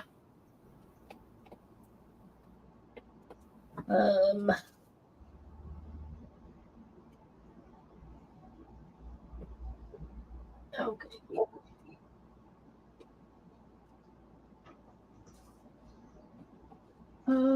Let's see. There's the ears. This one, I can do something down here.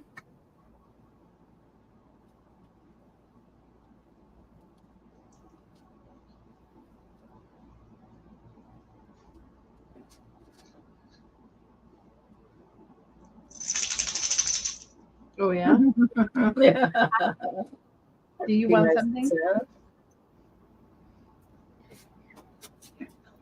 Try it. I wish you could see this. Maybe I can. Oh, Challenge accepted. Come here. Let's see if I can show you what she does. Okay, come here. Good dog. Good dog. Ready? Watch her face. And her whole body's like, okay, I'm out of here. You're punishing me. Oh my goodness. What is it? It's wet. It's just wet dog food with her. Oh, okay.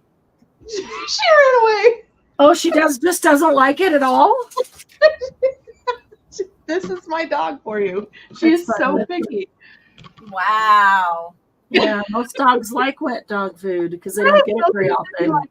To be like, ooh, well, I didn't want her to feel left out. I was giving Lily some. So force her to get something she doesn't like so she won't feel left out. Well, we have some on hand. Yeah, exactly. We have some on hand because I had to buy her some for when she had her tooth surgery. Right. And boy, that was the worst 2 weeks ever, right? She did barely anything. Because she just was so disgusted by the texture of her food.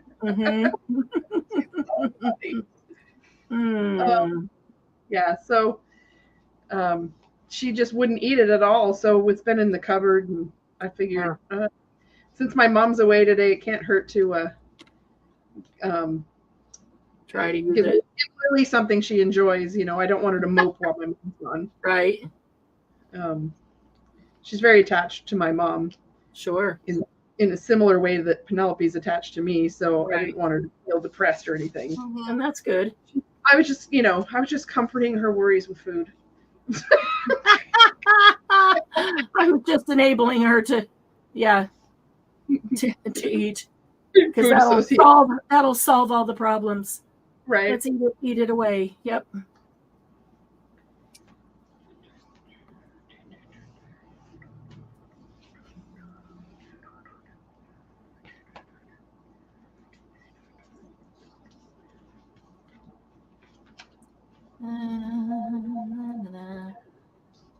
Let's see. This is going to take me several sessions to finish this book.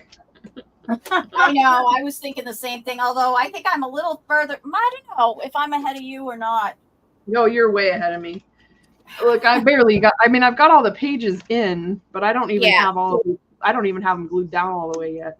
Yeah, I don't either. I'm doing them as I'm going. Oh, I didn't glue them down until I was completely done with everything. Yeah. In fact, this morning I was gluing them down. Like I have these liner pages glued all the way down. I did these I did both sides in this purple as the end pages. Okay. Yeah, because it saved having to put some of the kit paper on it, and that way my mom could share. So what we did was, because instead of there's 4 being 4 of every design, there's only 3 of every design. So I went through, and as you were saying what pages needed what, I was like, okay, and I was setting aside 1 of each of those. Right. And then out of what was left, we kind of divided that sort of evenly, and then there were like 3 pages left total. And I just put those in the, grab if you need it pile. Right. And I think I ended up grabbing 1 or 2, and she ended up grabbing 1 or something. I don't know. Well, she used a whole bunch of other paper too, like yeah, she did other House of Roses brands stuff. And yep, and some of the Sweet Winter, I think as well, and they looked really good in there. Yep.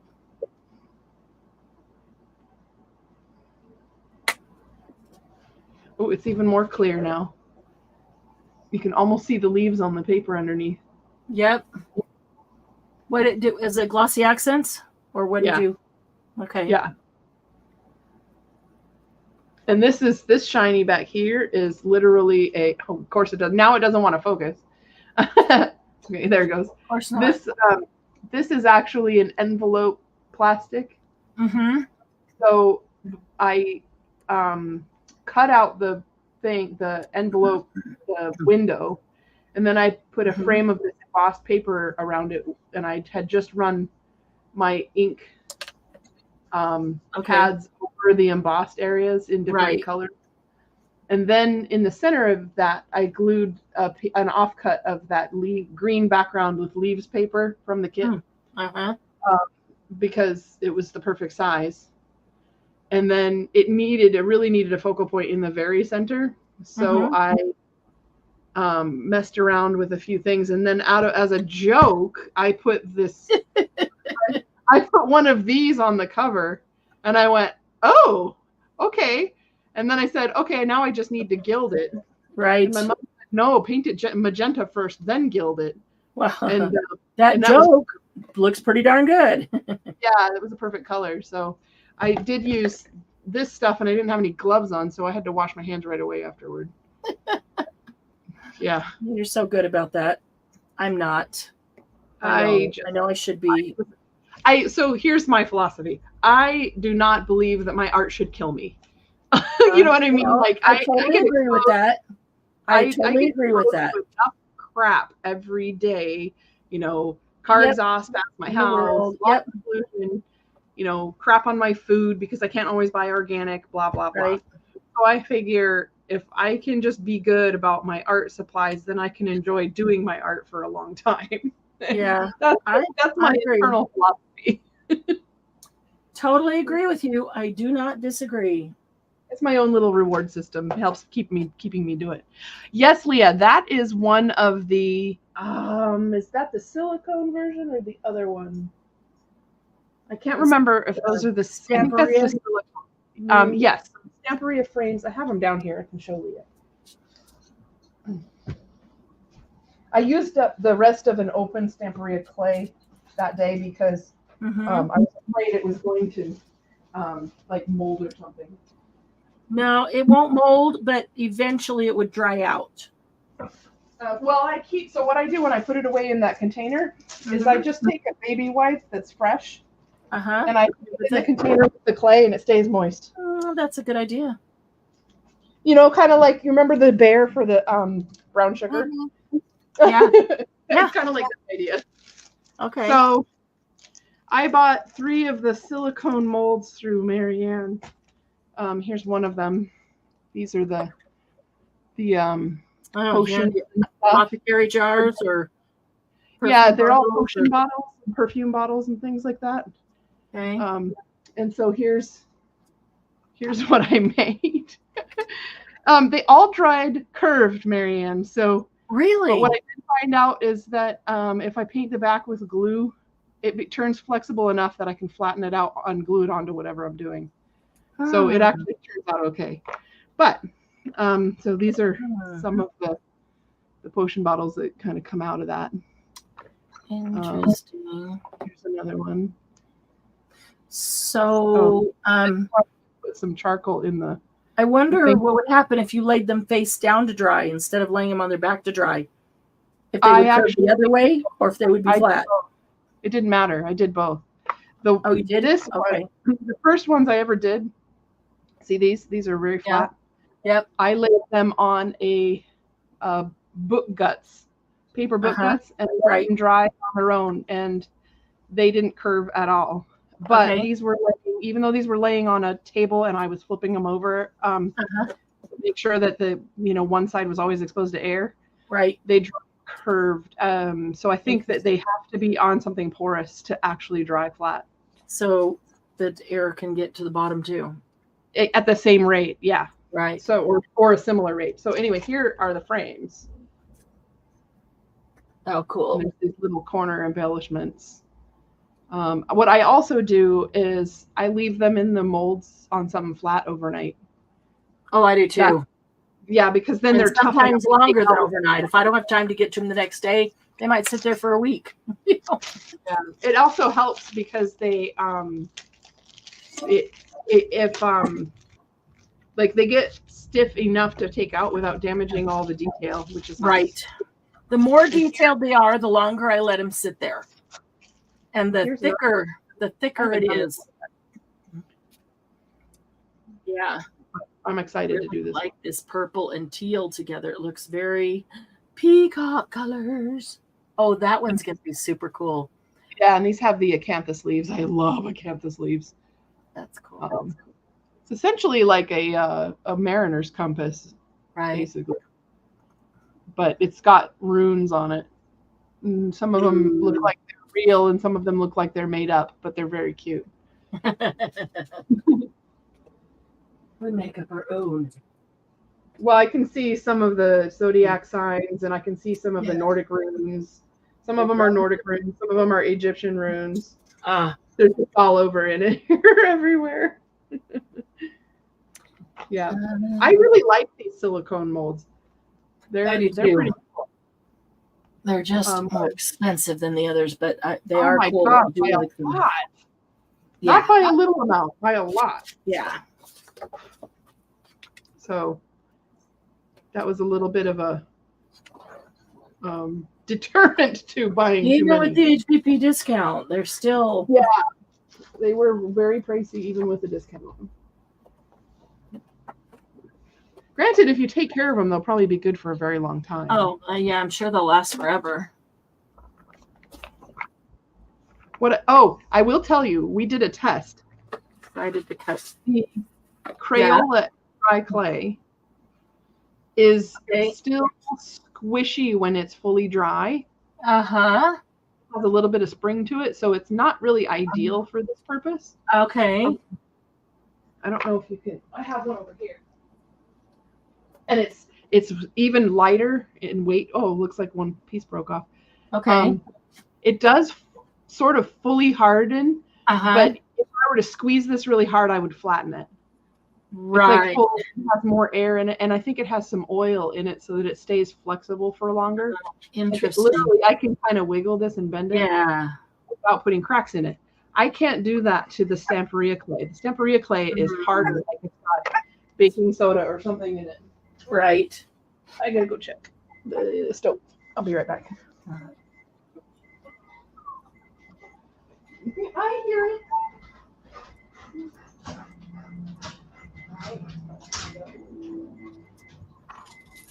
Hi, honey. What's up? I'm gonna go take a shower. Okay. Hey, Mark. Hi. How you doing? I might make some hamburgers later. Okay. He just did some lawn mowing, so. Oh, fun. Gotta go clean up. Doug got to the back while he was home, but he did not get to the front.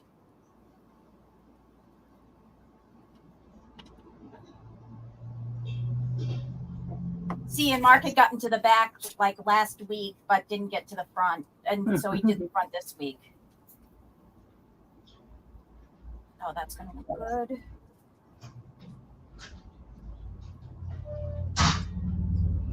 I'm making salmon and broccoli for dinner. Love salmon and broccoli. Yeah, Penelope's not going to be happy with me because she doesn't like salmon. Oh. She doesn't like well. fish. Lucy does. She loves salmon. Yeah, I'll probably give the skin to Lily. She'll like that. It's good for her coat, too. Yeah.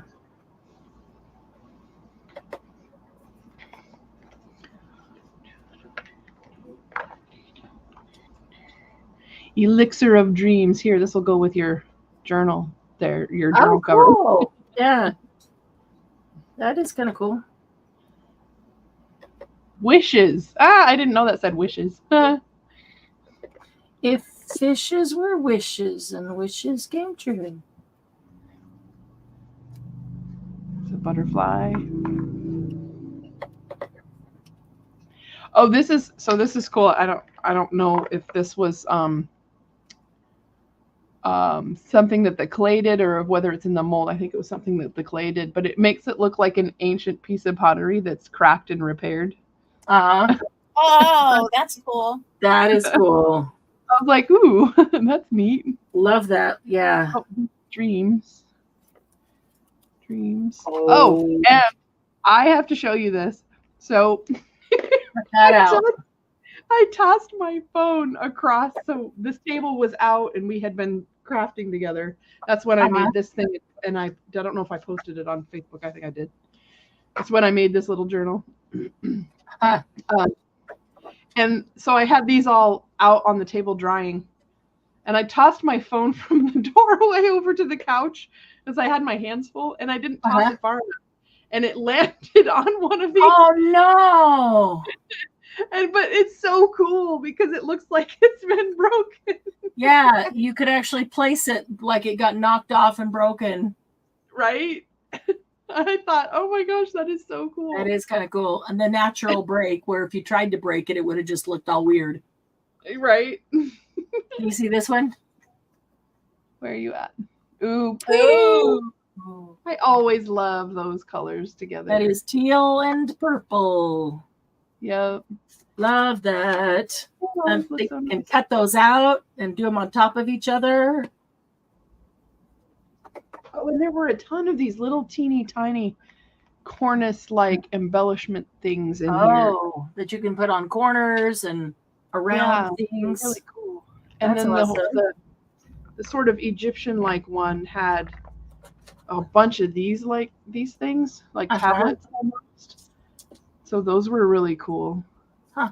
Wow. This was the plastic-like mold, the one that I'm sending back to you, the one that had the weird defect in it. Yeah.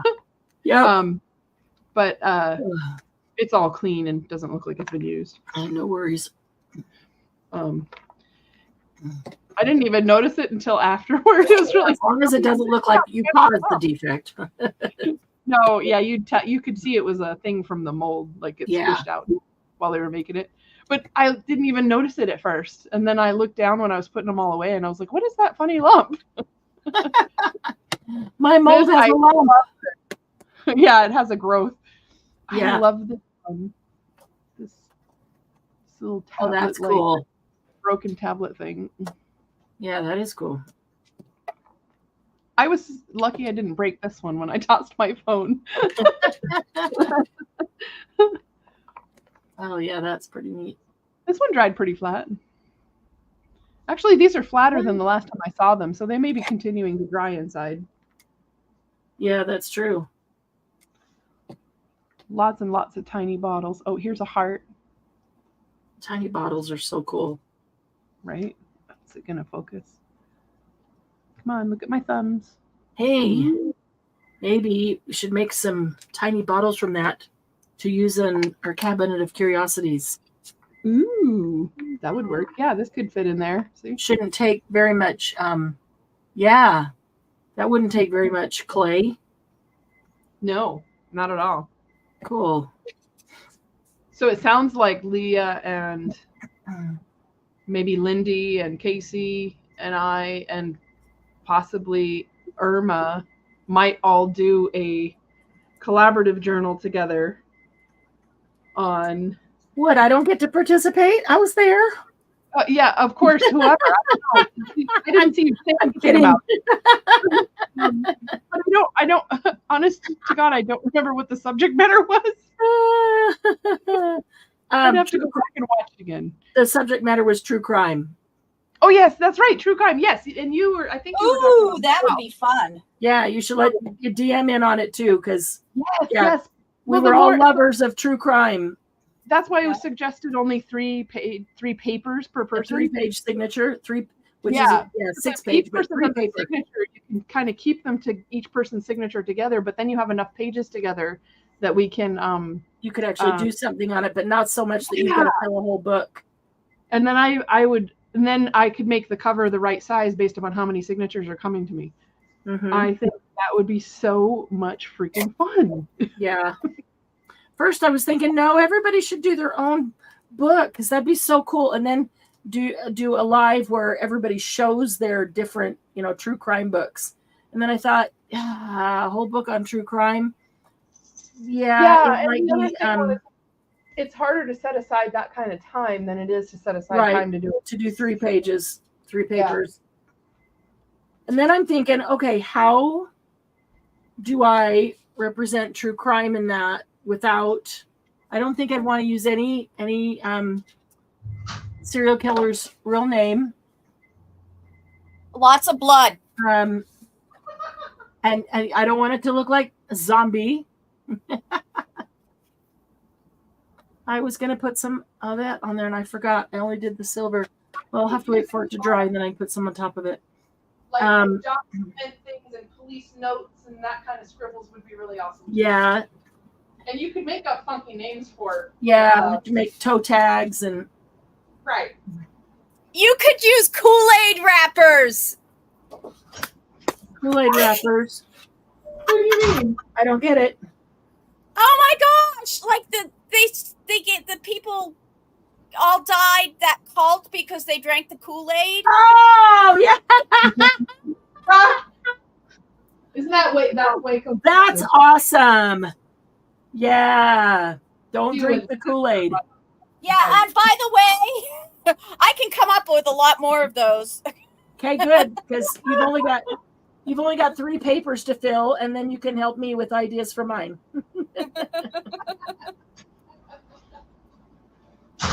Oh, that's funny.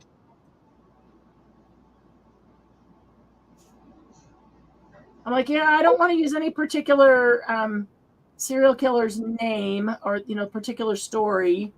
I don't want to, I don't want to do this. I wouldn't want to do that. So how would I represent that?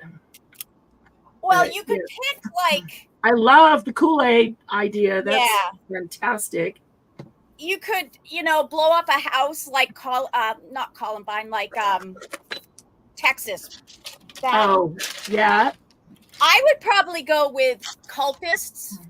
Yeah. Because that's the ones I like the best are the cult ones. Yeah. Which makes me really bizarre, but that's okay. No. So there's that. There's actually a town that was down in one of the southern states that was completely obliterated. It was a town of Black people, and it was completely wiped out by the neighboring town. Really? Mm-hmm. Actually, in fact, it was erased from most of the history books too. What's her name that does her makeup and does the crime shows? Like she talks about stories. I know who you're talking about. The blonde. Yeah. Yeah, I the big makeup. Yeah, at the end she goes bye. Oh, yeah. Oh, I've never watched it, but I didn't know she did that. That came from a commercial that we do that. Bye. Yeah, she tells stories. While she does her makeup. And, okay. Not thinking of and she was talking about the research she had done on this one. Mm. And she said it was really hard to find information. There's actually more than you'd like to know about that kind of stuff. I'm sure. Yeah. Right. Just got to know where to look. Mm-hmm. The horrid side of humanity. Yeah.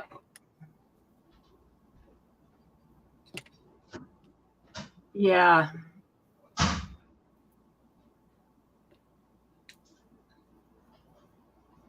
Well, that will be interesting. Maybe that's what I should have worked on here.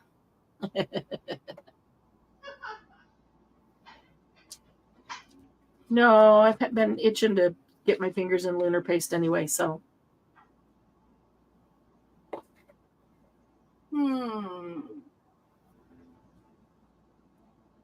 Oh, I could use this one.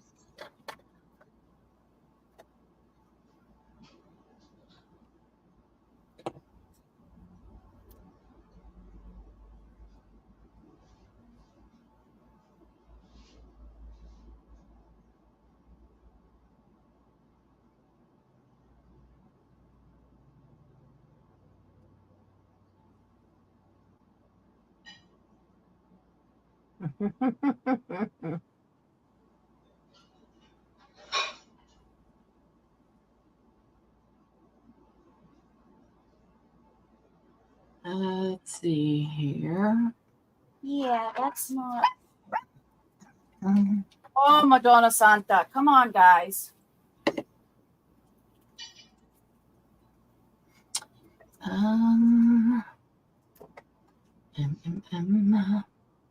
Happened to the teal. Okay.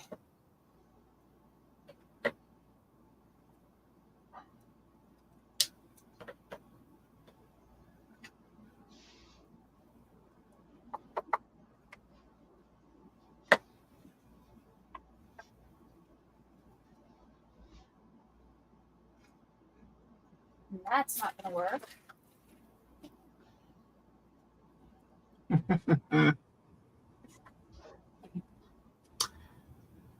Well. Tell me more. That would look good. Yeah, that would look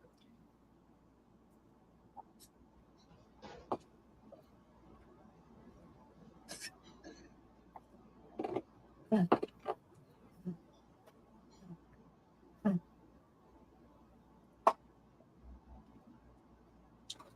Okay.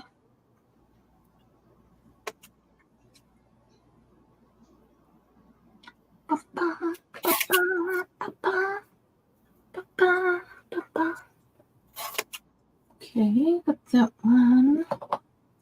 That one. Let's see if I can get this. That one.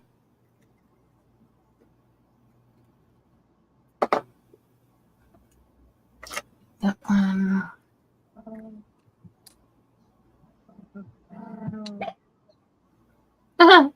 Is that a little growl? Yes. You're getting too close. Yeah. Not you, but yeah. Yeah. I'm occupying this space. You are getting too close. Yep, that's exactly what's going on. And don't you forget it. Uh-huh. I get to be in mommy's bra today.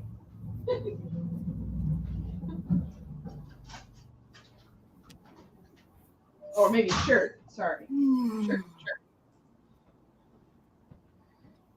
Mommy's shirts, MySpace. Your shirt, and I'm laying on it. MySpace. Right?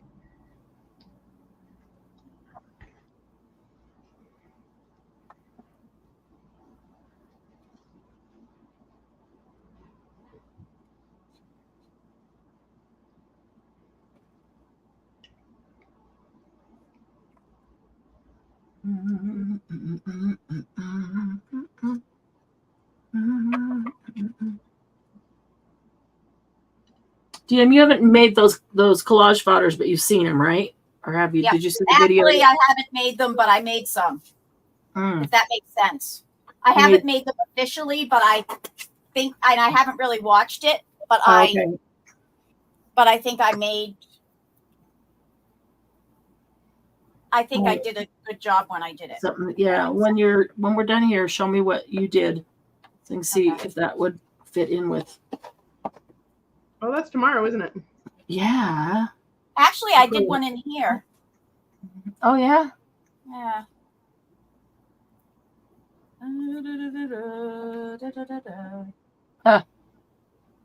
Oh, right here. I made a little one. Oh, cute. Cute. because I needed that. I needed something right there for the bird to sort of kind of sit on. So.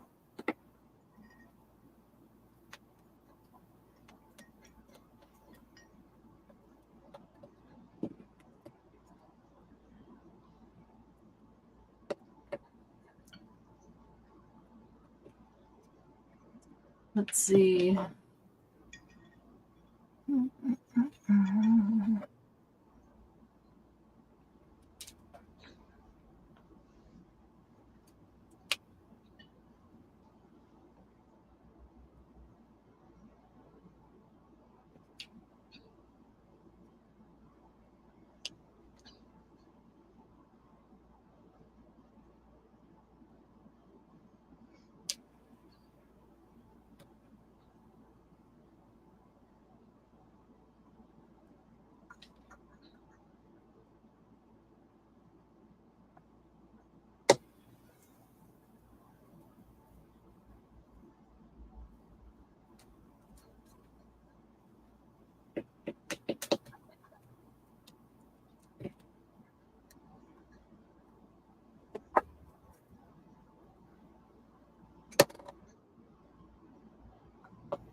All right.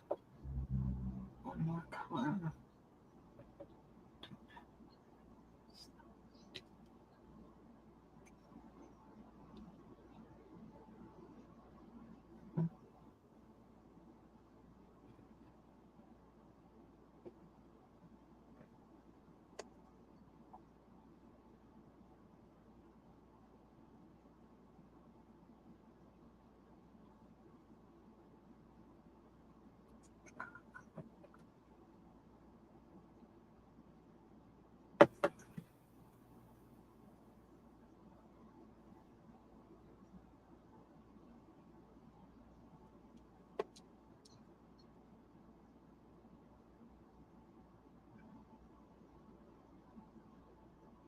Are we getting tired? It's awfully quiet. When I'm thinking, Yeah. I was trying to eat quietly. I'm either. We didn't hear anything at all. Exactly. When I'm really quiet, I'm either deep in thought or going to the bathroom, getting tired.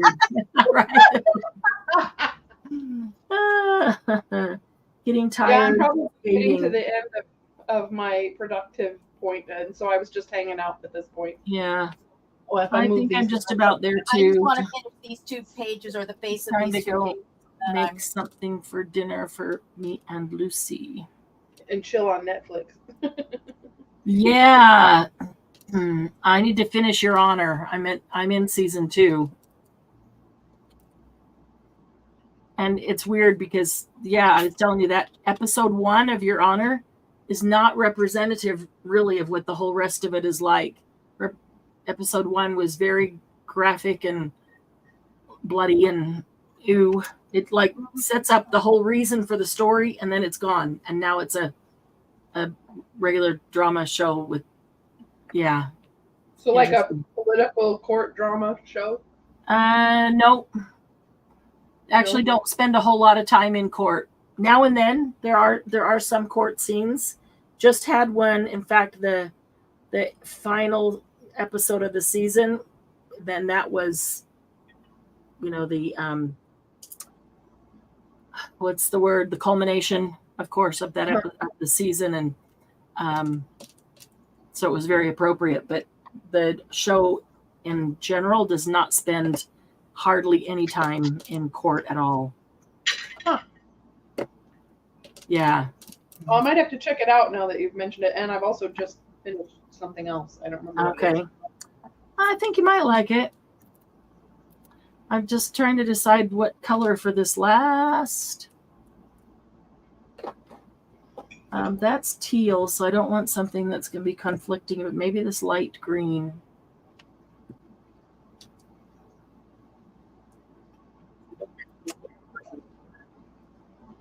And that teal. I guess the Umbrella Academy came out with another season. Oh, I saw that pop up, and I went, okay, I got to put that on my list. Yeah, that's good? one I've got to put on my list too. Have you seen the first, I don't know, however many seasons there were, and you think it's worth watching? Or is it on your list to watch altogether? I loved the first season. Okay. The second season, I was a little confused, and then there's 3 seasons. The new one is the 4th season, I think. Okay. The 3rd season was back to the first as good as the first season. So, okay. But I didn't like the second season. It didn't flow as much as I wanted it to, I guess. Right. Didn't flow right. Have you seen the Jack Reacher movies? Yes. Which one? Jack Reacher. There's 2. Oh, yes. There's like 3. Is there 3? There's a new one. I don't know. It says something about never go back. Uh-huh. We saw that last week. Mm-hmm. Oh, what about iZombie? Have you ever watched iZombie? I love iZombie. No. That's one of my favorite. It's so good, Marianne. Is it? And it says leaving soon, so you better watch it soon. Watch it. Okay. Yes, definitely watch iZombie. Is it like just about zombies or no? What? No. I mean, that's what it sounds like, which is probably why I never even looked at past the title. This medical student comes down with this disease. She doesn't understand it. Oh. I'm not going to give you the whole layout because, anyway. Yeah. And so she ends up becoming a medical examiner instead. Oh. I would love it. That's my type of show. Yeah. And it's partially because she has to feed that part of her brain. Right. Oh, got it. So anyway, yeah, it's cool. It's not as weird as the Santa Clarita diet or whatever. Oh yeah, that one's weird. That was really weird. Dude, left this on too long. Tore up some of the paper. Huh. Yeah, by the title of it, I would never know what it was. So I didn't know what it was till I started watching it, and I went, "Oh, it's this kind of show." Yeah. Because even at first, you don't realize. Right. Yeah, I would like that. Or something, and I'm like, "What is this show about?" Right. So confused. Huh. Okay, I will go pull that up and see if it's going to leave end of the month. Are there just a couple seasons or? I think. No. Oh, how many? Let me see. Hold on. No, go back. Oh, there's 5 seasons. Holy crap! Wow. Last day to watch on Netflix, September 5th. Is that iZombie? Yeah, iZombie. Oh, I loved that. Boy, I really need to catch up because I think I only watched it may be on Amazon or something too. Yeah, I don't to catch it. I think I definitely need to catch up because I think I only ever watched 2 seasons. Oh. That's one I can actually tell you I watched all the seasons when they came out. I take them on my TiVo. And it says there are, what, 5? Yeah.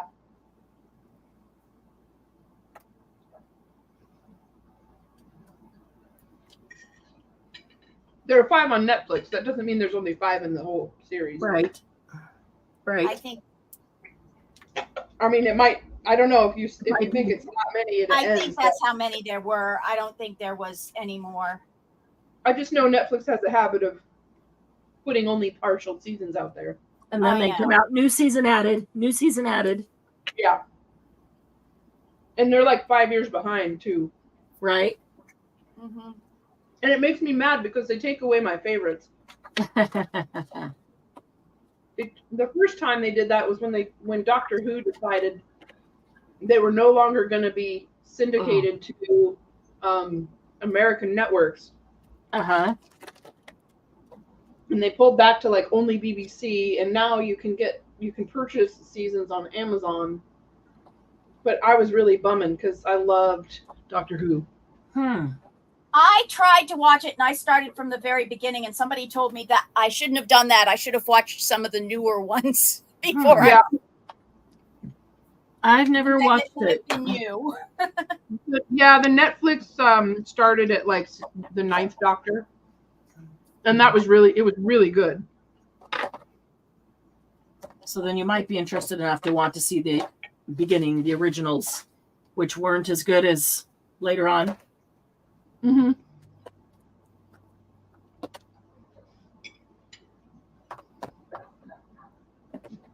Well, it's hard to technologically go backwards. Yep. And so when you start out in the older ones, you look at the technology today, and then you look at the fact that they've used cardboard and styrofoam for all of the weird safety stuff. Right. And so it gets a little weird. And the original doctor was an old white guy. Yeah. And nothing against old white guys, but you know, that's overdone. Yeah. So Yeah. it was kind of hard to swallow.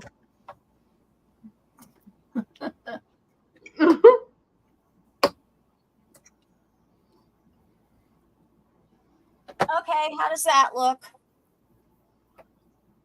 Beautiful. Very cool. Love it. They go in and out and in and out. In and out and in and out. I just wanted something basic to take away from all the freaking flowers on that page. And the music's What I'm gonna do, not Marianne, What? and you'll like DM, this might give you ideas too.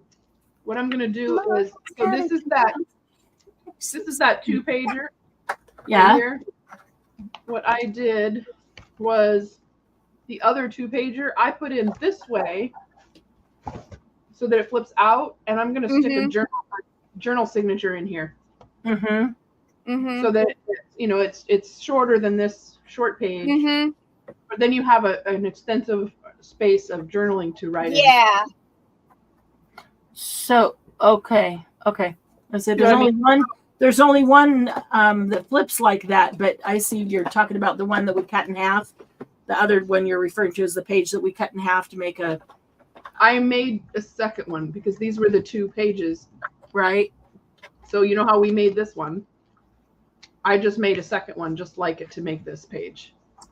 Instead of gluing 2 singles back to back like you had on that signature. How many I did signatures it this do way you have? instead. Just 4. So one of your signatures, you took 2 white pages and you glued them back to back completely. 2 single pages. No. Well, whatever this is, where they have the 2 green pages and then the other side orange or whatever. That's the one where we made the pocket, right? That's yeah. So they're back to back, but we only glued 3 sides, made a pocket between them. Instead of that, you made it flip out. I did. I did that on purpose. That makes sense. All right. Yeah, and I cut off that 1/2 inch of it so that it obviously will operate better. That's so weird when I do this. It makes the page look like it's doing this. Yeah. Just a like camera trick. The old pencil trick. Yeah, exactly. So yeah, I'm gonna reinforce this spine here and then put a little journal that flips outward in it. Okay, that'll be cool. That'll be it'll be some more journaling space, and then I can put a little bit of coffee dye and a little bit of colored paper, and it should look okay. Very cool. Oh, now look at this. I gotta clean up my. Can't do a jump start on this.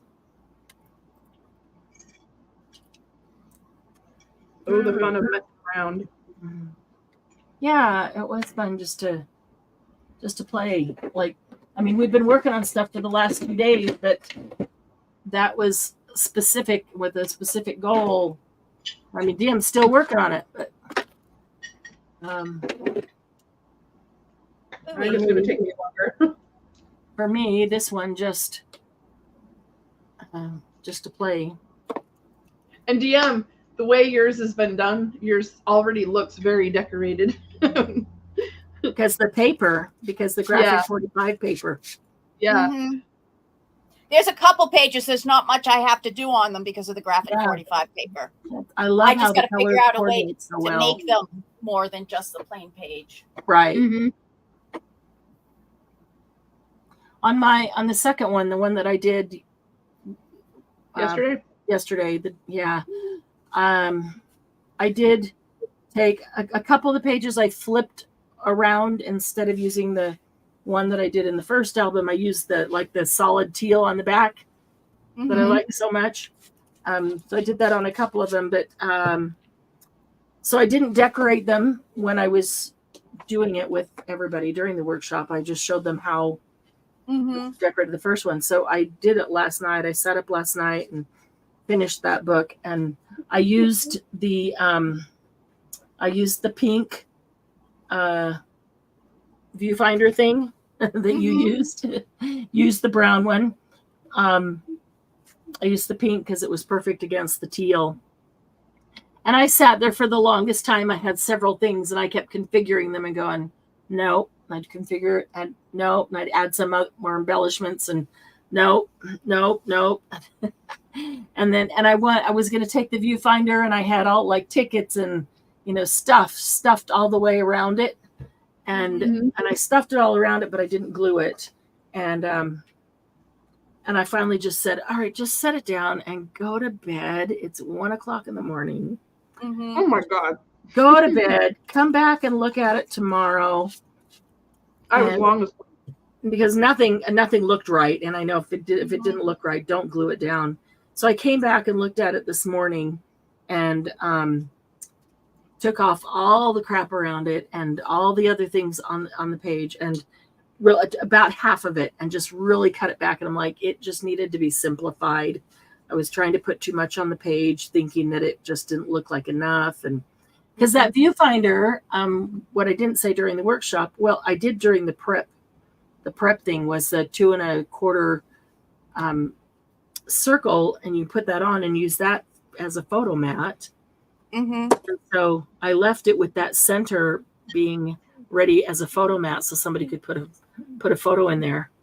And then I put that on the teal page and some other embellishments and left that. Like I'm tired of the straight photo frames.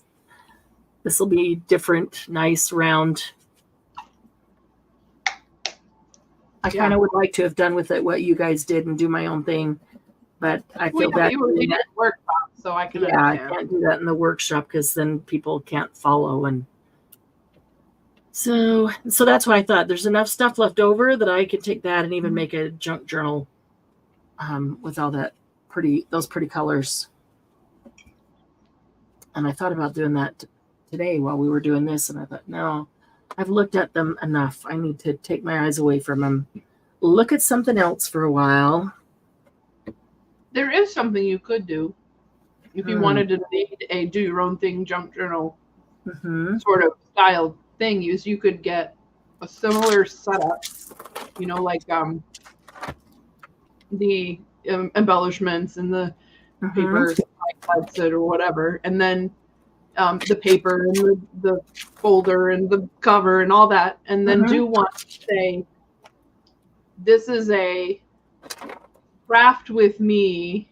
We're gonna design your own craft with me. Exactly, and we're gonna get inspiration from each other, and I'll help you put the base book together. And you get to decorate however you like. Put the hinge in, show them how to put the hinge in, and then everybody can show, what are you doing on your first page, and everybody can see, so everybody gets ideas and inspiration, and everybody else for other pages. And that's kind of a cool idea. I like that. That's not a bad idea at all. I almost want to do that with like that teal one, because there's so much open on with that, just because of all the shades of teal and put all this stuff with it, and the envelope box. I'm so excited about the envelope one, because there's so many different ways you could attach it in there. So I'm kind of like, well, it could be attached to so many different ways.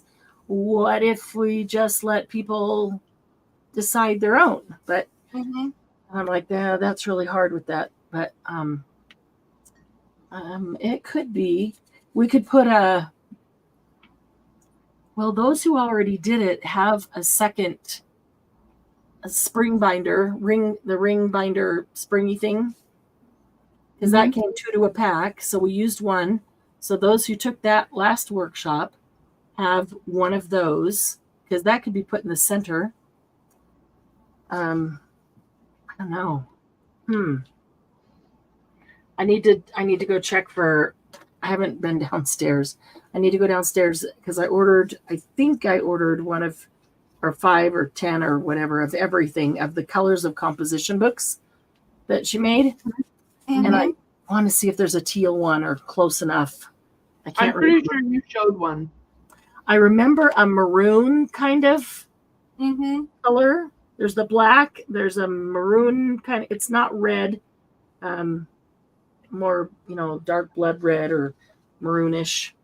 Now I'm trying to even remember what the others are. Oh, there's a blue. I thought you talked about a teal one. But I don't. I could swear you talked about it during academia when we were doing our setup call. Oh, I don't remember. I guess I could probably just look online, but I know I ordered them all. I could be imagining things. I know I ordered them all, so I thought I'll just go downstairs and look at them because I'll see the actual color, but need to do that. But I don't know, is that one, because of that envelope cover base, is that too involved, too intricate, too many flips and flaps for that to be something like that? Would people just be overwhelmed and not know what to do at all? That's entirely possible. I mean, if it's simple, it's a little easier for them to make changes. But the more complicated it is, the more overwhelmed and then paralyzed with fear of not knowing or making a decision.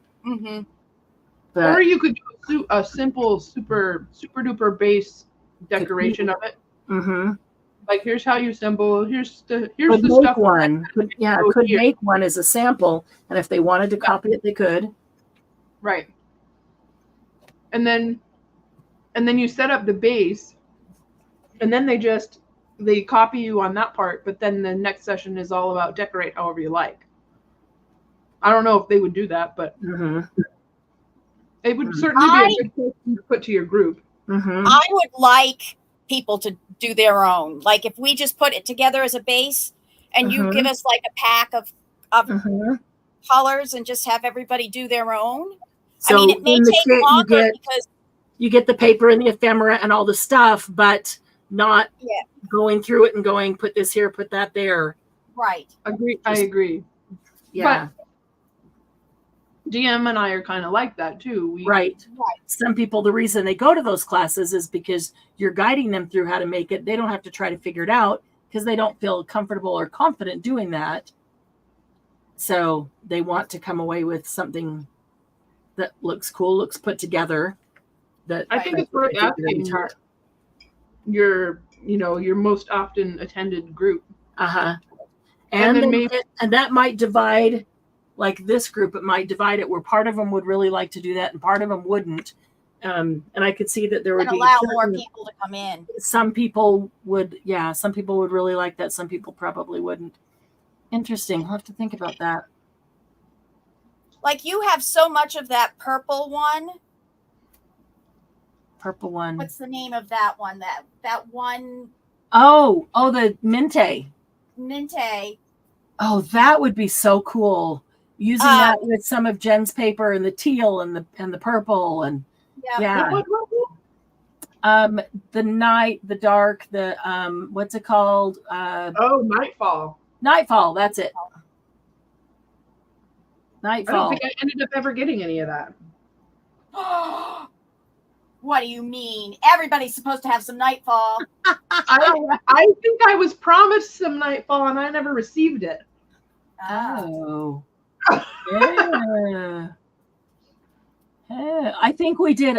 Didn't we do like a super clearance on that and do it like the 12 by 12 for $5? Yeah. Which is lower than my cost. I think you were doing that, but I think you said you were going to send each of us a Nightfall so that we would make something and have ideas. I remember that too, but I told her not to send it to me because I had enough. Did I say I was going to, or did I say maybe I should do this? I think you may have said maybe I should. Maybe I should send all you guys one, and you have to make something with it. Go back and watch the live. It's on record, Marianne. Right. I think you wanted us to come up with ideas on how to use it. No, I think we did too. And the colors in that are gorgeous. The purple and teal are the primary and the colors. backs are really nice colors Yes. too. You know what I mean? You can use a lot of the backs. We could totally use that for And I think people are intimidated by the intense colors. Yes. And that, I think, is part of the reason why it didn't sell very well. Because they just look at it and don't know what to do with it. I think it would be the same thing with this spice. I think they just look at it, they wouldn't know what to do with the intense colors, but they saw it put together and they knew what they were going to come out with. Yeah. So I do agree with you. It's certainly something to send one of those. But I think that would be a good one for a workshop. Because, for instance, somebody may see me doing something on a page and be like, "Oh, Dawn Marie, show us how you're doing that." You know what I mean? And I may see Jill do something and say, "Hey, Jill, you know, Marianne, can you put Jill up so I can see what she's doing to do that?" Right. Interesting. And you know, with the 12 by 12 paper, if we were doing the Nightfall if we were mixing it with one of these binders, you'd have enough to make, and I know you don't like to, but to make your accordion fold out of that paper so that your area is already decorated. Yeah, and you don't have to cover it with sprayed. Right. And you could give people the opportunity to choose either a white or a black, because it looks completely different with white behind it than it does with black. Yeah, true. And you could, some people may already have the paper enough that they just want the books. And that may be able to get other people into this, you know what I mean, and working on it too. Almost like a group make, I guess is what I'm. Group laugh and craft. They may not be able to make it to the class, but they have it too, and they can work on it if they want. Yeah. Somebody's saying, "I'm done, Mommy." Right. You're done. I'm done, therefore you're done. Yeah, I think my mom might be home, so that might be what it is. Cool. And on that note, it's time for me to take care of my dish. And let's go ahead and end this live. It's been a fun afternoon. I don't think anybody's left but us, but it's been a fun afternoon. Just hanging around playing. Thanks for hanging out with me. Hey, I had fun. Thank you. No problem. See you guys tomorrow. Yeah. Bye.